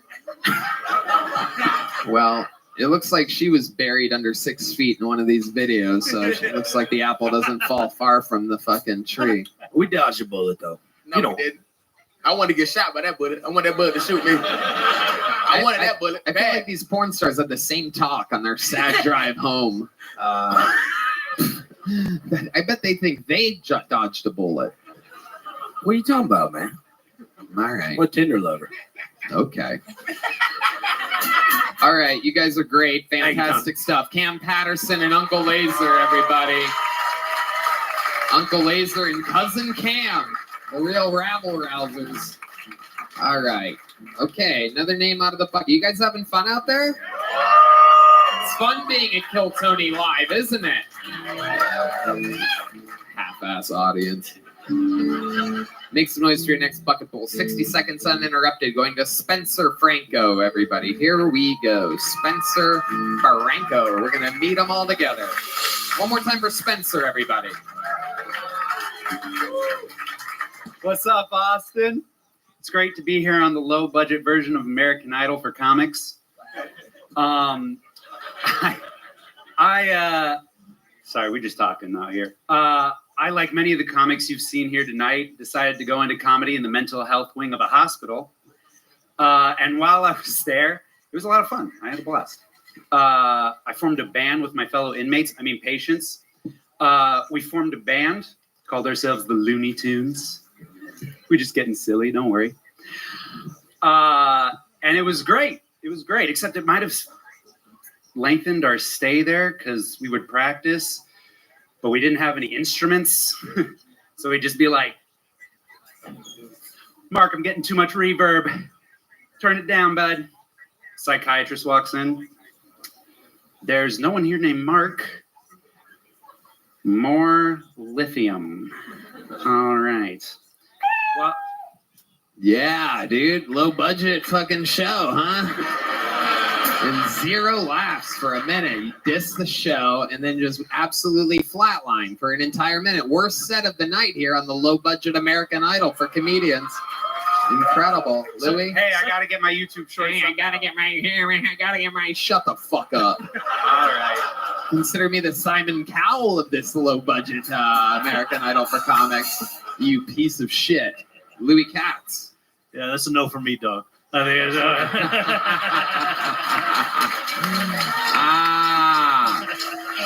I love Same it. here. Let's talk about it, Spencer. Absolutely. Horribly god awful. How long you been doing stand-up comedy?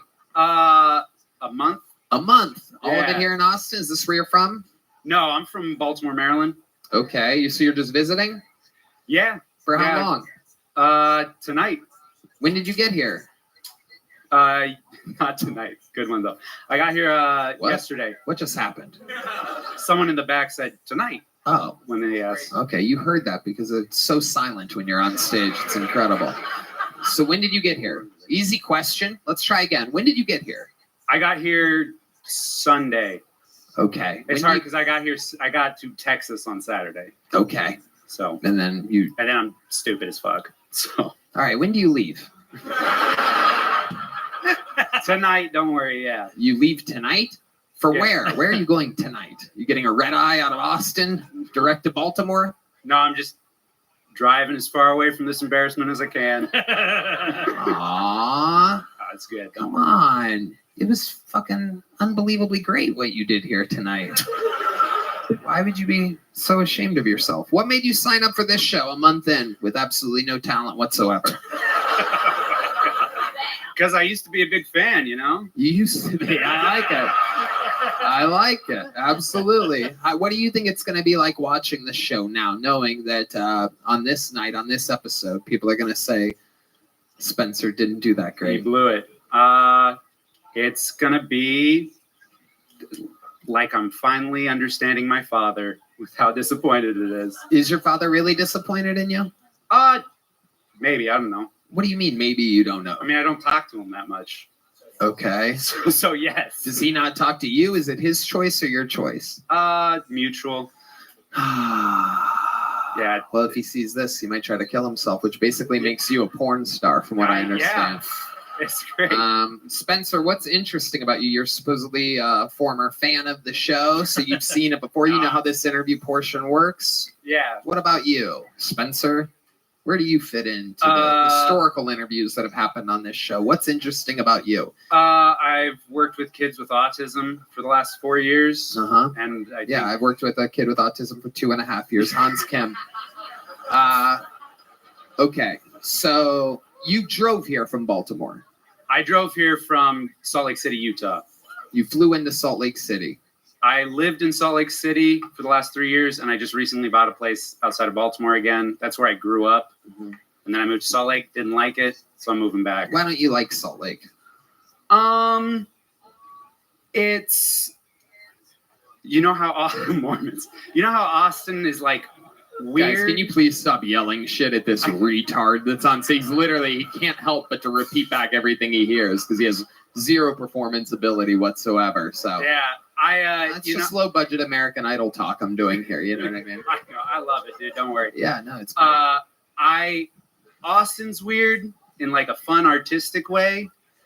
Utah's weird in a fun autistic way. You know, obviously, you know, basically me. So is stand up something that you really want to do? It was for sure. You're saying that after this, it's over. You might retire. No, of course not. I'm not giving up. Of course. But yeah, I love performing in general. I did a lot of improv comedy. You did? Yeah. A lot? Yeah. Okay, what can you improvise right now for us? I did. I used to do Improvised music. Yeah. Okay, like what? What would you do in the music? Can you explain to me what you would do when you say you'd improvise music? What does that mean? It means I'd ask people for a suggestion. And then you would sing a song about that suggestion? And then I usually have musicians with me. They would do Well, that. okay, perfect. Ask for a suggestion. Yes, sir. Any suggestions? Improv? What? Santa Claus? Hamas? Hamas and Santa Claus. All right. Hamas and Santa Claus. Hamas and Santa Claus. Are the Let's figure it out. suggestions. Hit that real quick. This is indeed low budget American Idol improv live on Kill Tony.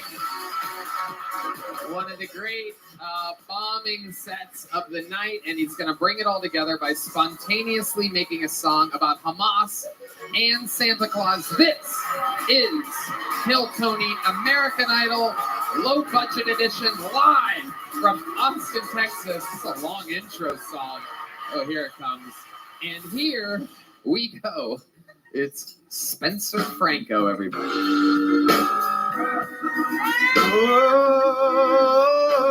Oh, yeah.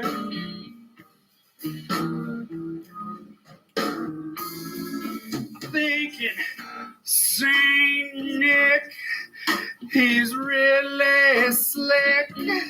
He looks good and red, and baby gets me dead. But if there's one thing on my Christmas list, it's that he'd go meet Hamas, and I'd be in bliss, flying with Hamas, making them so grateful. Flying with Hamas, it'll bomb worse than they said will. Flying with Hamas, and they will be so much fun. Israel is ready, 'cause the Christians have won.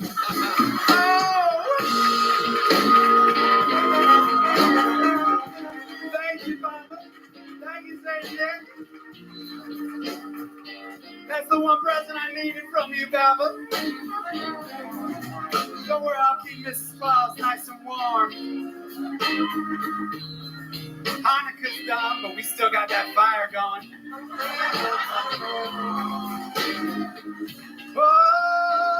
Oh, flying with Hamas, 'cause when it's all said and done, here on Kill Tony, we have lots of fun. Wow, that's amazing. Wow. Look at that. You really fucking turned it around, buddy. You got a little something in there. It's a little fucking brain in there, deep. Obviously a lot more comfortable with improv. Only a month into stand-up. Fucking, there's a little fucking something in there. Congratulations. Here's a little joke book. That was a great ending. You fucking turned it around. I saved your ass. I put you in position to win. Get the fuck out of here. Spencer Franco. This guy's got to go jerk off real quick. That's all I say every time somebody goes to the bathroom. Hey, she's got to jerk off. He's got to jerk off. All right. Make some noise for your next bucket poll. Anything can happen, obviously. It's Lexi Esposito, everybody. This looks like a new name. Here's Lexi Esposito, everyone.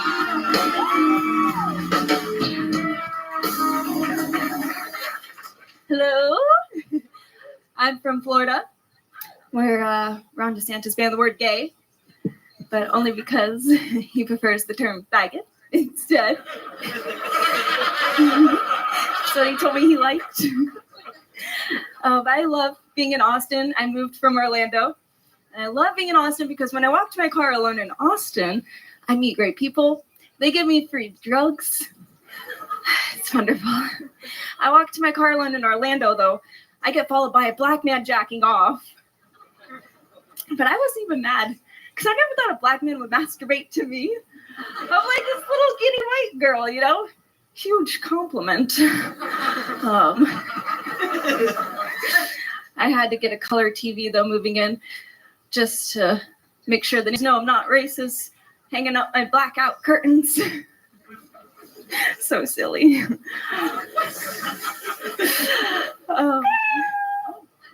Thank you, guys. Lexi Esposito. That's me. Fun. Welcome to the show. This is your first time on? My second time. Okay. It's been a couple years. Welcome back. Was this the black guy that was jerking off to you by any chance? I can now see why he would be the one to jerk off to you. That makes sense. It's all coming together now. He's like, look at that big ass bitch over there. Those fat tits, the beautiful face. He had love no it. idea. I love it. Now I can relate to you, Lexi, because I too am a white flat-chested lesbian. So this is incredible. You said you were gay. Is that correct? No. I felt like I heard that. Maybe I just like you just exude Ron that DeSantis. energy. What? Ron DeSantis banned the word gay. Ron DeSantis what? Banned the word gay from Florida. Did he? Like the use of it. Did he? Yeah. Did he really though? I mean, no. You watch MSNBC? Is that what happened? You catching the mainstream news or something? What I kid. Right. But you know we didn't really do that. Right, because you can't do that. Okay. All right. Okie dokie. So Lexi, you moved from Orlando to Austin. Yeah. When did you do that? 2 months ago, 3 months ago. 2 months ago. How long have you been doing stand-up? This is my 6th time. Your 6th time ever in your life? Yeah. Oh my goodness. Wow. Where else have you done it? Just a bunch of open I mics? wanted to start here, so yeah. I've been Okay. getting out when I can because I work Was your first time on the show? It was. I had no idea I was going to do stand-up. How did that go? Remind me, It because was I don't. terrible Yeah, because I was so high. you were. I had an out-of-body experience, but yeah. I had the mic out here and it just... Okay. All right. Yeah. D, you're throwing people off a little bit, D. All right. There you go. He's asking his But I own tried. separate questions, everybody. I love it. Okay. So, Lexi, let's talk about it. What did we not talk about? What did we talk about on your last interview? What did I find out about you that was interesting that people might remember you by at all?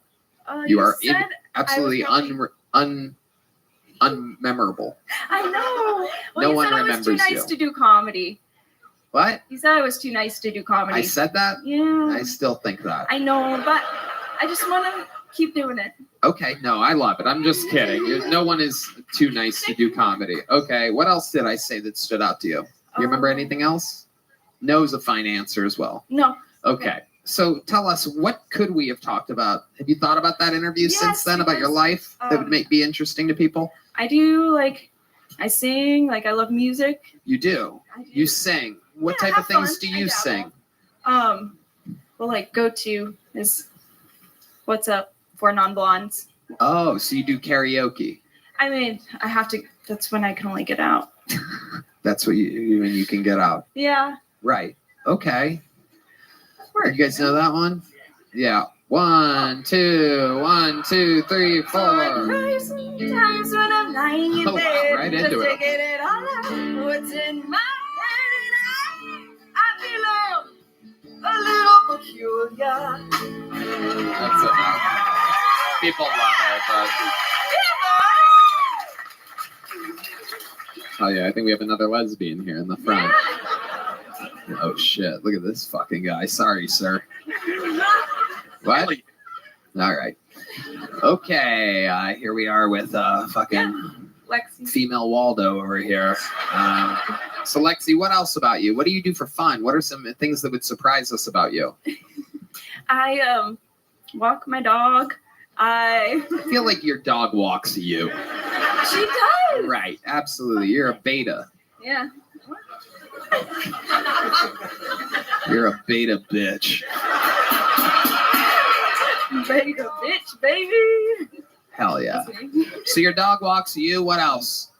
Oh, listen to music. I just work. What do you do for work? I do room service at a hotel down here. Okay. Like, hello, here's your thing. So nice talking with you. Okay. Do you get Hope good you tips enjoy. doing that? You ever see anything weird? No, I have to take the beating of oh my God, sorry I didn't get your dark chocolate covered strawberries, Right. Just picky people. People that want what they ordered. They paid for it. Yeah. Paid a lot of money for. Chocolate covered strawberries at the hotel have to be at least $20, right? Yeah. Fucking yes, I know for a fact because I live that type of baller lifestyle. So I actually know that was a trick question. I get chocolate covered strawberries at every hotel I stay at. That's good. Hell yeah. The boys insist on it. Absolutely. 100%. I put one in my ass and have my buddies use exfoliating gloves on my hard throbbing cock. Anyway, all right, Lexi, you got a little joke book last time you were on? I did. See. Well, there you go. Thank you. I There you appreciate go. your time. Absolutely. Adorable. Very sweet. Lexi Esposito, everybody. One of these days. Lexi, let me ask you something. Hold on. Stop. Let me ask you something. Anything traumatizing or terrible ever happened to you in your life? Because you seem so sweet and innocent that I feel like it's going to take... You got a DUI? Yeah. Okay. All right. How drunk were you? 0.09. Barely over the legal limit. It's legal. Just drunk enough to be like, oh, I'm sorry.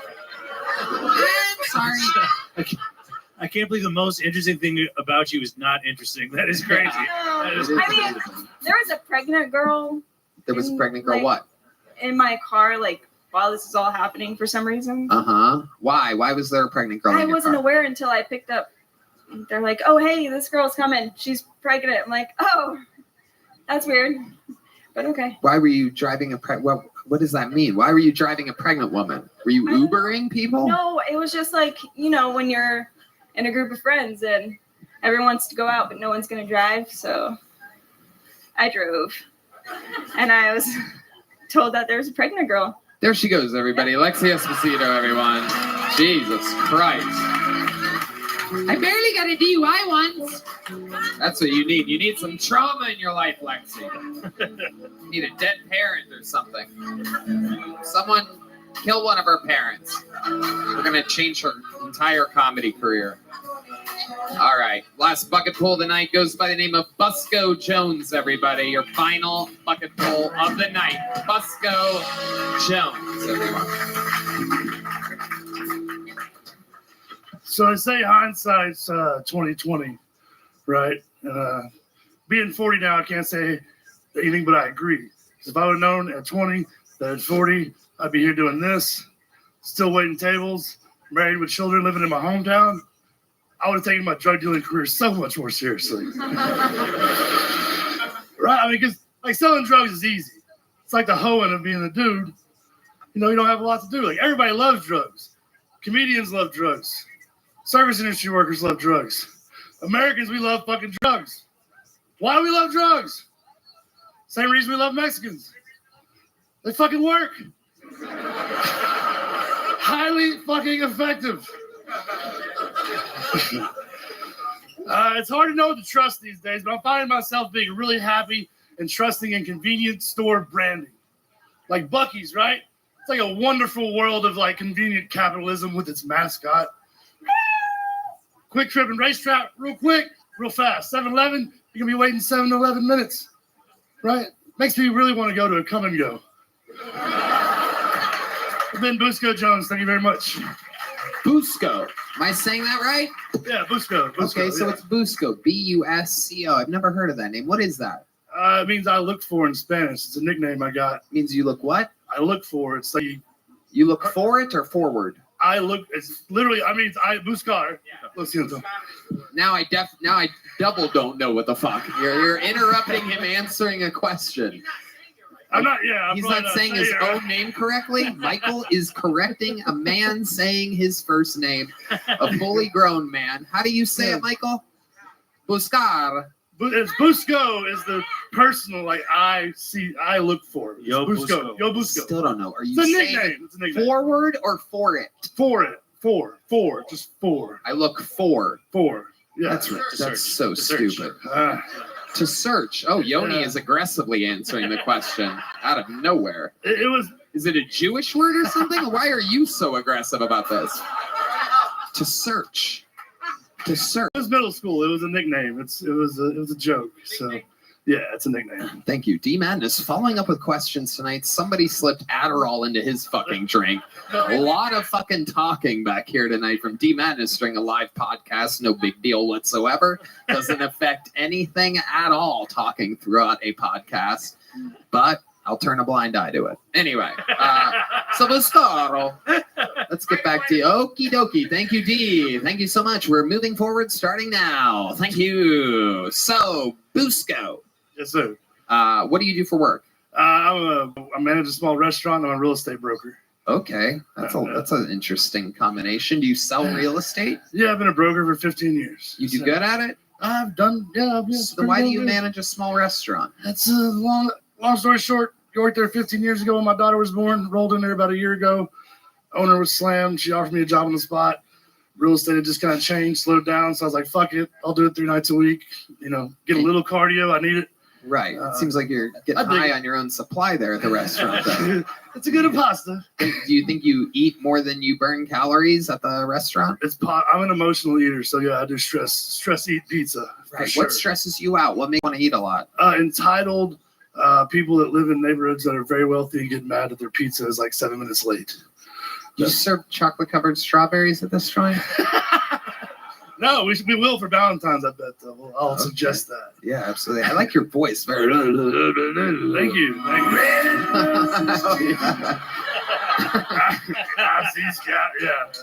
I can do it. Buckers is a wonderful world. Exactly. I've seen many pizzas. I could do that, yes, very easily. Wow. Do it. You're already doing it, dude. Thank you. Try it. Okay. Very interesting. And how long you been on stand-up? About 5-7 years. 5-7 hobby. Years. My goodness, just a hobby. You seriously, you think? Nah, I got kids. No.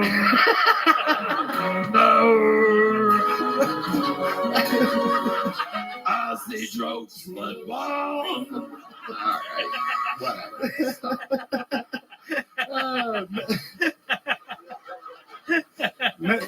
No, I don't take it too seriously. I enjoy it as something to do to get the fuck out of the house.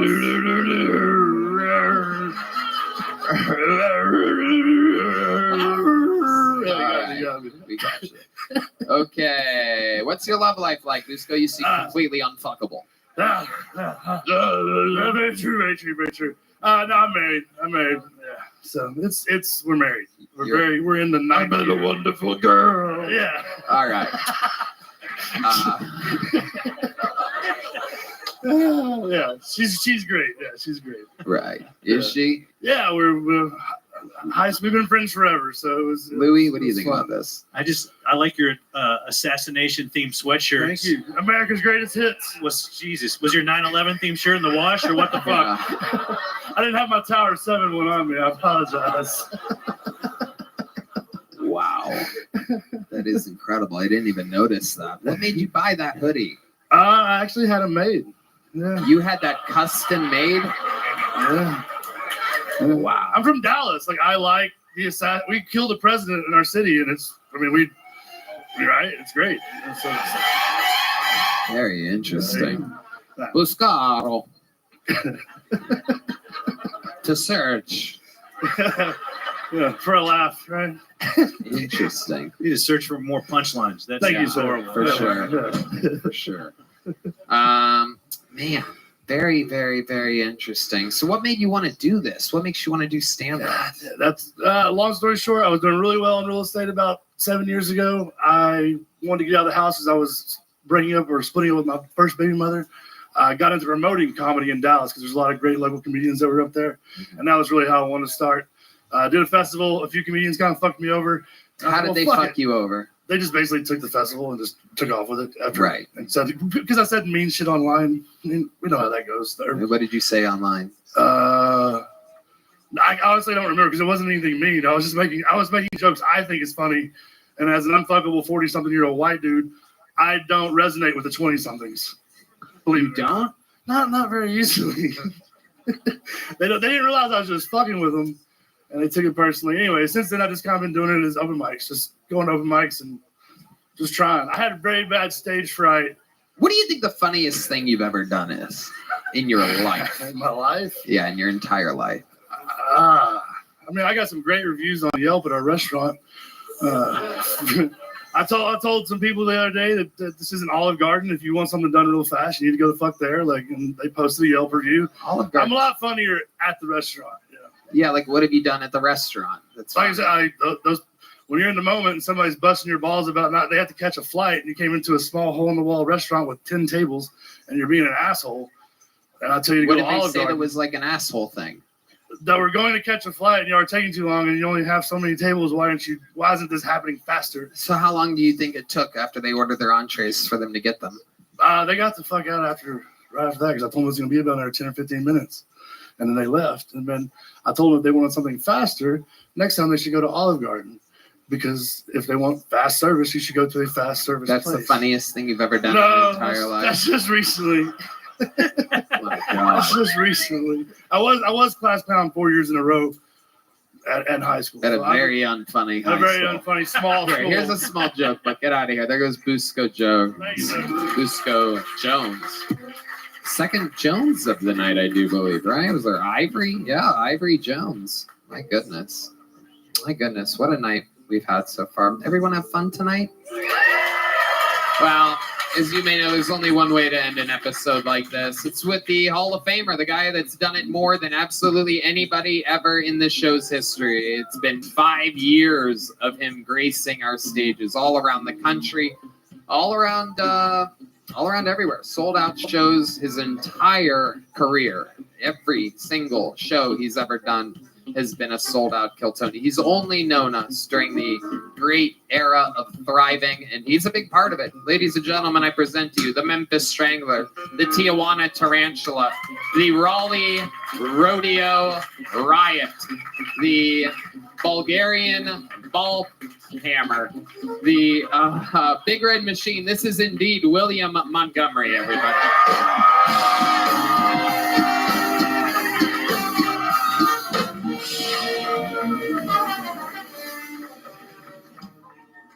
That dude needs to keep the fucking Olive Garden jokes in the restaurant, dumbass. What the fuck was he thinking?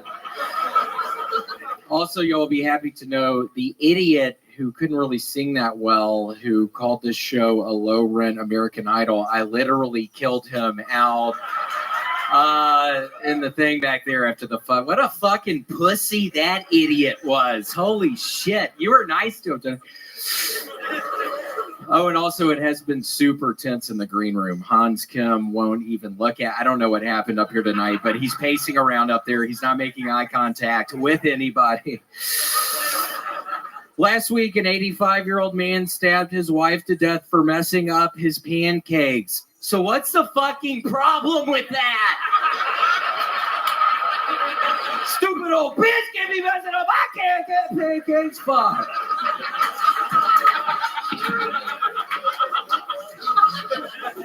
I saw a fat woman described as a plus-size influencer, and I couldn't help but wonder, what is she influencing people to do? Buy more candy?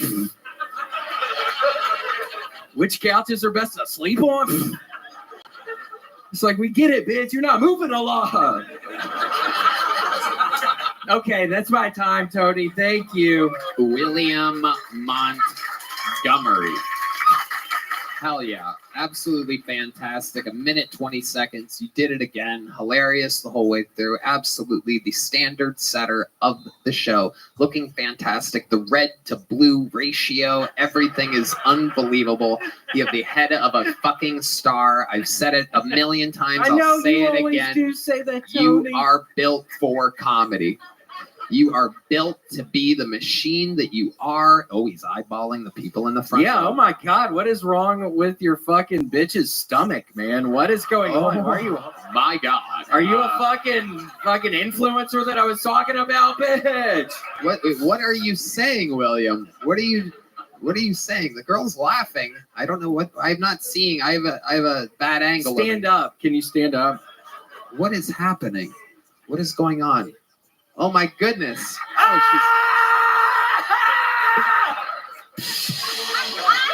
What is that? No, I'm really asking. Why does your stomach look like that? A what? A baby? She has a baby hidden underneath her shirt. Baby? Do you know where babies come from, William?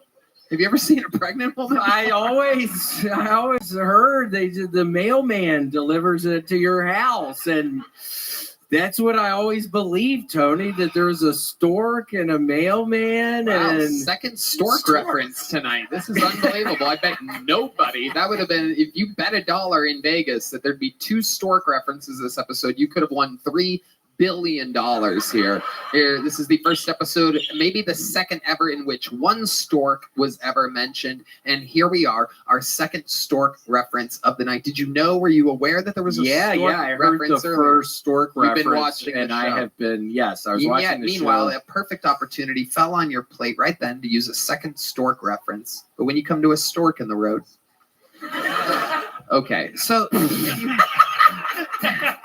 have you never seen a pregnant woman before? You I don't were think I have, absolutely Tony. I'm shocked. not even kidding. I'm not This is kidding. incredible. Saudi Arabian guy who we know, he comes to a lot of episodes. Is that your baby in there? It is? You flew your plane into her tower? What? Little Muhammad. Hell yeah. All right. You gave her your Allah Akbar or whatever? What, are you Muslim as well? Yeah, what are you? Mexican? Uh-oh. We got a fucking jihad taco over here. Oh my goodness. So when's the baby gonna come out?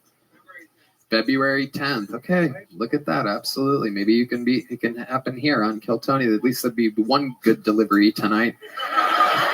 You want to blow some more of that smoke in her face? Just to let it. Yeah. Fuck your baby. Do you have a name for it yet? Is it really going to be Muhammad? Mexican girl. You're letting this guy take full fucking control over here? Wow, that is incredible. Oh, really? 5 middle names? Oh, wow. Leave it to a fucking Saudi Arabian to have extra baggage. Just going to have to check these fucking names. All right. So it won't be... That's a long name to have on the no-fly list. That's incredible. Wow. So what are all the names? Yeah. Yeah. Somebody shot up with testosterone today. What are the names? Put the mic in front of his mouth, William. I want to hear this. Here, take that one. محمد ماجد سلطان يحيى مفرح سعيد العليان العسيري. Garcia.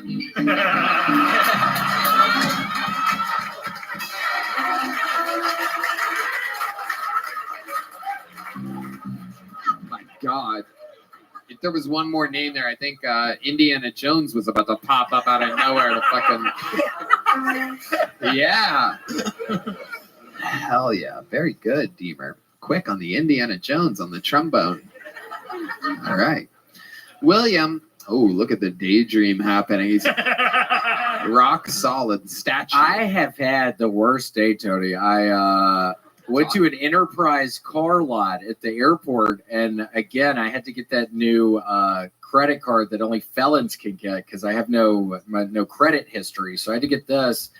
And damned if the rental car that I got for the next week wasn't like it was. I swear to God, it was like $23 over my credit card limit. So I had to have a whole 2-hour nightmare right before this, trying to talk to the Discover people, trying to talk to the Bank of America people. You started your first card is a Discover card? Yeah, that's what I was. Why? What's funny about that, Redman? That's weird as fuck. That's weird as fuck. Yeah, I have a fucking Discover card. You didn't start with like a chain, your bank? I couldn't. What is your bank? I actually, when I told you all the other day that I didn't have any debt, I actually have a shit ton of debt. In the 5th grade, I took out all these loans. I had this one friend that was selling making a shit ton of money on these magazine sales. So I took out like $30,000 in loans, Tony, in the 5th grade. And I'm still paying that shit back. I mean, it's ballooned to $300,000. You took out a $30,000 loan and then started buying magazines to try to help to alleviate the debt that I was hemorrhaging money. I mean, it was horrible. I'm buying all these magazines. My mom's getting pissed. I have a bunch of Mad magazines. I'm not even allowed to look at Mad magazines. And my mom's like, William, what are you doing with all these Mad magazines in your fucking bedroom? You're not even allowed to look at these things. I'm like, Mom, I'm hemorrhaging money right now. I have $30,000 worth of fucking stock of Mad magazine. Nobody's buying Mad magazine, Tony. I mean, this is mid 90s. Nobody's looking at Mad magazine That's anymore. when people were buying it. It was hot. Well, I couldn't find the people. Trust me, I was looking. But yeah, and God. I love it. I love it. So, what kind of car did you end up renting? A Volvo. Ooh. Safest kind of car there is. So. Oh, you like safety. For those Yeah, of you I like that safety. don't know, William is very, very lives in fear. A little fun fact about William. This part is one of the true sides of William Montgomery. Yeah. He doesn't talk about it on stage, but he literally is truly one of the most scared people that we know. Refuses to fly on private jets. Yeah, He'd rather there is- fly commercial. There's no way you could get me on another private jet. It Right, scares I the know. shit out of me. They crash. It's crazy. I have to yell up here, I think, y'all. If I'm really kind of getting down to it right now after this very mediocre set, I think I yell up here because I am really, as Tony has said, I'm the biggest coward you've ever met. That's why I look out of my apartment windows literally 24/7. I'm constantly scanning the fucking grounds of the parking lot. I'm the biggest pussy you've ever met. I swear to God.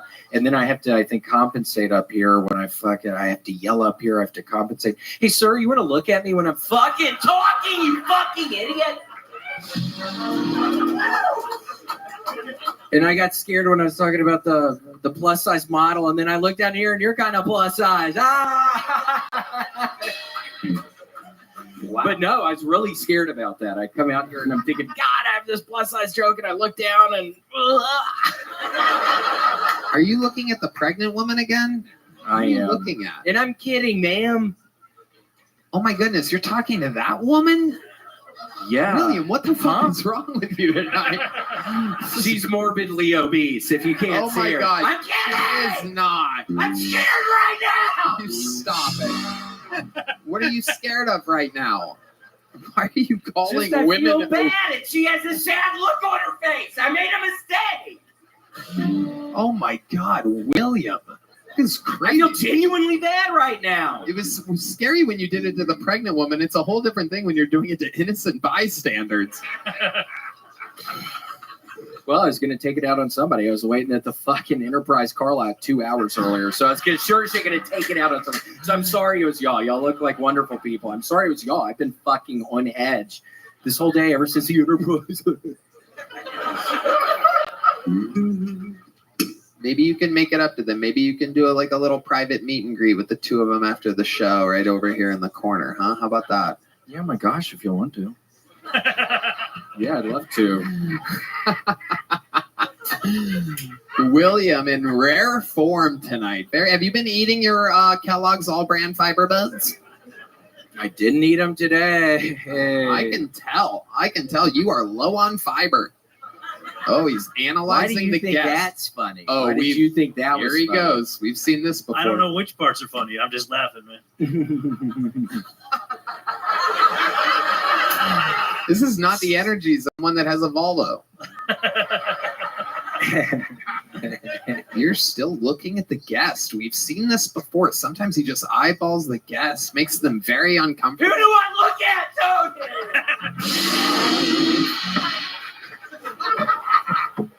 I don't know who to look at anymore.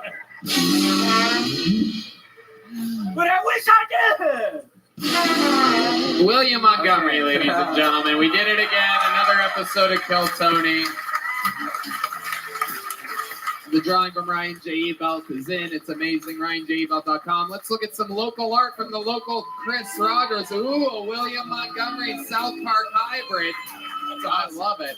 How about a hand for the great Louis Katz, everybody? LouisKatz.com for tickets. Catch them in Colorado Springs, February 23rd, 24th. This weekend at the Creek and the Cave. Sacramento, January 18th to 20th. And his new special, Present Tense, is out now at Louis Katz Comedy on YouTube. He's Louis Katz Comedy on everything. That's LouiSKatz. One more time for Louis Katz, everyone. Thank you. Fantastic. Thanks for having me. How about one more time for the best damn band in the land? Michael Gonzalez on the drums, Paul Niemer on the horns, Steve Madness on the bass, John Deeds on the keys, and the Madman, Matthew Mueling on the electric guitar.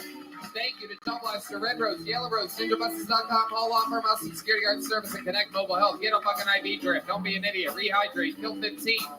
Check out the Sunset Strip Comedy Club, sunsetstripatx.com. Thank you. We love you guys. Good night, everybody. Have some Zippix toothpicks. Who wants some Zippix? Huh? Oh, the Asian guy. How about the pregnant lady? You want some? There you go. There you go. All right. How about you guys over here?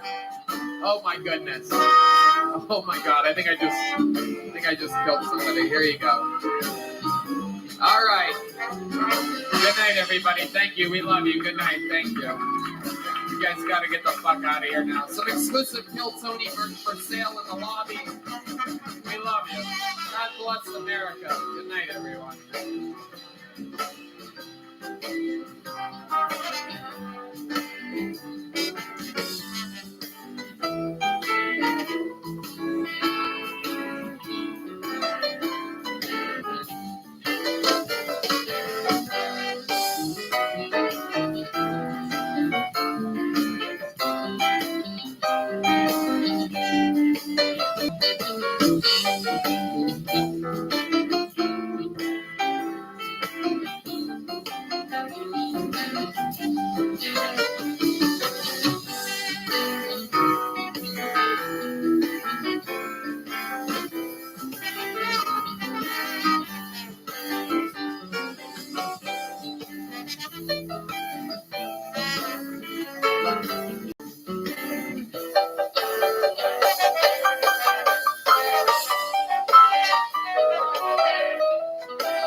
Back on my stand-up tour at the end of January, hitting all the spots that I didn't hit on the fully grown tour before this. Vancouver, Portland, and Seattle. You're next. January 25th, 26th, and 27th. And then Los Angeles, California, I do stand-up. Denver, Colorado. Cleveland, Pittsburgh, Boston, Baltimore, Salt Lake City, San Jose, Dallas, Houston, St. Louis, Nashville, Fort Lauderdale, and Orlando.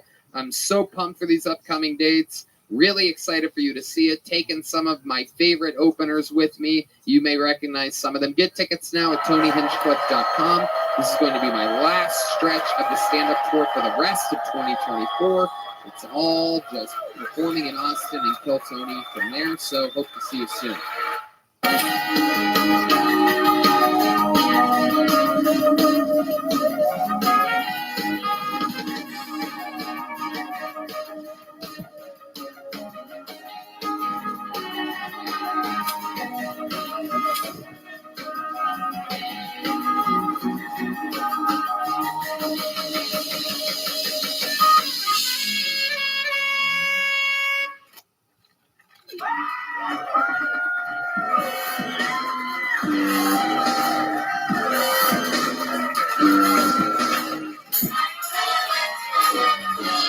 Hey, this is Redman coming to you live from the Comedy Mothership here in Austin, Texas for a brand new episode of Kill Tony. Get up for Tony Hinchcliffe!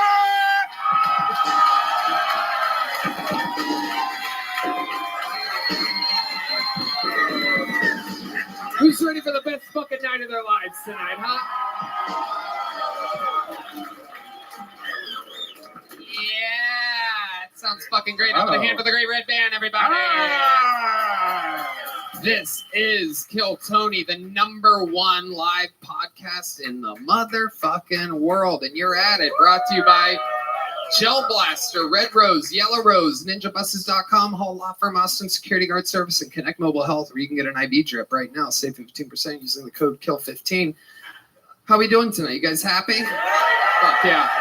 How about one more time for the best damn band in all the land? That's Michael Gonzalez on the drums, the great Paul Beamer on the horns, Matthew, the madman of Michigan Muling, ladies and gentlemen, John Dees on the motherfucking keys, and this, of course, is the great and powerful D Madness here on the bass guitar.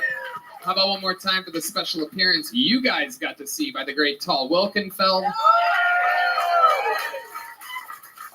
And here we go. A lot of fun stuff ahead. Before we start, here's a little bit more from the amazing sponsors that made tonight's episode available for you here right now. The Sunset Strip Comedy Club in Austin, Texas is now open. Check out Red Band's secret show every Thursday. Go to sunsetstripatx.com for tickets.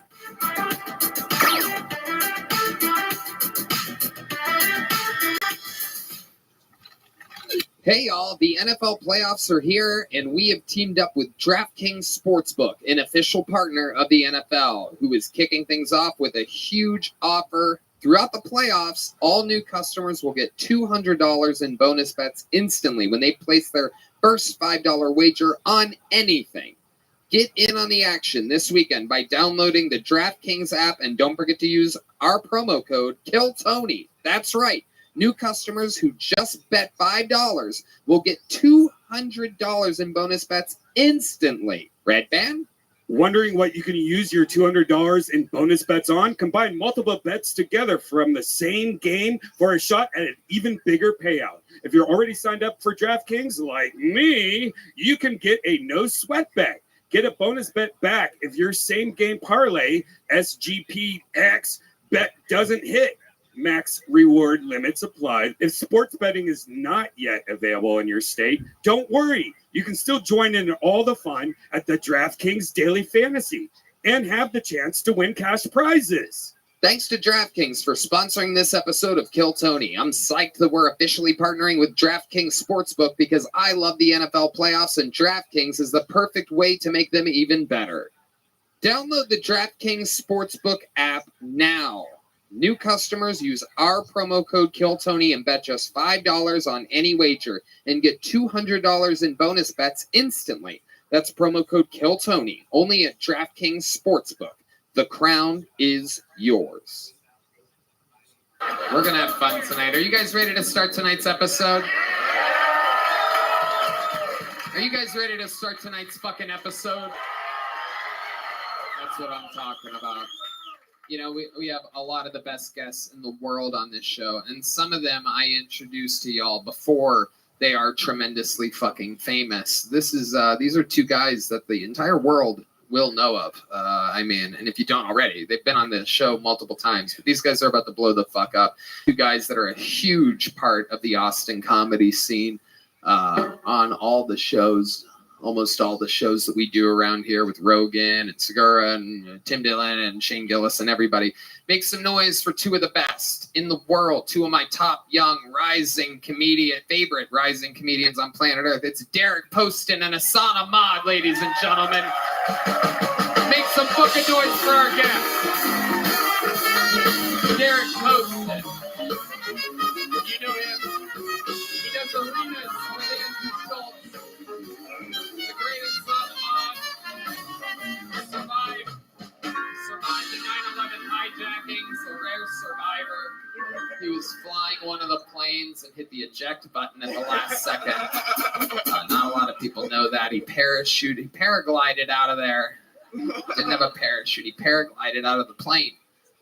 Son, tell them about that. You were very young at the time. You know, Indian people, we achieve early. You know, so how old were you during 9/11? Old enough to do it. Okay, I'll tell you that right now. I'll tell you right now. The great Derek Poston, famous for Arenas with Schultz, the Flagrant podcast with Andrew Schultz, a huge member of the Schultz clan. How did you get to start working with Andrew Schultz? How does that go down exactly? Yo, my Tell nigga- these people just the types of things that I fucking do. Tony hooked it up. He said, he texted me and said, hey, bro, all you got to do is suck Andrew Schultz's dick one time, dog, and you on the tour. No, he set it up, though, bro. This is the big OG. He's the reason I'm doing a lot of the shit I'm doing, so I'm very thankful. Yeah, Schultz texted me, said, who do you think would be a good feature for me in Austin, Texas? I said, I got exactly the guy. They fell in love, and they worked together ever since. He famously talked about how you love trannies on the Flagrant podcast. Still do. Happily married, still do. Absolutely. He just got married. How about a hand for that, everybody? But you guys have done the show multiple times. You know how it works. A ton of people signed up for the chance to get 60 seconds uninterrupted on the stage. You know their time is up when you hear the sound of a kitten. That means they have to wrap it up then, or else they bring out the angry West Hollywood bear, which just interrupts them. And then I conduct an interview, and we talk to them. We find out more about them. The entire thing is crazy. Anything can happen, and we're all going to live it here together in the moment. Are you guys ready for this shit? I'm going to pre-pull a name. We're going to get them from the bar across the street. Sweet little, dirty little poor choices. A brand new adventure from our good friend Nick, who famously owned Vulcan Gas Company. He's got a new bar. Really small ceilings. They Very just started to take over. They are much lower ceilings than Sunset. Could be the second best comedy club on the street in no time whatsoever. They are a microphone away from having the second best comedy club on the street. Woo! Poor choices. That's right across the street. Our good friends own it. How about a hand for Nick and Kirk up here in the house? So while we go wrangle whoever that was that I just pulled out of the bucket, we're going to get one of our absolute historical regulars up here, a fucking legend of the game, an absolute Korean thug, if you will. Ladies and gentlemen, we found him absolutely doing nothing but open mics, making $0 a month doing stand-up comedy. Now he's got the Rolex, he's got the white girlfriend, he's got it all going for him. He's rich, he sells out all over the world now. This is Hans Kim. This is Hans Kim. Make some noise for motherfucking Hans Kim.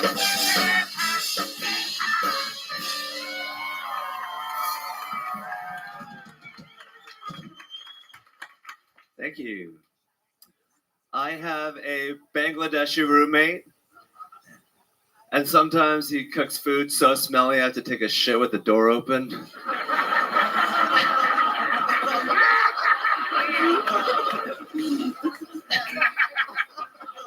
Just to get rid of the smell.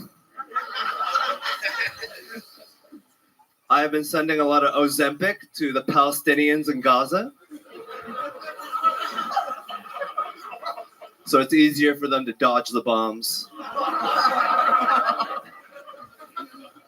And if they do get hit, there's less mess to clean up. I hate it when ugly people act like them dating is the same thing as when hot people date like me. It's like the difference between the NFL and Major League Soccer. It's like, yeah, you're playing on the same field, but no one wants to see what you're doing. All right, thank you. That was Hans Kim. That was Hans Kim. That was Hans Kim. That was Hans Kim. Yeah. Thank you. Fantastic, Hans. How are you? Good, I'm good. That was great. Good set. Thank you so much. That means so much to me, Tony. Jesus Christ, this guy is the most autistic fucking robot. How do you have both? How is it possible that you're autistic and robot-like? I just am Asian. I think this is what Asians are like. Hello. Hello, indeed. I love it. So, how much of that's real? Because we heard recently that a roommate complained about the smell of your kimchi, and now you're complaining about the smell of your roommate's food. So it seems It's totally made up. I don't even know where I came up with that shit. I think it was from a long time ago, and I looked through my notes, and I was like, oh shit, yeah, I could do that. You know, that joke on Kill Tony. So full disclosure, I am the Bangladeshi roommate that he's talking about. This nigga stinks. No, first of all, I don't cook. Second of all, bro, this motherfucker is the worst roommate when it comes to food I have ever seen in my entire life. This guy once cooked ribs and then left the state.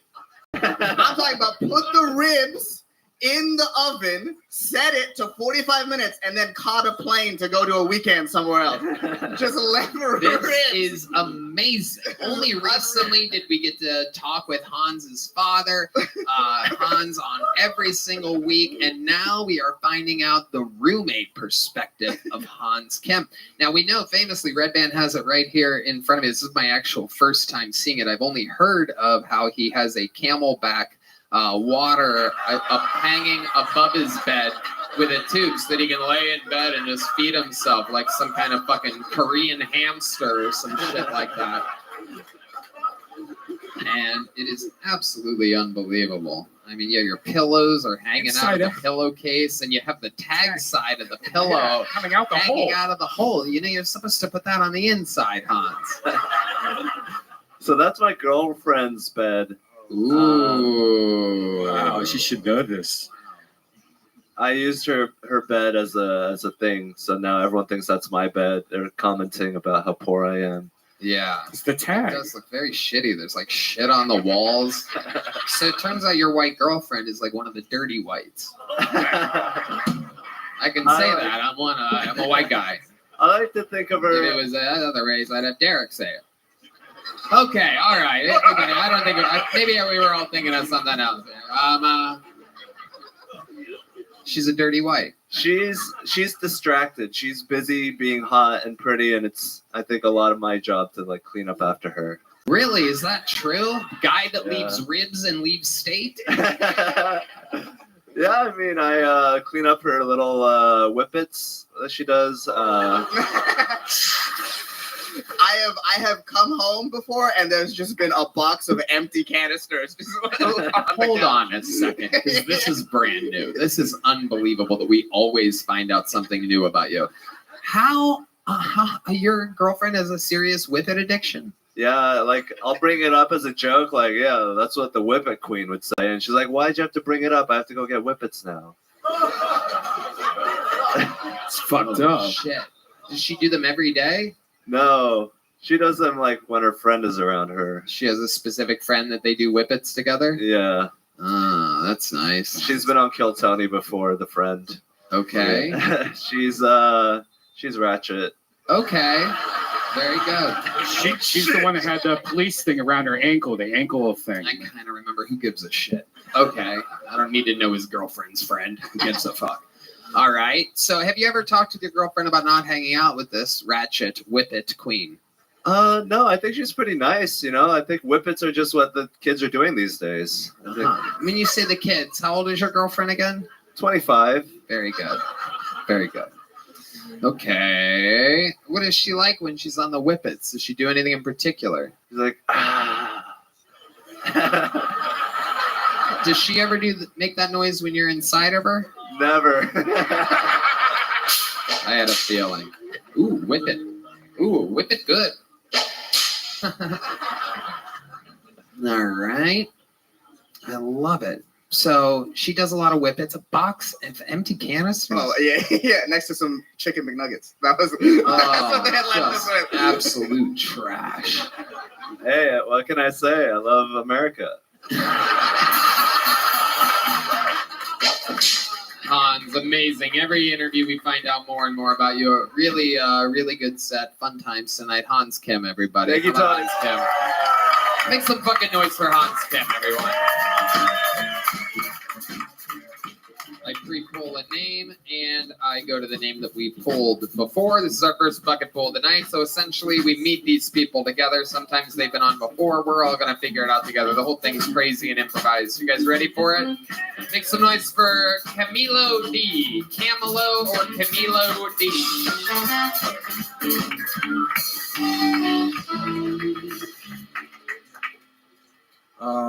I think crystal collecting is just rock collecting for bitches. I think tarot cards are just poker night for dumb bitches. I think astrology is stargazing for stupid ass bitches.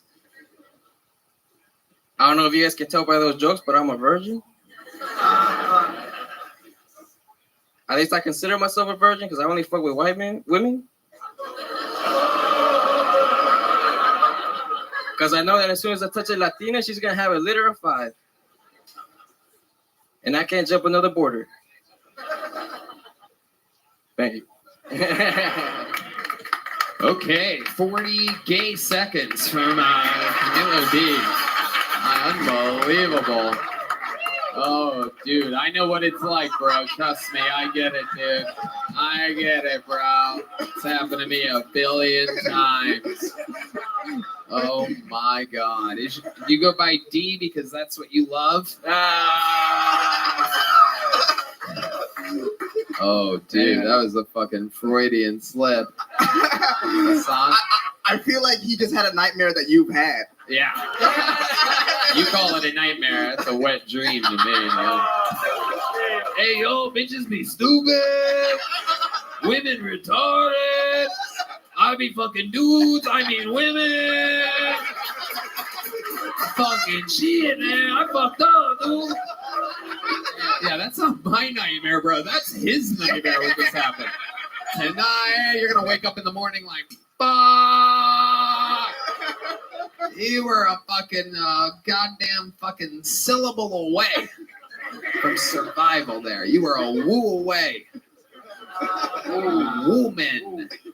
Woman. My second language. Hey, yo, I be fucking dudes. Oh, shit, dude, I fucked up, dude. Dog, I said I was fucking dudes. That's the only part anybody's gonna fucking remember, dog.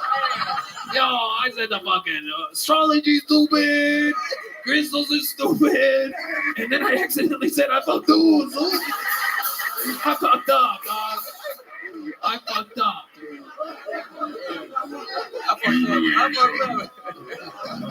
I fucked up. Woo. Is it Camilo? Camilo? Camilo, yeah. Camilo. Yeah. Camilo D. How long you been on stand-up? 2 years. 2 years. All of it here in Austin? Yes, sir. What do you do for work? I'm an electrician. Electrician. Hell yeah. You ever gone on a call and you go in somebody's place and it's a fucking just dude in his shorts? And he's like, hey, I need some help over here. You don't remember me? Oh, you son of a bitch. You son of a...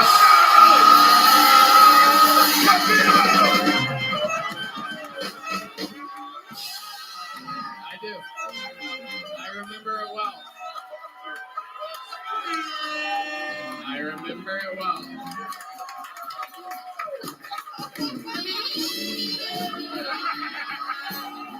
It was a magical moment. Put his little rocket in my socket, you know what I mean? The electricity was flowing.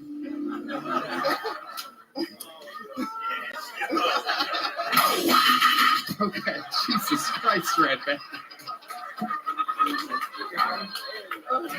You don't remember me? And then I saved it, dude. I got the fucking guy. Dude, it was fucking huge, dude. Like, at first, me being gay was bad, and then I turned it around like I do with dudes. I took the opportunity and I fucked it in the ass.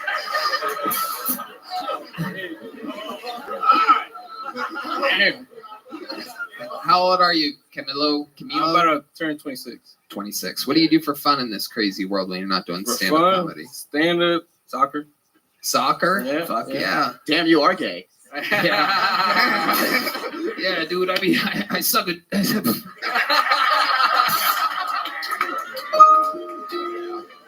So you like balls on your feet and your hands? It's great. You like them on your face? Oh, yeah. Absolutely. I bet when you're hanging out with dudes, it gets a little messy. Soccer reference. Shut up. Relax. All right. What else about you, Camille? What would we'd be surprised to know about you? I'm training for the half marathon here in Austin. You're training for the what? Half marathon. Okay. Yeah. All right. Well, So I'm running a lot. drinking half a drink tonight. What the fuck does that mean?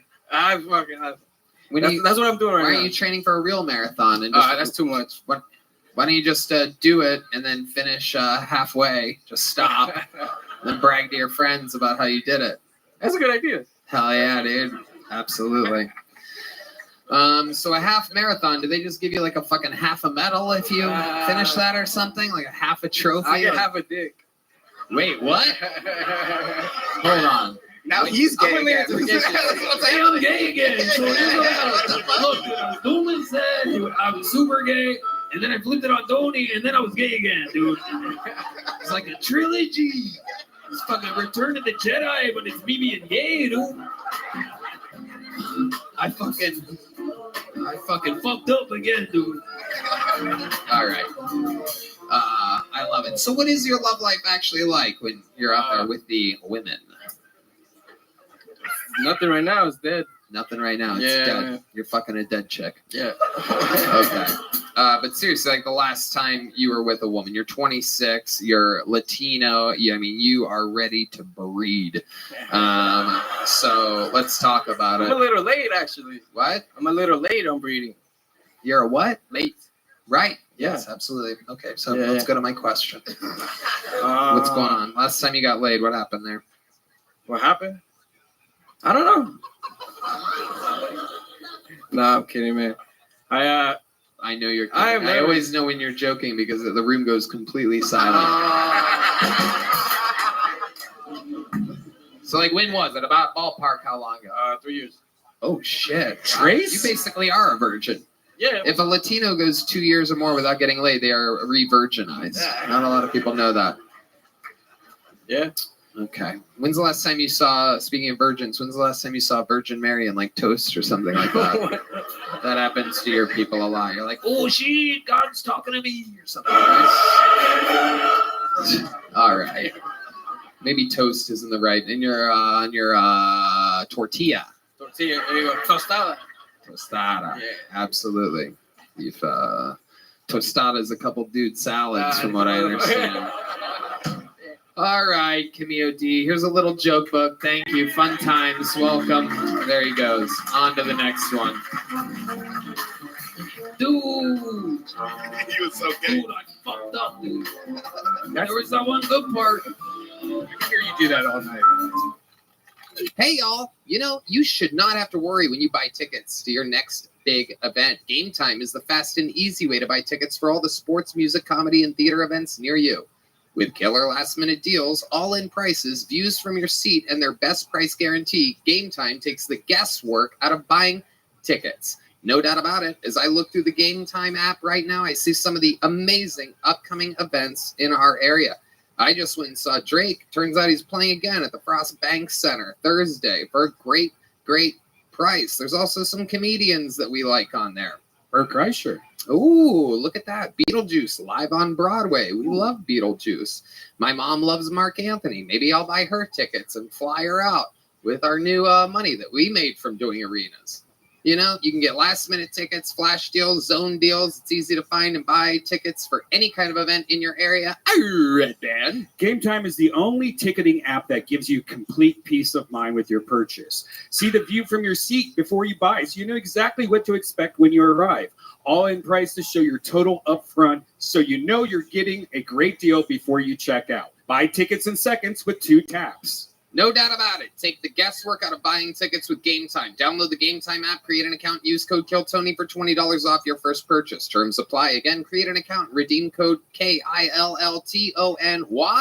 for $20 off. That's why. Download Game Time today. Last minute tickets, lowest price, guaranteed. Sometimes we all get down. The extreme highs of being in front of sold out arenas and living your dreams can be exciting. And then all of a sudden you're all alone and it's all quiet. And there's no way to chase that serotonin and dopamine levels that you had going on before. Thank goodness there's Talkspace, which makes it easy to find a therapist that anyone could like. It's convenient to meet online, at home, or wherever you're most comfortable. Do you think seeing a therapist or a psychiatrist would be helpful, but you don't have the time to actually find one and meet with them or afford them? Try Talkspace. By doing everything online, Talkspace has made getting the help you want easy, accessible, and affordable. Sometimes people wait until something bad happens to talk to a therapist, but why wait? You can get a therapist right now through Talkspace. Therapy can help you shift your perspective, find tools to cope in difficult times, and be a guiding light. Getting started is the most important part. Talkspace makes it easy and affordable. They could even help you with eating addictions. A Red Band. With Talkspace, you can sign up online and get a personalized match with a provider that's right for you, typically within 48 hours. It's incredibly convenient to have virtual sessions with your licensed therapist from the comfort of your home. There's no need to miss time at work or line up childcare in order to attend sessions. It's mental health care made easy. That's right. And as a listener of this podcast, you'll get $80 off your first month with Talkspace when you go to Talkspace.com/Tony. To match with a licensed therapist today, go to Talkspace.com/Tony to get $80 off your first month and show your support for the show. That's Talkspace.com/Tony. Makes the noise for your next comedian, ZZ, everyone. ZZ, we believe. Okay. Come on, one more time for ZZ, everyone.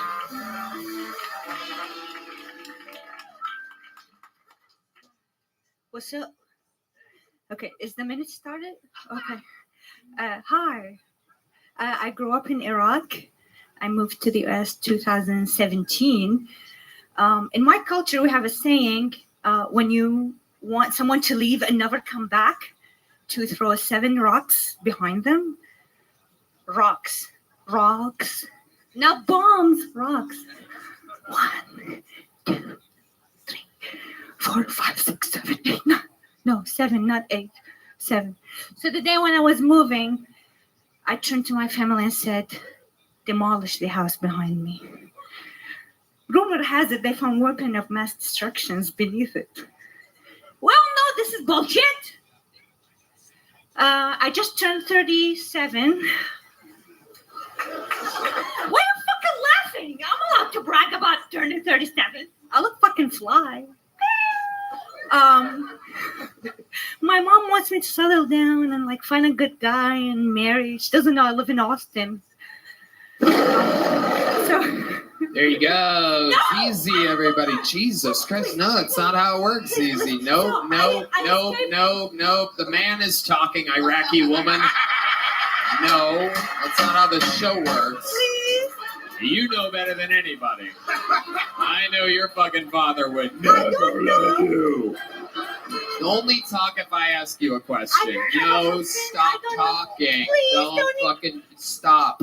You're gonna ruin this for everybody like you did fucking our economy. You Iraqi fucking people. It's absolutely incredible. There's your hackiest joke ever. You couldn't have bombed any harder, but Iraqi people don't really bomb. Turns out, like, the actual Iraqis. Okay, very good. That's great. Don't talk. Yes, sir. Like most Iraqis, you had no weapons of destruction here tonight. Absolutely incredible. You suck at this. How long have you been attempting? Shh, don't talk unless I ask you a question. You're fucking unbearable. Relax. Only answer questions and answer them honestly. Okay? Sure. How long have you been doing stand-up? 3 months. All here in Austin, Texas? Yeah. This is where you live? Yeah. What do you do for a living? I work at UT. UTI? Is that the only UT you know? You look like it. Yeah, I look like I have a urinary tract infection. You look like you've never been to college. Okay, very good. Yes, Okay. good one. Never come back, Zazen. Can somebody throw a shoe at her? UT Austin. What did you say? Zizi, you are unbearable. Stop talking. Have you ever seen this show before? No, only on YouTube Shorts. Right. Okay. All right. Yo. You said to respond honestly. I am honest. Zizi, you are unbearable. Oh my God. What do you do at My UT? mom would agree. Okay, there she goes, Zizi, everybody. You're the worst. There you go. Very good. Never sign up again. You're unbearable. Nope. No goodbye. No joke book. No nothing. The worst. How about a big boo for Zizi, everybody? Come on. You can boo louder than that. All right. Got another bucket full here. Anything can happen. Let's see if this seems like the name of a good old American girl, huh? Make some noise for Corinne Aliyah, everybody. Here we go. Corinne Aliyah. Do you guys ever realize that God doesn't answer prayers because he keeps killing all the wrong people? Yeah, I figured that out recently because my dad is still alive. Yeah, I have daddy issues in case you can't tell. He didn't leave or anything. I just fucking hate that guy. You know? But it's okay. It's okay because he still follows me really close on OnlyFans. Yeah, he'll leave comments under my stuff. He'll be like, I miss you, sweetheart. You have your mother's tits. Please return my calls. Love, Dad. You guys, in case you guys didn't know this, women in comedy aren't actually funny. We're not. It's because we aren't having the shit beat out of us anymore. Like the good old days. You know? At least the Middle East is doing one fucking thing right. Making women funny again. That's it. Thanks. Fuck yeah. Corinne Aaliyah. That last joke would have hit a lot harder if that Middle Eastern bitch didn't eat it right before you. I gotta tell you. She ruined you. That was incredible. They missed one. There's one not getting beat hard enough out there. Oh, That yeah. was amazing. That was good Thank you. stuff. Corinne Aaliyah? Yeah. Absolutely. Have you been on the show before? No, I've never been on. Welcome. How long have you been on stand-up? 5 months. 5 months. All of it here in Austin? Yes. This is where you're from? No. Where are you from? I'm originally from Louisiana. Okay. Yeah. All right. What's your ethnicity? I am a weird ethnicity. I'm actually Cajistani. It's a word that my friend coined. I'm actually half Pakistani and I'm half Cajun. Wow. Yeah. My mom's family's from Louisiana and my dad's Pakistani. Wow. Hassan's hard as a rock. Pretty sure he wants to pack your standing. Yeah, dude. I was gonna say that food must make you shit something fierce. That's crazy, dude. Yeah.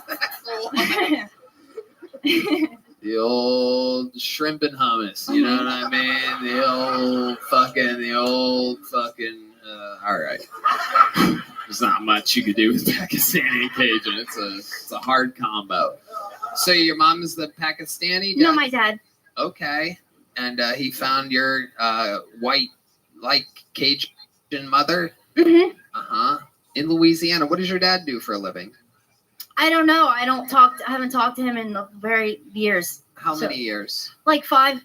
Really? 5 Yeah. years not talking to your dad. The last time you guys talked, what was the context of that? What was that like? I don't even remember, to be honest. Okay, that doesn't make any sense. Red band. Oh. At least Sick. so stupid.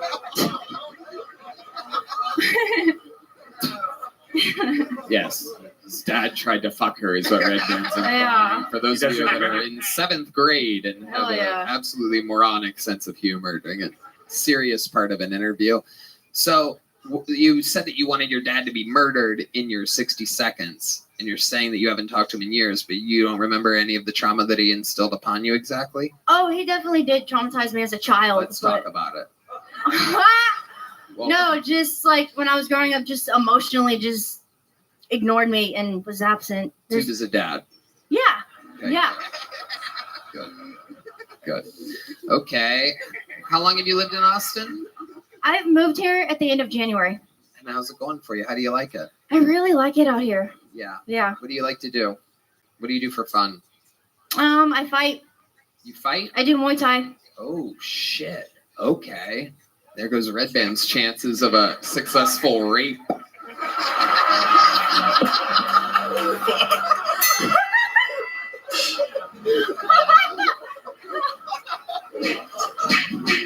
All right. Okie dokie. Hell yeah. Wow. You do Muay Thai. He does more Thai food than anybody else. He does pad Thai. Yeah. Those are the only pads. All right. Okay. Very fun, Corinne. So what else is going on? Other than Muay Thai, what else do you do for fun? I'm pretty much. When a girl like Corinne wants to let her hair down, that sweet, sweet, young Howard Stern hair that you have. Yeah. How do you do it? Yeah, I look like Borat if you were trans. Hell yeah. All right. But what else when you want to get crazy? Like what's a wild night for Corinna Leah? I don't know. I don't go out. I don't drink or party or anything like that, like everybody else. So Because your dad told you better not. exactly, precisely. All right. You dating somebody? I am. Okay. What does he do? He's around. He's Oh my God, is it Michael Gonzalez? Holy shit. God, he seems to be close. Red band? No. Okay. So that's off limits, it seems. It's still pretty new. So All right. Okay. You've seen this show before. What else do you think's an interesting thing that you could talk about right now that before we let you go that would, something really interesting about me. or anything that's ever happened in your life? Maybe you Yeah. almost died or saved somebody's life. Yeah, I actually lost my virginity to a pedophile. Amazing. Your dad. Great answer. Yeah. No, not my dad. Not my dad. No. Okay, this is great. This is exactly Yeah. the type of interview I love. Yeah. Things just took a turn. So, when you say you lost your virginity to a pedophile, Mhm. what do you mean exactly? Go ahead. He was my church pastor at the time. Wow. How old were you? 16, going to 17. Hell yeah. How old was he? He was at least in his 30s. Oh, Jesus Christ. Oh, God. It just took another turn. A lot of these interviews go from like hero to villain to fucking. Okay, that's kind of depressing. Is he in jail now? He did go to jail. Right. He got out. I don't know what. I have no clue what happened to him Well, if after. Yeah, usually it was like a Catholic church. Surprisingly, no. What kind was it? Non-denominational. Hippies. That one. We all know how we feel about those non-denominationals. You know what I mean? Right. But it's a church, so they probably hired him right back afterwards. Let's face it. Probably. Okay. And how did that make you? Was that traumatizing for you? Yeah, significantly. Did your dad make you feel bad about it? Did he find out about it? He doesn't know about it. Oh, okay. Do you think your dad's gonna watch this set? I don't know. I don't know. He's in the Stand-up comedy comedy. one of those things? Like, do you sometimes think about your dad when you think about getting good at this and getting better and perhaps being, how old are you? 25. Right. So you're starting young. You have a lot of time to get really good at this. Is your dad one of those things where you're like, I'm gonna fucking show him, this stupid asshole Pakistani piece of shit? Yeah. You think about this, right? Yeah. Because that's the thing, we don't really talk about that. But when you're starting, there's people, like maybe a girl that broke your heart, or the dad that wasn't in your life, or teachers that did this. There's like images in your head where you're like, I'm gonna fucking show these people. But your dad's your number one. Pretty much. I write a lot of jokes about it, and I think it's funny. You close with your mom? Yeah. And do you talk with her? Is she still with your dad? No. Okay. How long ago did they separate? Like when I was very, very little. Right. And I lived Okay. with my mom most of my life in So Louisiana. you and your mom just talk shit about him. Yes, and Right. she's seen several of my sets, and she laughs. She thinks it's funny. I love it. That's Yeah. so great to have a supportive mom. That's Absolutely. amazing. So he Pakistani'd his bags and left? Hell yeah. Just left a little trail of sand right out the door. Absolutely. Hell yeah. All right. Well, amazing stuff, Corinne. A great interview. Thanks. Here, have a big joke book. Have one of these. It's for your files. Put it in your files. Your pedophiles. Ah, la, la, la, la. Ah, la, la, la, la. All right. Hey, y'all. This episode of Kill Tony is brought to you by Squarespace. Squarespace is, of course, the all-in-one website platform for entrepreneurs to stand out and succeed online. Whether you're managing a growing brand or you're just starting out, Squarespace makes it easy to create a beautiful website, sell anything from products to content to time, engage with your audience, all in one place, all on your terms. There's no doubt about it. It is incredible. You can customize your merch and create a passive income stream that engages your audience and scales your brand, design your products, production, inventory, and shipping. It's all handled for you, saving you time and money. You could sell your products on an online store, whether physical, digital, or service products. Squarespace has the tools you need to start selling online.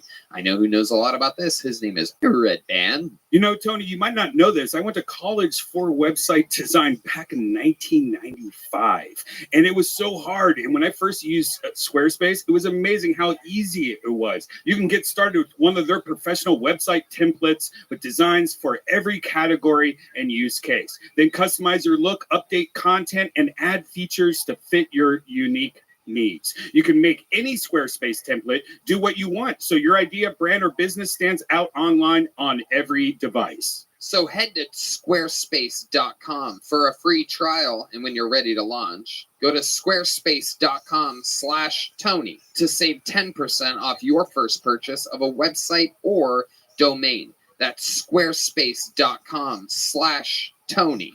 Pull another name out of the bucket. You guys having fun out there? Make some noise for our next bucket pull. Spencer Michael, ladies and gentlemen. Spencer Michael. Here we go. 60 seconds uninterrupted for Spencer Michael. My wife says that I can be emotionally insensitive. Like the other day, she calls me up and she goes, "Honey, I've got some terrible news. Uncle Dave was in a car accident. They had to cut him out. It's really bad." I'm like, "Oh my God, Uncle Dave, is he okay?" She goes, "We don't know." "Well, what happened?" She goes, "We don't know." I'm like, "Well, how'd you find out?" She goes, "Well, his daughter called us." His daughter, "Babe, my Uncle Dave is gay. He doesn't have a "Oh, do you mean your Uncle Dave?" "Shit, baby, why didn't you say that? I was worried." Anyway, he's dead now, so it doesn't matter. But so I can be worried though. Like when my mom got breast cancer a few years ago, I was terrified. But she ended up being okay. She had a double mastectomy though. And I didn't know this, but part of the process of the reconstruction is they suck out some of that tummy fat and they pop it up top, create 2 new boobs. She thought it was cool because she got a boob job and a tummy tuck at the same time. I thought it was cool because now it's not that weird when I check out her tits. It's just her fucking stomach. Thank you all. All right. Spencer Michael, this is your first time on the show, right? It is. Has anybody ever told you that you look like if someone sucked all of the blood out of Anthony Jeselnik? You'd be the first, Tony. There you go. Welcome. Indeed. Spencer, you're wearing the lucky Italian pepper there. I am, yes. I'm not that Italian myself, but I married into basically a mob family. So okay. Is that where you got the jacket, the T-shirt, the pants? Absolutely, the whole thing now. Yeah. Absolutely. If I don't look the part, I stand out. So How old are you? I'm 28. You're only 28. You got married. How long were you with this girl? Been with her for 10 years now. Married for 5 years. 10 years. So you were 18. 18 years old. Is that the girl that you lost your virginity to? No.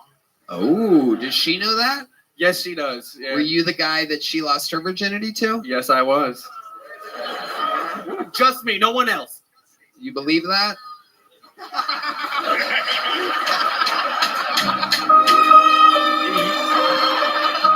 You are not the Godfather. All right. Spencer, how long you been doing stand-up?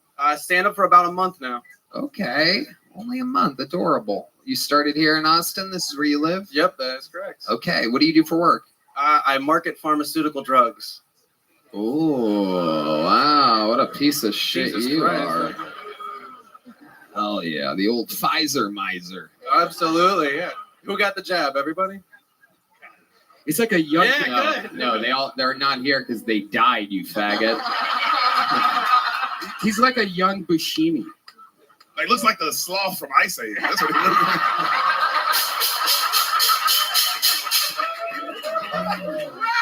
Oh, shit. D Madness is going to watch Ice Age real quick. He's going to be right back. He's like, I don't get it. Show me that shit real quick. let me feel the... All right. Okay. So you're 28 years old. You've been in the same relationship for 10 years. 1 month in a stand-up. What made you want to start stand-up? it's a little bit more fun than marketing drugs for the bad guys. So Yeah, it but you keeps me a still little have to happier. do that to make a living. Exactly, I do. I got a kid now, so I can't walk away from it too quickly. So what exactly do you do? I'm on the relationship side, so basically I'm just a friendly voice on the other side of the phone, so that the company that I work for can market more and more drugs for the people that make them.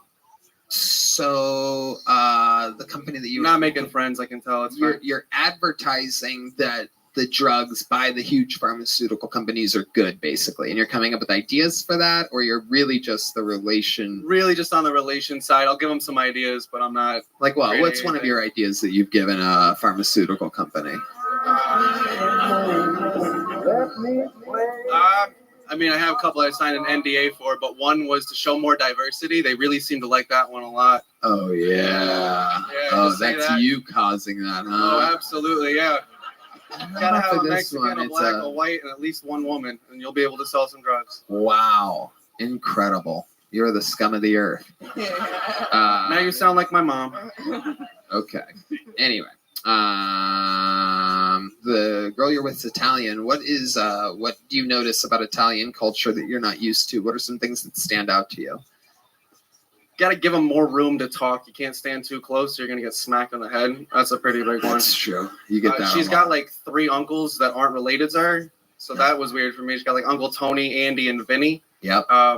They're cool guys, but yeah, they're not blood related at all. That is true. A fun fact is that Italians have uncles, black people have cousins. For those of you keeping track, it is a cultural thing.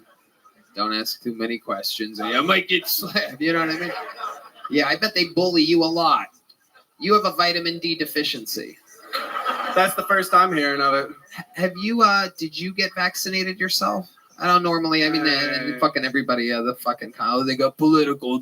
Ever since Tony moved to Texas, they think it's they're putting the chicken after the egg or something like that. I moved here because of it. I did regret it, but I did get it. Yeah. Did you get a booster? I did get a booster too. Did you get 2 boosters? Just the one. I came to my senses. Just the one. How did it make you feel? Did you feel good?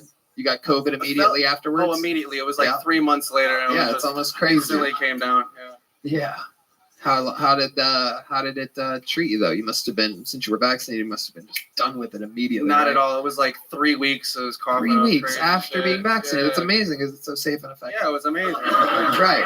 I mean, it's crazy because you see all the stats and everything that the big companies pay for, but it almost seems like fucking anybody you talk to in real life has the same fucking story. It's kind of crazy, right? Absolutely. And I you haven't sling that as a profession. similar shit, but You yeah. sleep at night. Not well. Right. Very good. Just making sure. Now I like you. Very good. Way to own it. Okay, so Spencer, what do you do for fun? I play music. I'm a drummer. Really? You're a drummer? Oh, well. I got news for you, my friend. I don't know if you know this. Are you a fan of the show? Yeah. You know how this works? We have a historical segment called A Mexican Drum Off, ladies and gentlemen, where you have a chance right now, even though you're only a month into comedy and we don't even know your drum skills whatsoever, but for the sake of history, we have a segment where you can become the full-time drummer of the show. If you beat Michael Gonzalez in a drum solo battle, which the audience, not even us, can't even make it up, but you guys get to decide who the better drummer was on this night. And if you win, you're the new full-time drummer. You get to leave your job as a piece of shit fucking big drug company fucking advertising relations guy.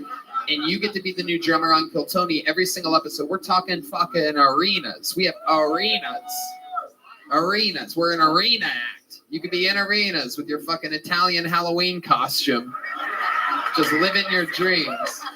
And by the way, how it works is Michael Gonzalez would have to become a drug-slinging guy, and he would be fucking your ultra-Italian wife. That's another thing. You have to completely switch lives. So, ladies and gentlemen, this will be a drum solo. Get back there. This is Spencer Michael. It's been a long time since we've had one of these. Very controversial, this segment, because a lot of people have said in the past that this or that people have done good or bad, but we're going to find out. Spencer, how do you feel back there? You confident? You feel good? All right, here we go. This is a Mexican drum off. This is Spencer Michael, everybody.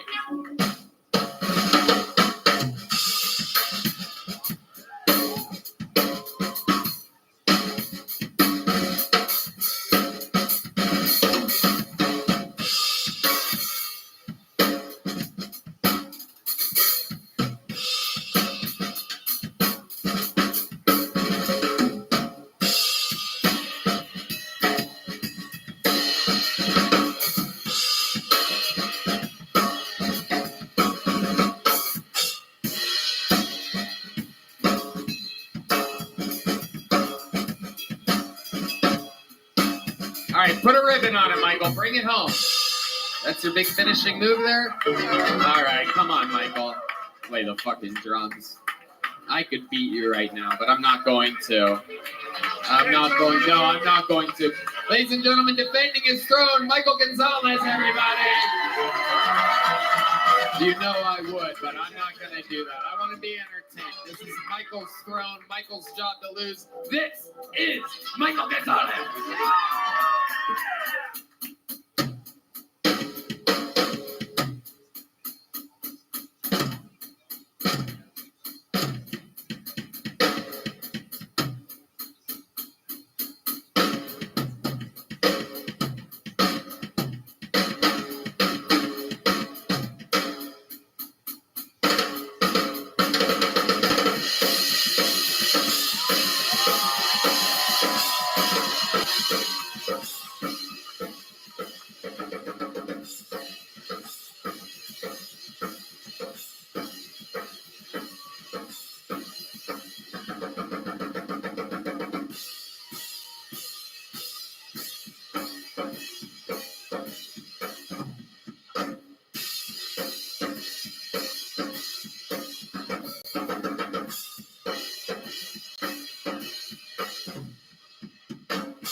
Wow.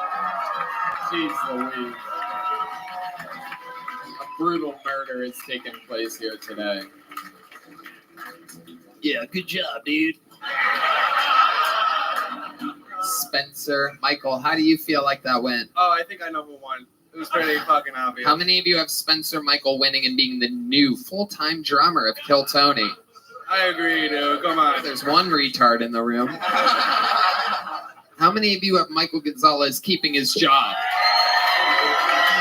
What's going on, GB? You tried. Living the dream, dog. Just watching Kill Tony. Yeah, feel free to come to the VC if you want, but we just want Harry Potter, Obama, Sonic 10 to go to the moon, baby.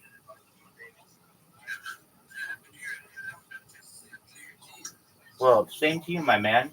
It is quite a eventful first 9 days. We've got a presidential inauguration coming up. You never know what could happen.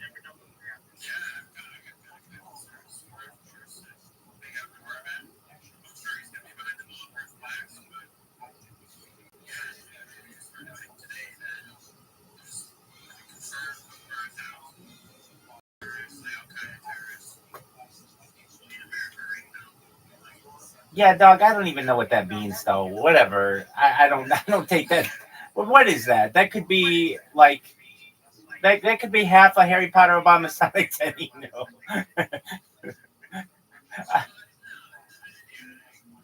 I mean, look, I go by the classic line, one person's terrorist is another person's freedom fighter.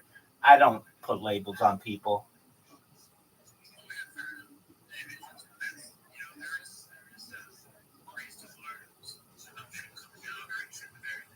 I understand that, dog. There could be 100 boogeymen in my closet or, 50 monsters under my bed.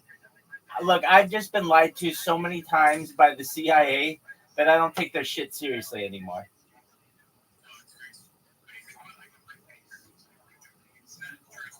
Yeah, dog. He's like my least favorite guest of Joe Rogan's because he will literally talk to him for 3 hours and really talk about nothing except his 3 dumbass kids, Huey, Dewey, and Louie, or whatever you want to call them. I can't fucking stand when he talks about those kids. He always has different nicknames for them, and nobody gives a shit. Everybody says that he's Joe Rogan's handler. I don't really agree with that. I think Joe Rogan is... Seriously, he drives me crazy. So, and they always talk about like literally just the same shit. Like, well, Intel is telling me that there could be boogeymen in Azerbaijan And then, but I don't know, when I was at the CIA, or I was with the company, as he said, we used to take down boogeymen in Guatemala, and we took down boogeymen in Tanzania, and you never know, there might be another uprising of boogeymen in Afghanistan, so we may have to invade Iraq again, because that's boogeyman logic. I don't believe this shit. That's just how I am. But Joe Rogan's always like, okay, yeah. And like, I guess because Mike Baker, he's on like every 22 episodes. Somebody did some math on it. I kind of get sick of him, I guess. But yeah, no, there's never anything amazing revealed in those episodes. Like, name one thing. I mean, there's never like, at least with the UFO guys, they've got a little piece here or there that you can take from it. Mike Baker is 3 hours of talking about, Curly, Moe, and Larry, and what life was like 20 years ago in the CIA, but not even really. He can't reveal anything too much about it, and so that's kind of how I feel about him. What do you think about Mike Baker?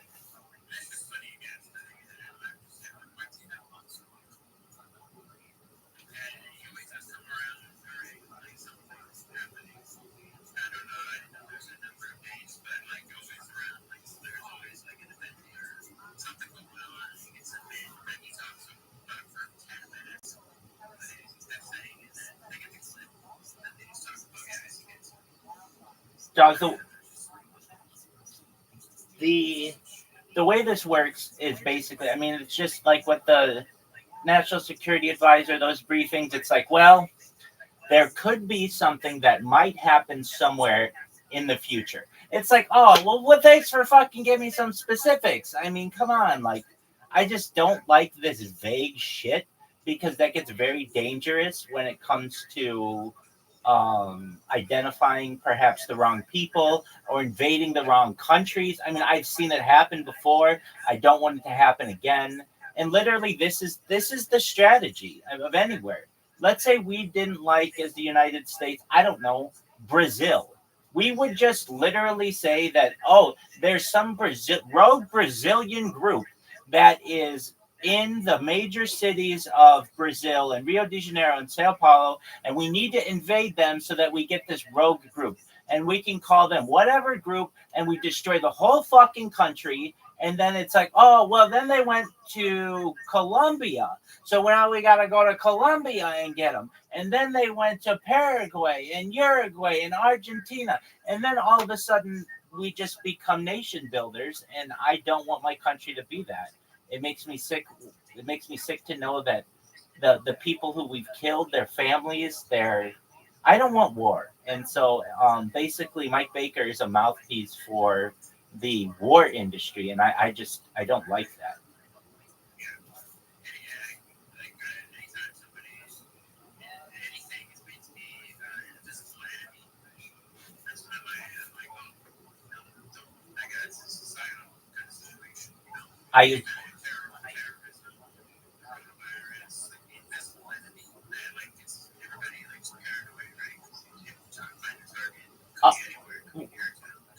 100%. Until there's a world leader who gets in a microphone in English and it's like, we're going to fuck you up. We're sending the platoons after you. We're going to bomb all your biggest cities. Then I'm not taking your ass seriously. And it can't be some minor dude who's like, some back alley guy who they get on Al Jazeera to send a VHS tape. And we're watching it in 6 years later.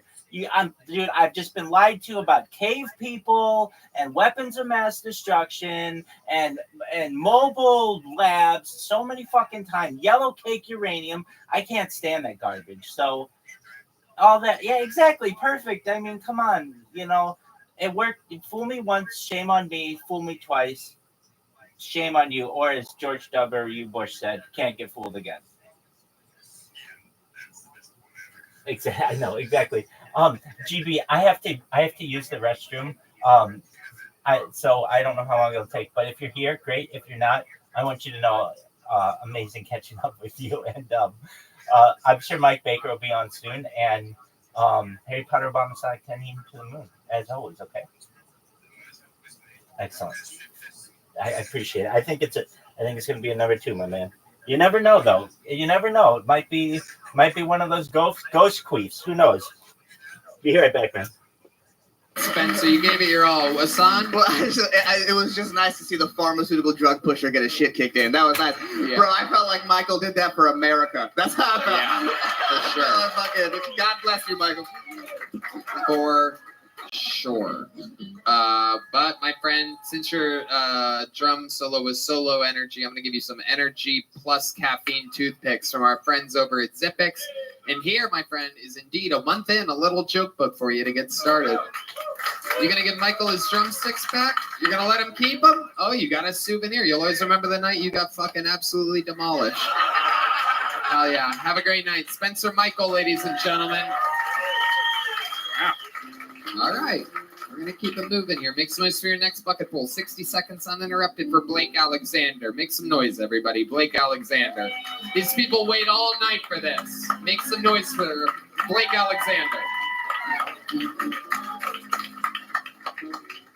Hey, I appreciate you. Nice to see you. Family dynamics are interesting. Mom and dad are very different creatures. If you really piss mom off, she might ground you or go cry in her room. If you really piss dad off, he might kill the whole family. What Michael Jackson did to those kids is bad. But wouldn't it be so much worse to get molested by some nobody?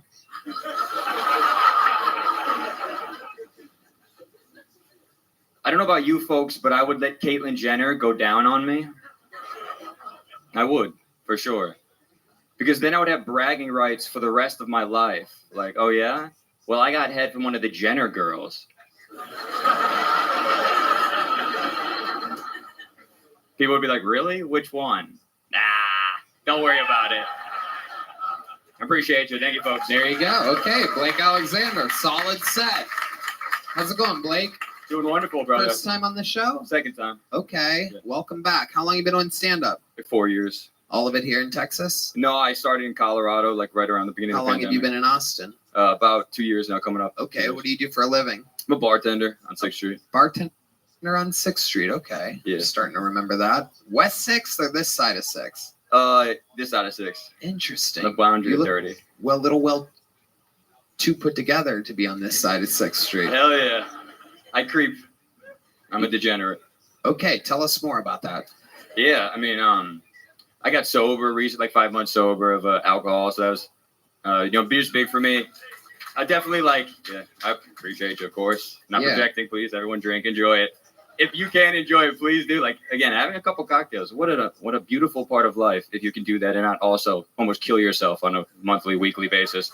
How terrible did your drinking get? I mean, at a level,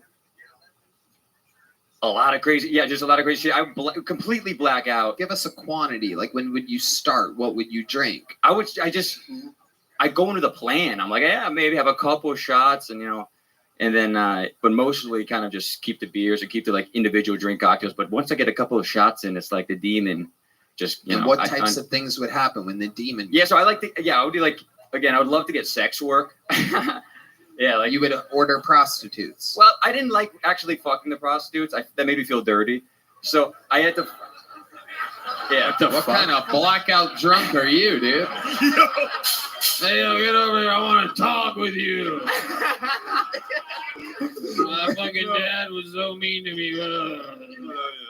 Yeah. No, I definitely went there probably a couple of dozen times or maybe a dozen or something. But I really settled on a massage and a hand job. That's like, for me, the sweet spot. Like a legit massage? Yeah. I mean, that's what's amazing about the service that exists.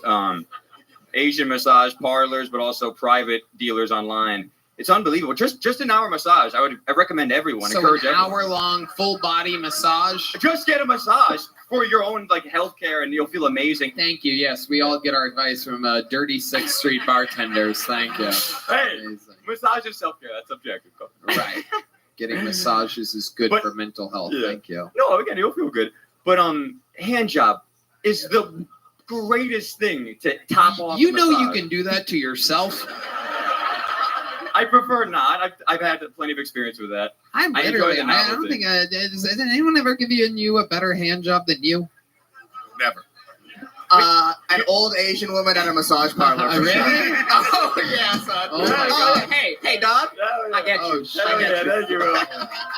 I'm alone out here. Wow. It's like not even close. So like, It's like, bro, it's like not even close.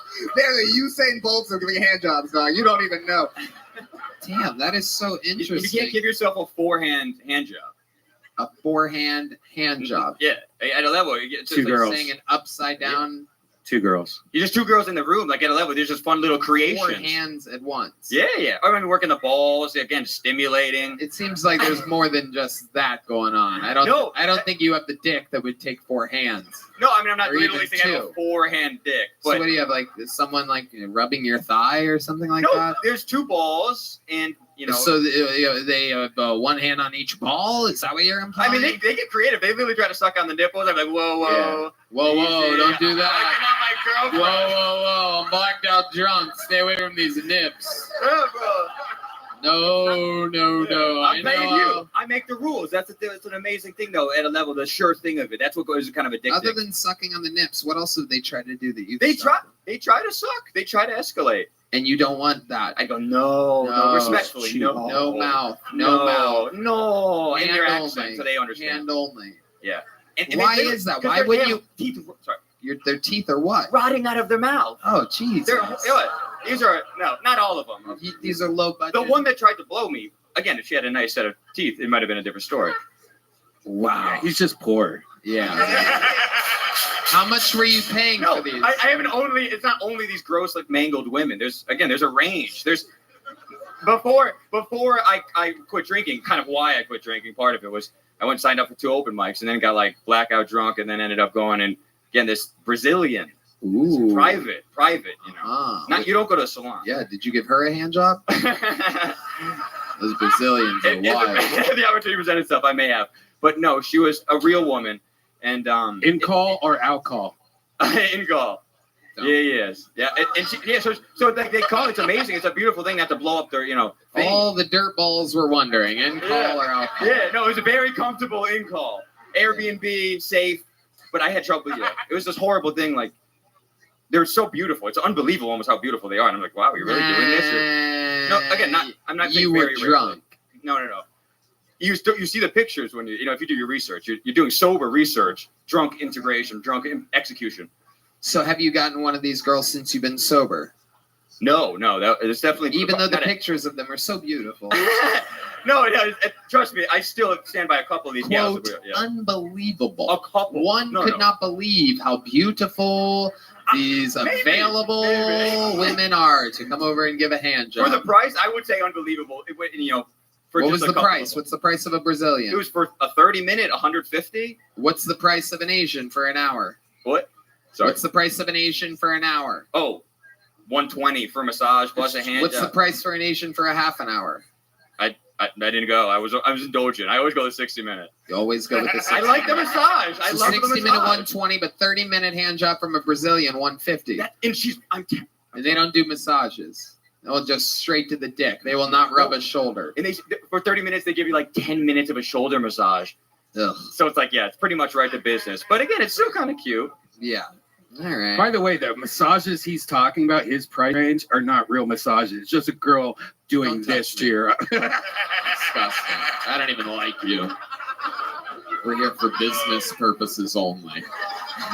I'm a loyal boy. That's all this is. All right. So, Blake, anything else crazy we'd be surprised to know about you? Last time you were on the show, you probably weren't sober, right? This is why I don't recognize you. You're like one of those dogs that were like got rescued and like you're all like cleaned up now, right? Like a different shade and shape and everything. Yeah, maybe a little bit. Definitely, probably a little bit healthier. But yeah, no, I mean, I'm chilling. I'm less crazy sex work and addiction and waking up, 4 a.m. at a random gas station. Sure. Yeah. Lost phone and shit. So yeah, trying to enjoy this miracle of life. And last time you were on, you got a little joke book? No, I got a big joke book. Okay, well, there you go. Enjoy it. Keep it going. Blake Alexander. I appreciate everybody. you. Have a good night. I love you all. Thank you. We're flying through them tonight. Another bucket full. We're flying through them. Make some noise for Samantha Blumenthal, everybody. Samantha Blumenthal. Here we go.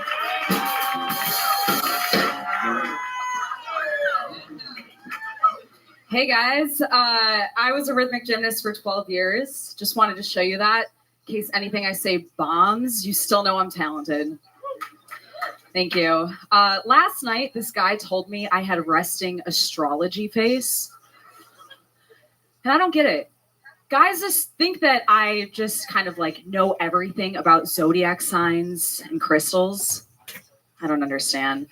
You know, I don't know things about that, but I do believe in minerals. Mineral fucking dumb.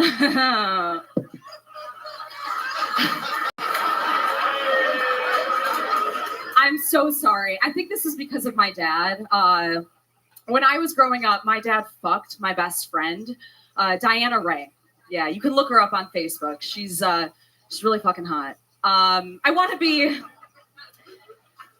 really clear. I love my dad, and he's not a pedophile. No, it's worse. He's a bar mitzvah DJ. Yeah. My friends tell me all the time, they're like, Sam, you have daddy issues. I'm like, how do I have daddy issues? I don't even fucking talk to him. Thank you. There you go. Samantha Blumenthal doing all of her time. Hello, how are you? I'm doing well. How are you? Great. How long have you been doing stand-up? 2 months. 2 months. Yeah. Okay. Thanks. Yeah. Very fun. Thank you. Resting astrology, men are all dumb. I don't know if you know this, but we found out earlier that women that are into astrology and stuff are fucking dumb bitches. According to a Mexican gay guy that was on earlier. Okay. So you're 2 months in. You live here in Austin? I do live in Austin. Okay. Yeah. I moved here 4.5 years ago. From? Chicago. Chicago. Yeah. Absolutely. Good move. Get Yeah. out of there, especially this time of the year. An absolutely miserable fucking place, especially for a little Jewish girl. Thank you. Yeah. It's so cold. I can't even walk. Right? Well, okay, I'll be honest. I have an autoimmune condition, and now I'm You going have to a what? an autoimmune condition. Okay. It's called cold urticaria. Ooh. So I get Cold hives. urticaria. Isn't that one of your cousins? Okay. I'm sorry. It's because you're black. All right, go ahead. I get hives in really cold temperatures, so that's why I moved to Austin. Okay. Yeah. Hell yeah. Yeah. Well, we're gonna see those hives when Red Band puts you in his freezer tonight.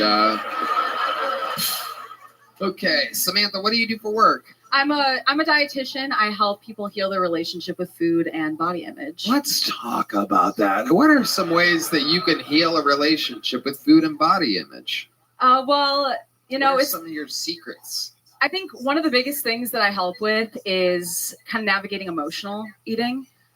So, any emotional eaters out in the crowd? You listening to this? This is your part. You're not an emotional eater, Tony. It could save your life. This is your chance to really turn things around. Yeah. You're playing that for you. No, look over here. Keep it up. Keep it up.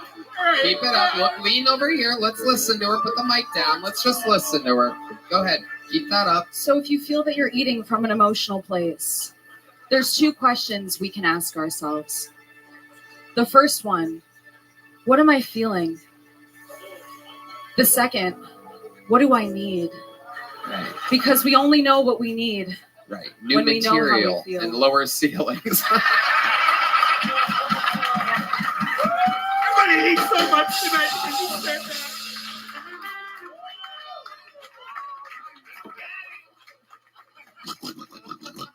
He's a little piggy. Oh, we got a little piggy on the soundboard tonight. All right.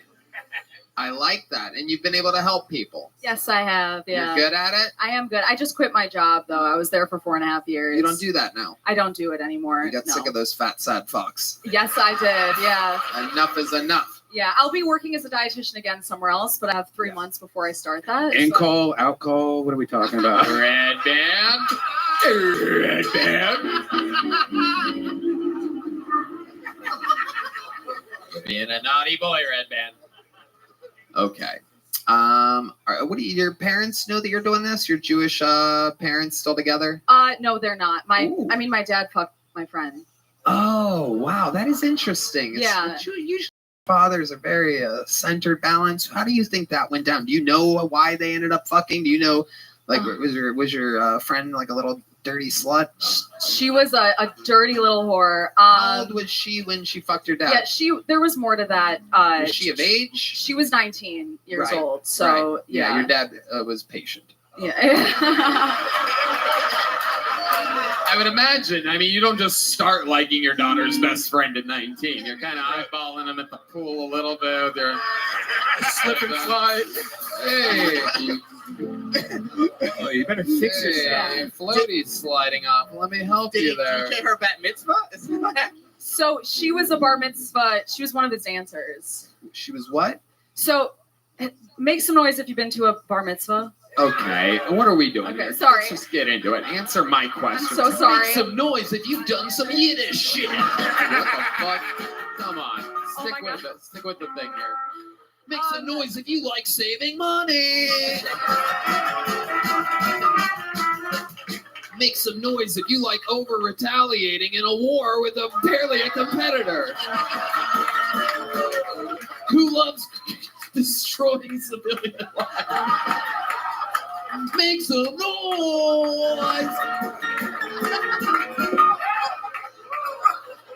Oh, yeah. You're in a little truth chamber tonight. Yeah, no, I feel that.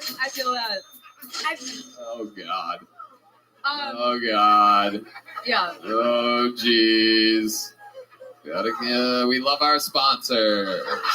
We love our sponsors. Oh, boy. It's all jokes. It's a comedy show. Jewish people would never do any of those things. It's a clown horn. All right. You guys would never do that to Palestine. All right. I think there's more interesting things about me than my dad. No, it's cool. Let's stick with your dad and stick with your dad fucking your best friend. You brought it up. Party your minute. I'm just doing my job here. We can get to those other interesting things. You're a great interview. You're very present. Unbelievable for 2 months in. I'm serious. You're fucking great. Thank right you. now. But let's get back to the dad for a little bit, and we'll find out more about you. Cool. So, what did you leave out of the story? What did I leave out of the story? No, he's not. He was here last night. 5 minutes after I mean, you. it was like you technically are a woman once you turn 13. She was 19, so mazel tov, Dad. She's basically a fucking cougar at that point. Right, exactly. A juger. Yeah, a juger. A jaguar. I don't know. Yeah.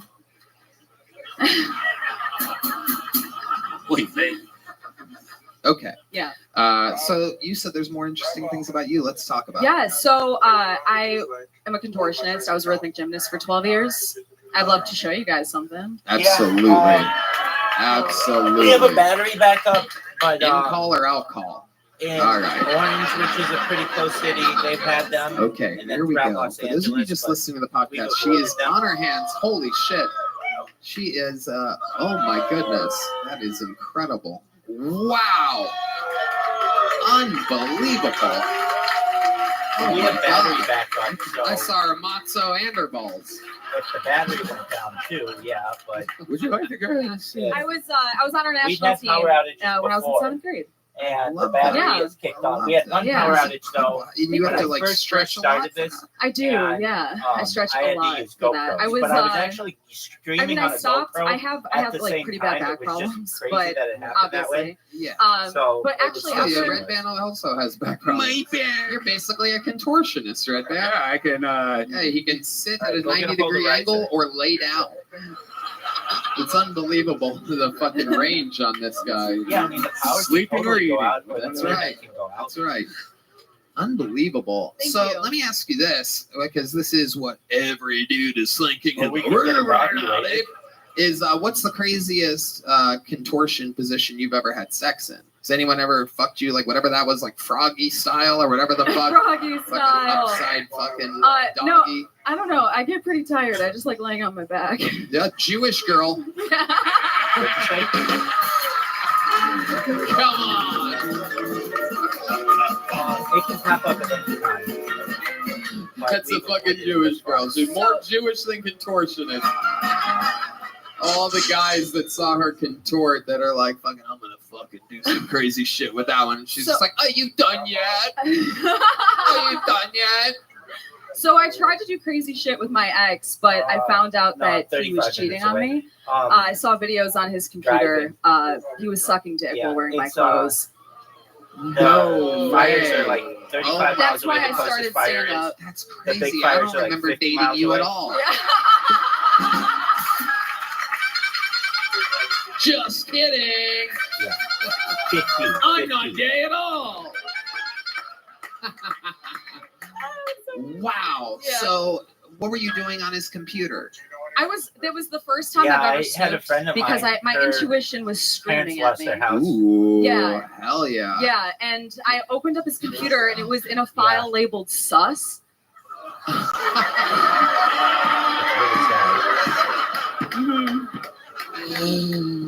Oh, okay? this Did is you such a great interview. Yeah, That is unbelievable. Yeah, it was really they lost traumatic. everything in their home. And funny, I guess sus, S-U-S. It Yeah. really said that? Yeah, and Yeah, I they're didn't staying even have with to open friends. anything. Like I And, opened the computer and it was just up. Like she you know when doesn't like live you have there like a anymore. virus, She it's lives just where like I live. do-do-do-do-do-do-do-do. But It was just like video her of him parents sucking dick, were, video, and I'm like, holy devastated. fucking shit, you suck dick better than I do. Right. Obviously, Jewish girl. Jewish women are known for that. What types of articles of clothing of yours was he wearing? Just like a few of my favorite shirts, like pants like this. Right, like girly stuff. Girly stuff, you know, and I don't want to like shame his kinks, but like he fucking cheated on me, you know, and it's like, fuck that. It's okay, I'm over it. Right. That's amazing. Do you think you're a little bit perhaps prude, like you were not satisfying him? Or I mean, it seems like he's pretty much gay though. I so just it's didn't kinda- have a dick, you know? Right. So is he like happily gay now? I don't know. Is he out of your closet? That's a fucking smart one. That's a smart and funny. That checks all the fucking boxes right there. He came out of your closet. That's great, yeah. Unbelievable. Yeah, Who that's writes funny. this Going to shit? in a second. Okay. He's got to get right. But is he like totally gay now? I have no idea. Like I had to just disconnect myself from that, yeah, Right. for myself, you know? Right. Did you at least send yourself the videos? Oh, I recorded it because I'm like, Right. if he gets home and I'm like, what the fuck is this? And he's like, I don't know what you're fucking talking about. I'd be like, well, look, you know, Right. No, I he's still not. have It's it. 8:15. You masturbate to that? Yeah, I masturbate to it every night, you know? Yeah. No, I don't. Right. don't. So have you been with another man since that happened? I have, yeah. Okay. Are you currently in a relationship? I am not. Right. So you're just dating? I'm just, yeah. Is it mostly just Jewish guys? Was he Never. a Jewish guy? No. What was he? Not religious. Just a goy? Yeah, he was Mexican and Egyptian. Ooh, wow. Yeah. Mexican and Egyptian, two different types of brown. Yeah. And Yeah. brown is what he was into. Yeah. Yeah. The assholes of men. Exactly. Okay. I saw that, yeah. All right. Well, an amazing time. I'm going to give you a big joke, but which is almost unprecedented for 2 months Thank in. you. But you're Thank a you. fucking That's great great. interview. Fun That's time. good. So, you made it through day one so just to fill Caspian's in, he came in here the other night and wanted some tips on how to stop. And I said, one of the things that I mentioned was that you make a countdown or like a goal. So like you do it 1 day, 3 days. If you can make it 1 day, you can make it 3 days. If you can make it 3 days, you can make it a week. You can make it 1 week, you can make it 2 weeks. If you can make it 2 weeks, you can make it a month. And then from there, you basically have gotten it kicked. And so he has already completed one of the challenges. That's phenomenal. And now the next one, how many minutes or hours till it's been 3 days, Zoot?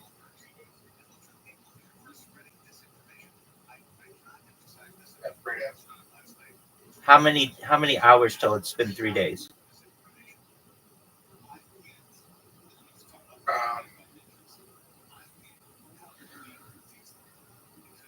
24. Okay, that works.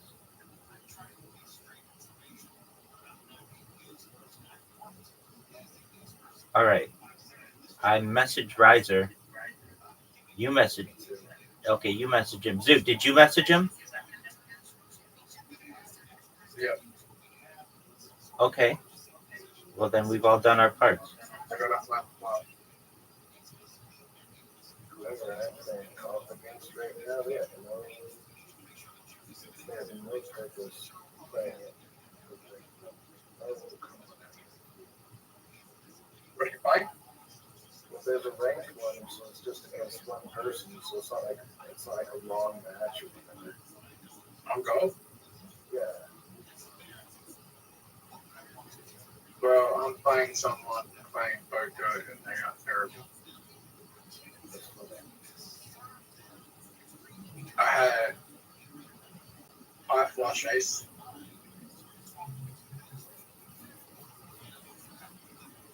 I flush ace. And they had fucking king, 9 spades, no match.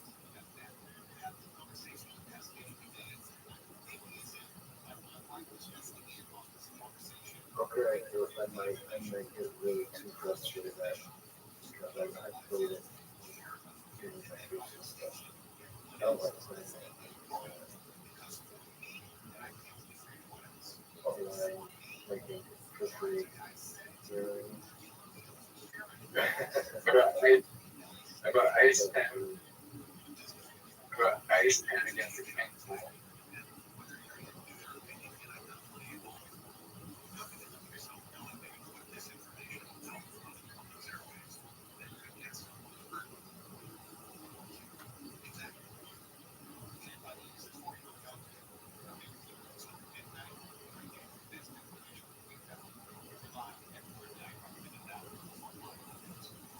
Zoo, are you still playing poker? No. Okay, ready?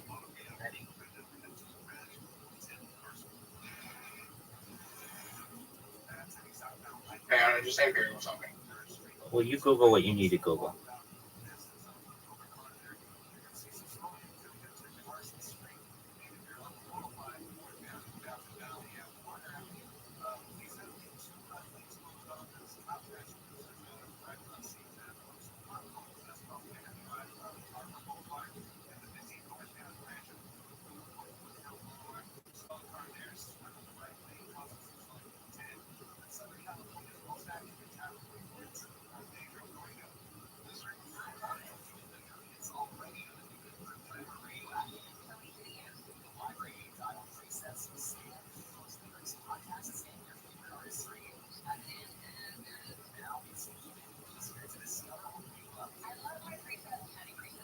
I'm playing you and golf now. All right, you ready? All right. Catch me until you ready? Yes. All right, I'm just telling you guys right now, I'm going to whip the shit out of both of you. No ifs, ands, or buts.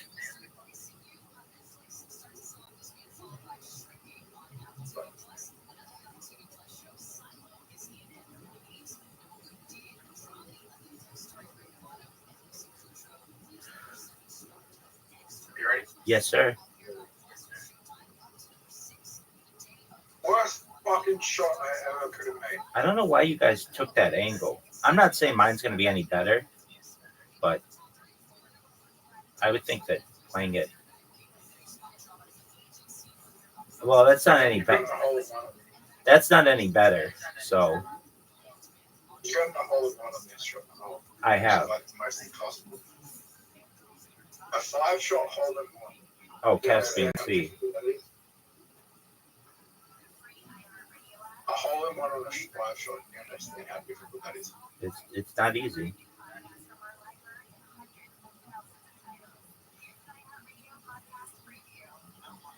Shit shot. I don't think so. Alright, it's actually the best shot you can make.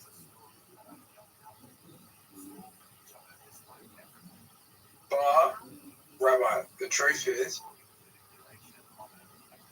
actually, if Caspian hits your ball and I hit your ball, you could get it in the next shot. Oh, no way. Caspian Sea took the most roundabout way of hitting a pretty good shot. I mean, it gets him. That was wild. Puss in Boots 2 should have won an Oscar. What should have won an Oscar? Oh, that's a good shot.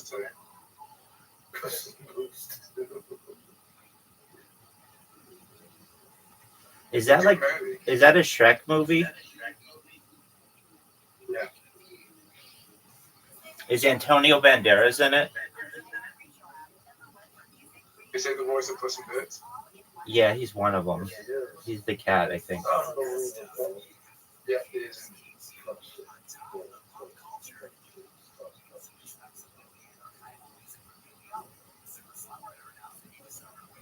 Shrek. There's gonna be a Shrek 5 as well. Puss in Boots 2 like ends on like. Oh no. There's gonna be a Shrek 5. Oh well, At the end of Puss in Boots. I just. So it's pretty much it's the opening for Shrek 5 and then Puss in Boots 2. I just gave up this hole. I just bought Puss in Boots 2. That's okay. I've not been a big Shrek fan, so I wasn't really that stoked on it. I never even saw it. Movies. The second one's the best one. Stop! Stop! Get there! Get there! Oh my God, you fucked up. Yep. We're all tied.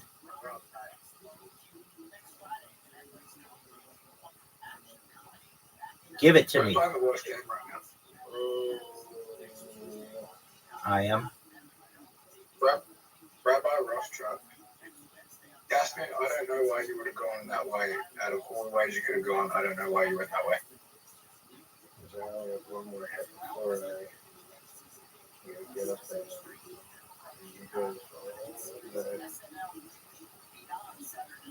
Oh, what a shot. Rabbi, terrible shot. I don't think so. Caspian Sage can get. Maybe Caspian Sage shot was the best shot. No. I can see how it could have been. I think I have the best. I think I'm in the best position out of everyone. Possibly. You're going to hit that left merry-go-round. Not now. Nope. But then you're just going to bounce backwardly. Oh, dude, you're in my fucking way. Exactly. I'm not in your way. Oh, you're going to get it in. You're going to get it in. What's your favorite? Come on, baby. Oh, that was... Is this your favorite hole? No. My favorite hole is the one with the black. Like the most amount of black you can have on a hole. Don't hit it in the hole. Don't hit it in the hole. Beautiful shot. Beautiful shot. That's bullshit. I cleared everything. Zoot, don't hit it in the hole. Zoot, don't hit it. Hit my ball in the hole. Hit my ball in the hole. Nope. Beautiful shot. Beautiful shot.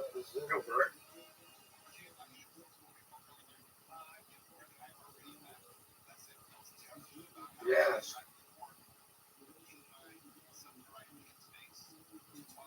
Uh-oh. Uh-oh. That was a 12.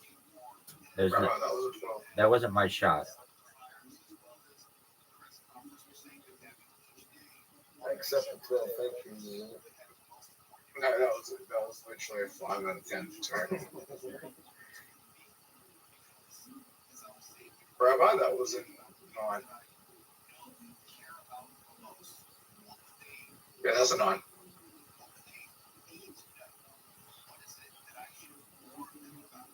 .5 actually. Like it's a really good shot. Thanks, big dog. Oh, you're gonna hit the thing. Like that's a 7. No, that's a 5. That caffeine shot's a 5. That's a 7. Caspian Sea shot is a 3. Oh, water. He avoided it. That was a 7. Actually, I might get that in an 8.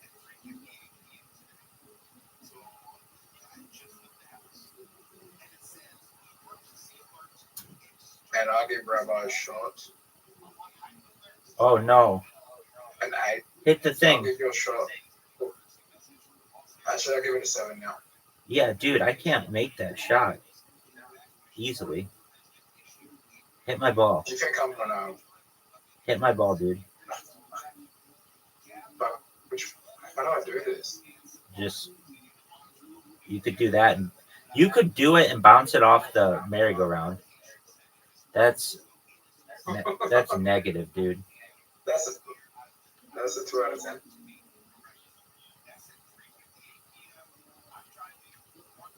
Definitely, you see a 10 out of 10. You already seen an 11 out of 10. This is gotta be a 7.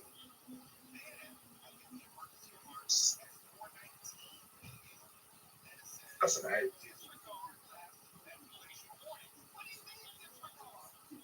Dude, that's perfect. It's in my way. It's not perfect. Watch this shot. Hey, Rabbi, you wanna? Oh, no. Rabbi, I told. Oh, no. How long?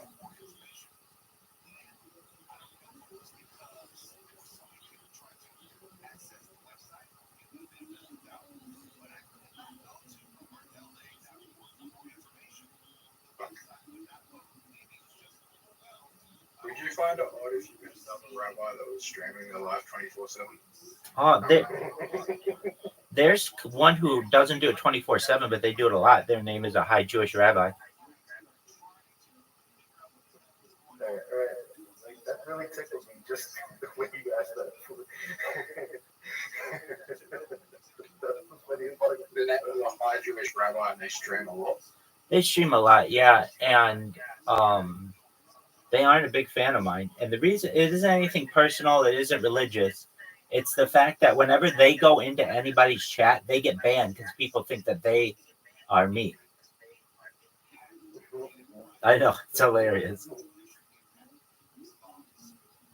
What do they stream on? Kick. Really? Yep. And they're a rabbi? Yep.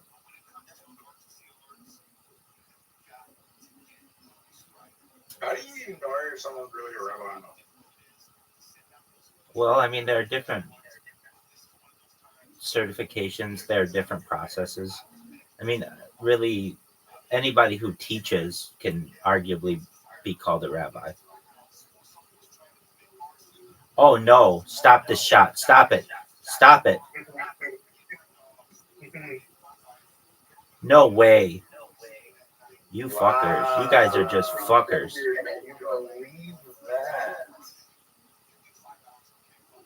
I mean, what are the odds? Let's be honest. I just like gave Rabbi the worst shot possible, and the Caspian Sea comes in and saves him. I thought I was going to hit him into the black because it was really, really dangerous thing to do.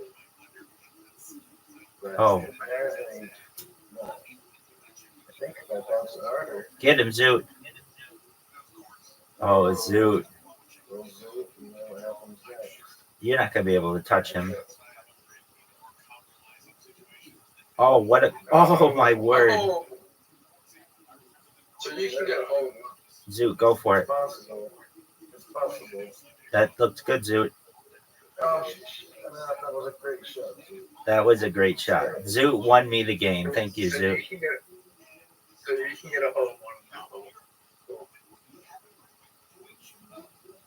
Wow, that is definitely possible to get a hold of one of I wonder if there's any way you can get if someone's gotten 5 holes in ones in a row on a game, they just got the luckiest out of it. I bet it's happened, but not for any of us. Look at this shot. Well, it's not gonna happen to me. This is not a hole in one shot. No, I think it's impossible. This is an It's impossible possible hole in one. to hit your boat. No, it's not. If someone hit your boat, it's possible. No, it's not. Maybe. If you got like a like an incredible bounce.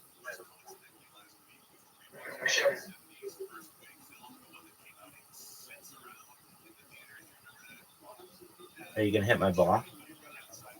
Yeah. No, he doesn't. And he. You have a better shot. Oh no! I hate that. Short. Hey, Caspian, you're not affected by the fires, are you? So you're in the bottom of that, right? Yeah. But like the fires are like where you grew up, right? Yeah. Well, there's barn and everything. Is your like childhood like okay? Or? No, probably not. Probably would grab a lot of shit, so it's like there. We know what was happening when a better shot. I found parts today that like the file was intentional because they're trying to get rid of the pay Diddy evidence. They would. I saw footage of somebody trying to throw gas in the lake. Oh wow. Welcome. How are you? What up, Neil Tots? How are you? Don't get it in. Don't get it in. Hi. Hello, are you 18 years old? Oh, come on. No, I'm 15. Okay, Hi. you gotta leave. Take care.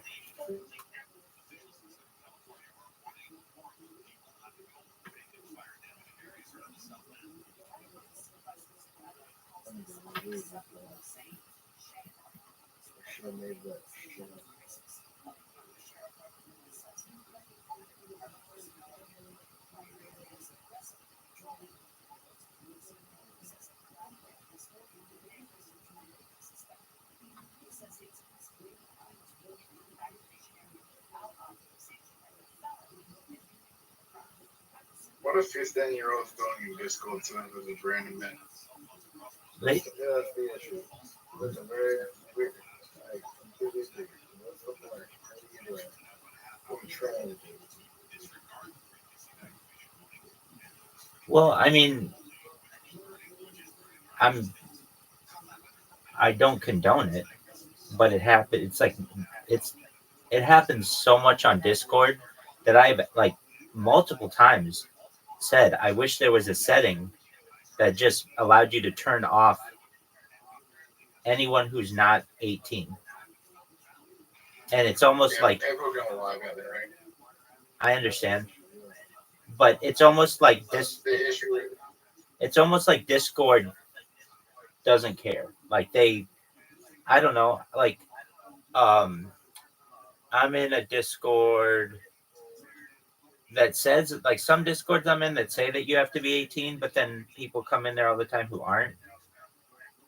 The only real Discords that I've ever been in that are like legit 18, you have to send your ID, and I do that, and so I'm in some of those.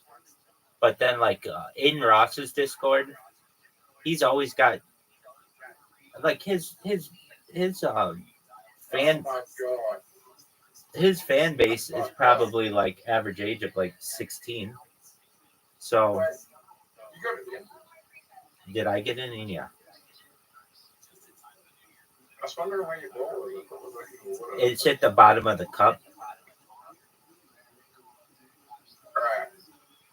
We're lucky Roz is not here. Agreed. Heads or tails?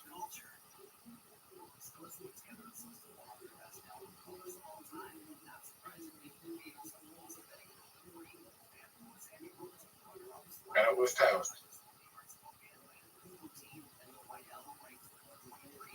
Tails. No. What's your name?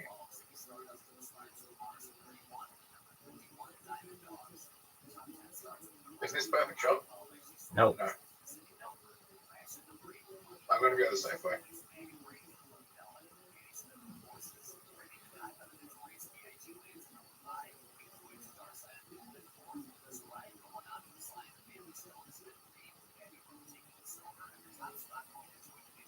What events are we going to stream this year? Oh wow. What's a major event that we're going to stream this year? Super Bowl.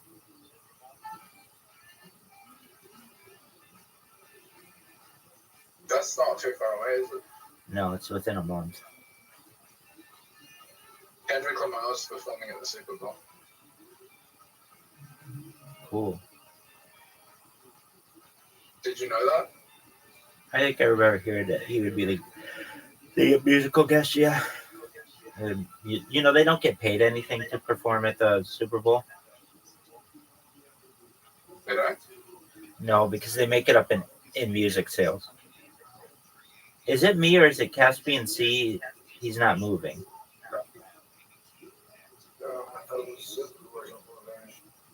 I'm gonna close it and reopen it. I don't know what happened. I have a feeling Kendrick Lamar will be one of the better Super Bowl performances that we're seeing.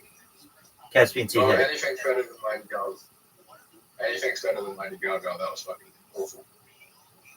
Come on, baby. Well, Zoot is taking the lead, or tied for the lead. Okay, let me say something. Caspian C. The you're up. Simpsons episode with Lady Gaga Simpsons episode is the worst fucking episode of The Simpsons of all time. Okay. I don't think it ever even comes close.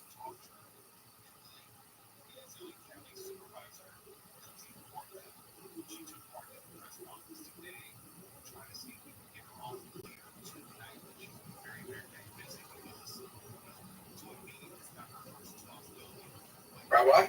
Yes, sir. You want one shot from getting the lead. Oh.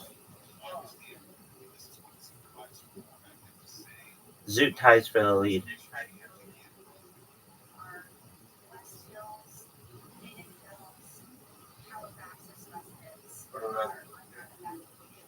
Fuck this hole. Dude, this thing is redonk.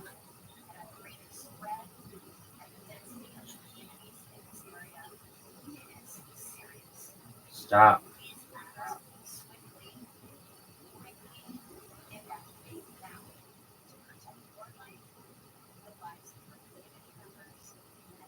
Are you ready to make the best shot you've ever seen? Yep. Thank you.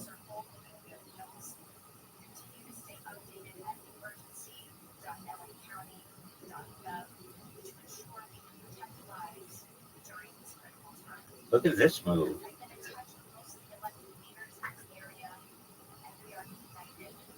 Stop.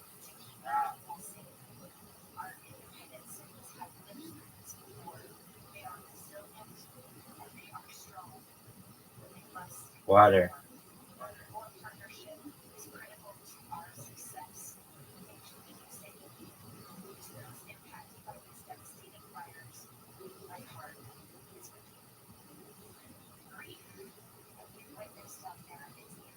Told you, big dog.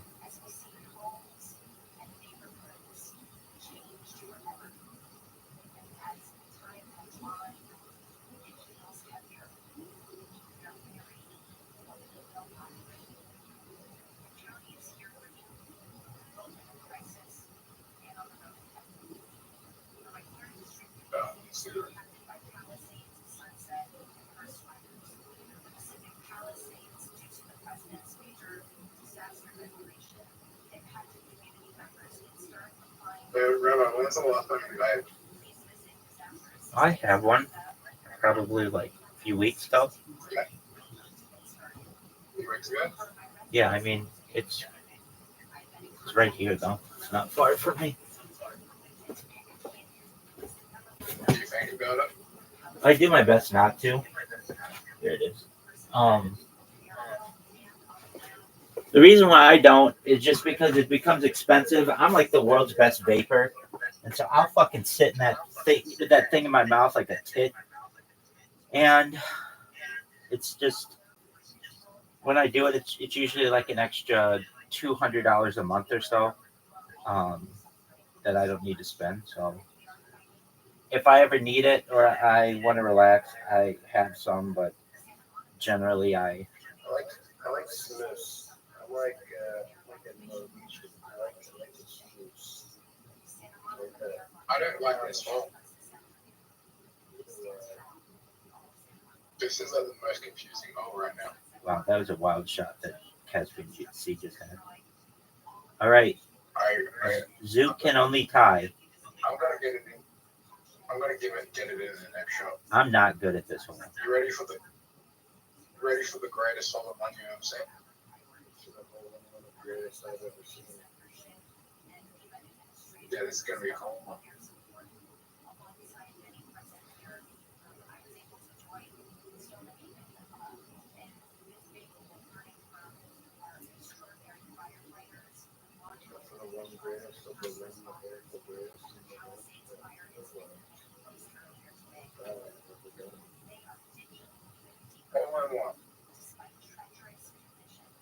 Rabbi, you can get it in the next show.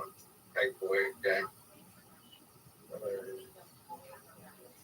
And no.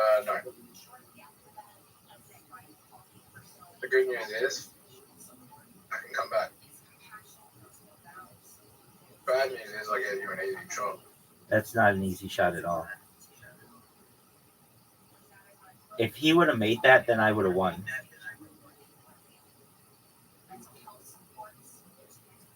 Whoa.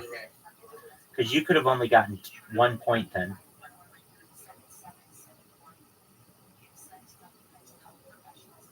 Are you kidding me?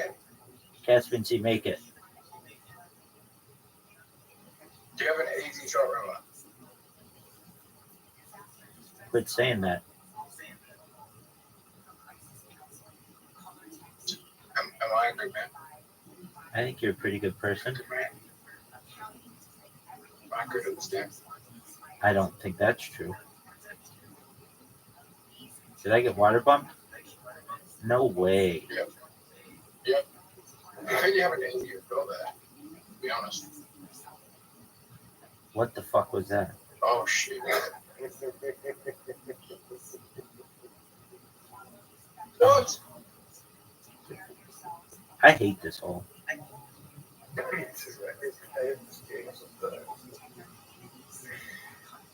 Rabbi, fuck my shot up. No, he didn't. Alright, we're gonna go get Zoot for the win. For the championship. Sorry, not 8. You got it. This just to tie me. I already won. Oh, dude, you got fucked 3 times in a row.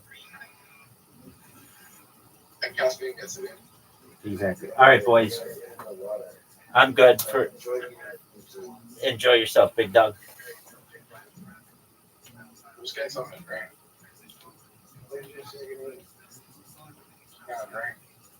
Just get water. All right, well, I'm good for now. Yeah, I feel it. James, there you go. Absolutely. There she goes. Samantha Blumenthal. Yeah.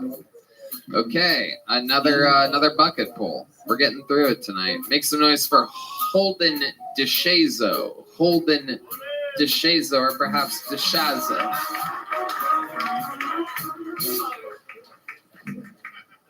Yo, what's up? If I look young up here, y'all are all correct. I'm 16. Yeah. I was born 16 years ago, and I've been in pussy since. You know? This isn't my first time doing comedy, though. The first time I did it, it was in front of a crowd of like 14, 15 people, which was cool to be doing stand-up, much less in front of the same size crowd as the WNBA playoffs. You know what I mean? My mom actually said she was going to wash my mouth out with soap for, like, saying all these bad words and stuff. Like, I don't know who she thinks she's talking to. You know what I mean? because I'm Gen Z. We did the fucking Tide Pod challenge. You know what I mean? Like, dial soap ain't gonna do shit. That's like giving an opioid addict Tylenol. Like, that shit just doesn't work out. You know what I mean? Actually, speaking of drugs, I did get busted for smoking weed recently. It's weird I got caught, though. I ran out of weed, and I did what any 16-year-old would do. I went into my mom's room, top drawer in her dresser. I busted into her stash of weed. I smoked all of it, and I only got caught when we realized we had the same dealer. And we both left disappointed because my grandma sold all of it. Thank you, guys. That's my time. What the fuck? Pretty good for 16 What the years old. fuck? This is unbelievable. You're a very, very, very, very, very funny 16-year-old. That's incredible. Appreciate it. 16. Yes, sir. For real. Yeah. Unbelievable. I'm not faking like Heath Cordes. Exactly. No, he's real. He's real. I checked that motherfucker's ID night one. Because I did not believe it. Yeah. But no, he I is thought you had to be 21. at least 18 And looks or younger 21 than to be you. in It's there. crazy. Yeah, that's crazy. So, wow. How long have you been doing stand-up? It'll be a year this month. And you do a lot of it? You put a lot of work into it? Yes, sir. I've been doing a lot of open mics. I'm from Houston, so That's where you live? yes, sir. I've been hitting up Secret Group, all that stuff. I love it. I love it. We love it over there. We love everything about Houston. It's a very, very, very fun place. So, a year in stand-up and you're still in high school? I'm actually homeschooled now. Okay. Yeah, All right. to do this. You know, is everybody that just drops out of school, did they just say they're homeschooled? Is that like a thing? Maybe. I mean, I don't do a lot of school for homeschool, but I mean, there's a lot less school shootings, so that's good. But That is true. That is true. People like you staying at home. It's just home shootings. No, I love it. that's it. So this is absolutely incredible. 16 years old, you have definitive punchline setups. Is this something you've always wanted to do? What made you want to start doing this a year ago? It was weird. So like September of last year, I went to go see Bill Burr at Toyota Center. Yeah, shout out Bill Burr, hell yeah. Fuck yeah. And I was like, man, that's cool. I could do this. Yeah. And I was like, That's exactly, yeah, yeah. yeah. That's exactly how I felt when Dane Cook's Vicious Circle came Oh, out. yeah. 2004. Yeah. Tell us about it. So then you go to your first open mic. Yeah. At it- 15. I was 15. It was weird because I called around and I was like, hey, I'm 15. Will y'all let me in? And they said, fuck no. So I told my mom, they said yes. And we just showed up to the club. Right. For those of you listening from around the world, a very interesting fun fact about Texas is they have an unbelievable amount of really cool laws for performers. You can smoke whatever you can do whatever you want as long as you're on a stage performing of some kind. And also anyone under 21 in the state of Texas is allowed in any bar or club whatsoever as long as an actual parent